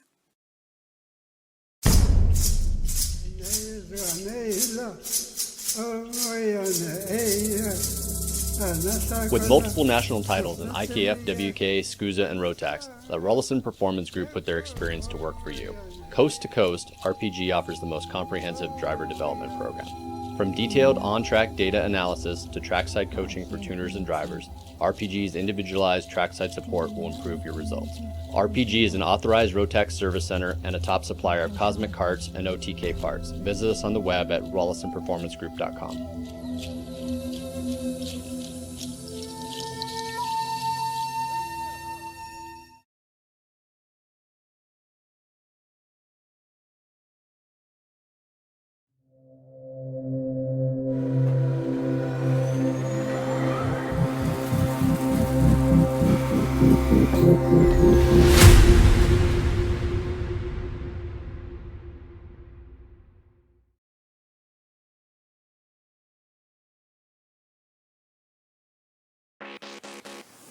The Mazda Road to Indy is the only program of its type in the world. It's designed to advance drivers from the karting ranks all the way to the Verizon IndyCar Series and Indianapolis 500. The Cooper Tires USF 2000 Championship powered by Mazda is the first step, providing its champion with a scholarship to the Pro Mazda Championship presented by Cooper Tires. The Pro Mazda champion receives a scholarship to Indy Lights presented by Cooper Tires, where their champion is guaranteed a 3-race program in the Verizon IndyCar Series, including the Indianapolis 500. Visit USF2000.com for more information.